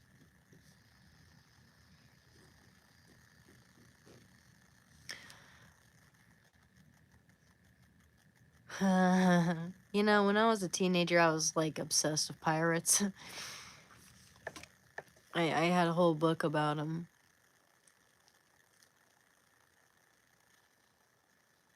Oh, thank you, Jim.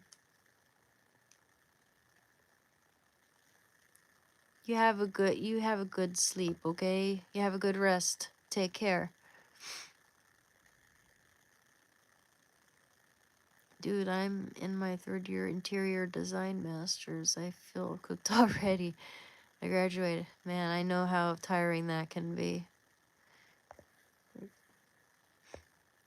Remember to rest well whenever you get the chance, because the brain needs it. Thank you very much, Jason. Much appreciated.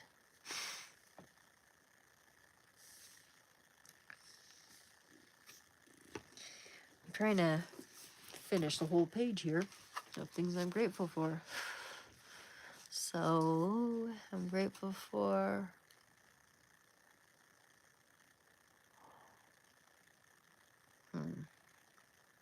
I've written down so many things now. Let's see.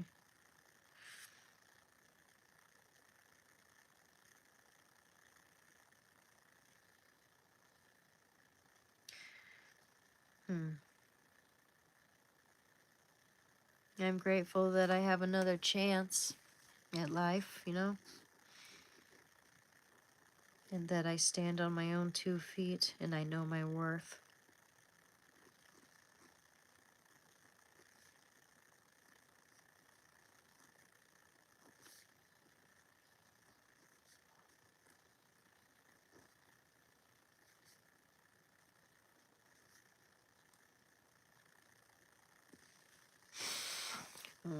Okay, 2 more. Let's see. I'm grateful for music and art. And one more thing.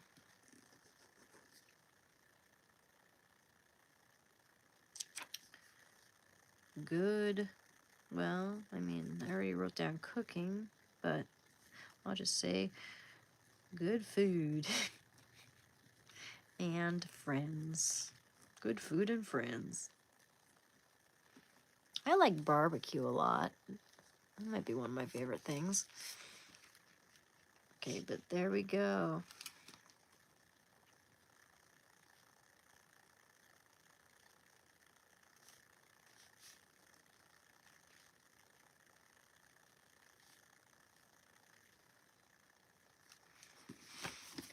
Okay, well, it is 1 o'clock in the morning over here, actually, to be honest.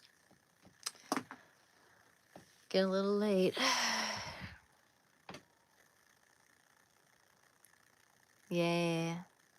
I think my favorite foods are dim sum, and then I like a lot of Mexican food too, like enchilada casserole I make. I like enchiladas, and I like barbecue.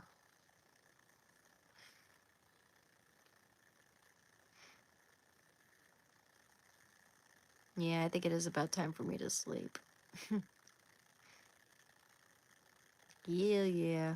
Cheetos, I've heard that in some countries those spicy Cheetos are off limits because not even legal, because they're crafted specifically in a lab to make you addicted to them.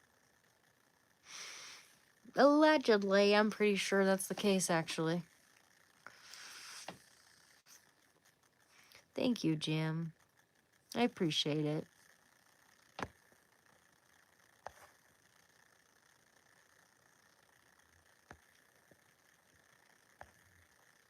I appreciate it, guys.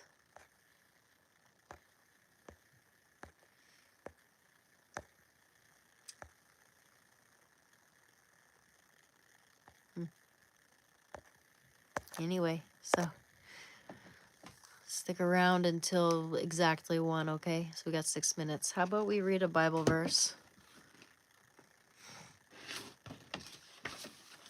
Yeah, I'll find a good Bible verse. We'll read that, and then we'll end it tonight, okay? I'll be here tomorrow.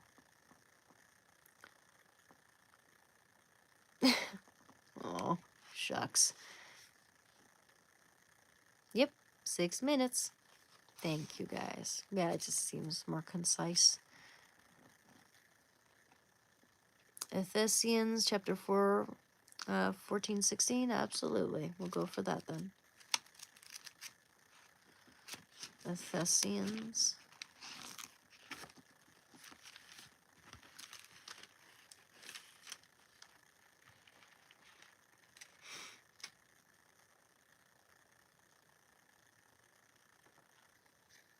Ephesians, where are you? Yeah, we're reading a little bit of the Bible right now, up until 1 o'clock in the morning, so just looking for the Ephesians. That's right. Let's see.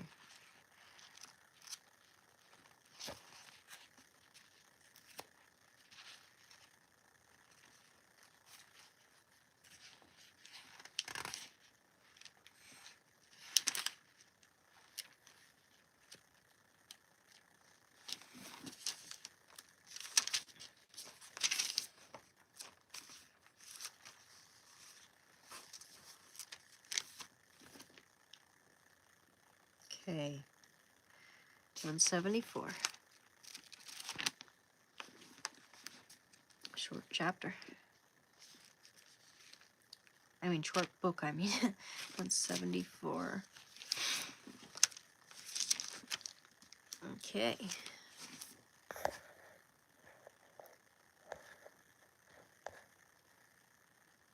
Chapter 4, 14 to 16. Thank you.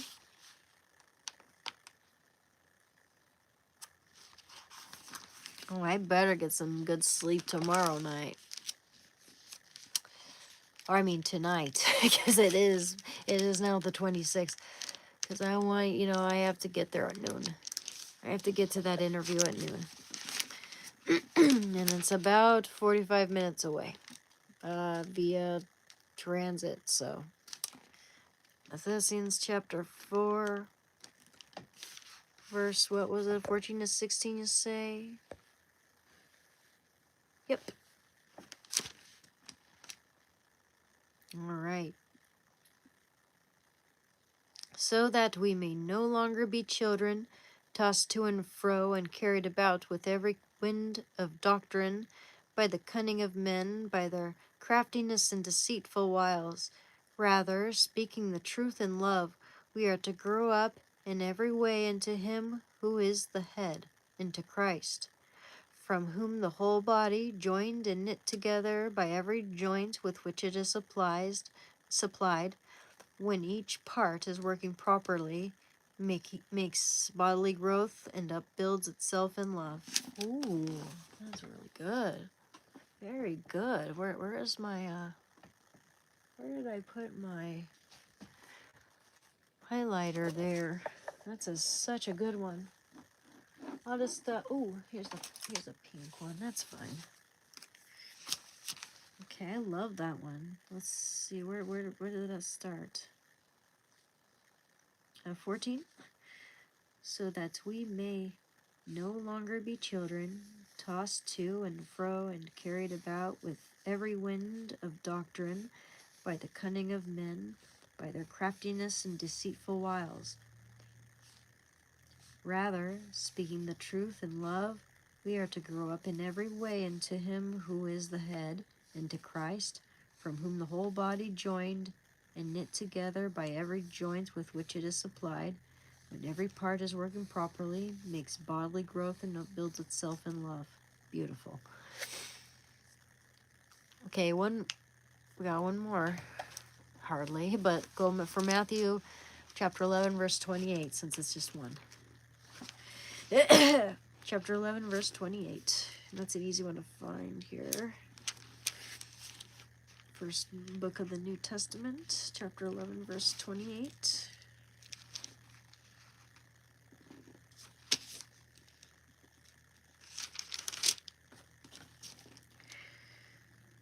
28. Oh, here it is. Come to me, all who labor and are heavy laden, and I will give you rest. Take my yoke upon you and learn from me, for I am gentle and lowly in heart, and you will find rest for your souls. For my yoke is easy and my burden is light. Beautiful. Yep, just read that one. That's a very good one. Okay. Okay, guys. So, I just want to thank you very much for coming to my channel, guys. Please, thank you for subscribing, and if you haven't, please remember to do that. It's very, very helpful. And, yeah, I'll see you tomorrow, okay? I'll live stream while I'm getting ready for my interview, okay? And I'll probably come back to you guys when I'm done with that interview as well. Wait a minute. I don't have an interview. What? No, it's on the 27th. Oh, I keep thinking that, like, I keep thinking that I've had my birthday today or something, but it's, it is just turned into the 26th now. Okay. Well, thank you. Thank you. I'll see you tomorrow anyway, though. And on the 27th, I'll let you guys, I'll be with you guys before my interview for maybe a couple hour, 2 hour. We'll see how long it takes me to get ready. And then when I get home, I'll let you guys know how it all went. And hope for the best, expect the worst. Let's not let the best laid plans go awry. Okay. Thanks, guys. Thank you, Big Irv. Appreciate it. Thank you, guys. Thank you, Jason. Thank you. Thank you, Vixa. Thank you.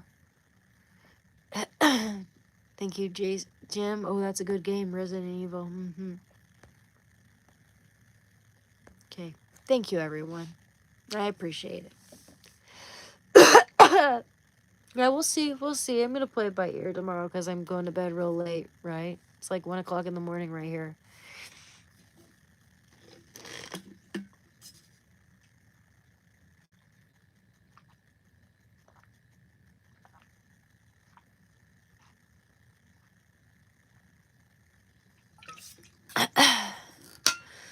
Thank you, who is Marco. I appreciate it.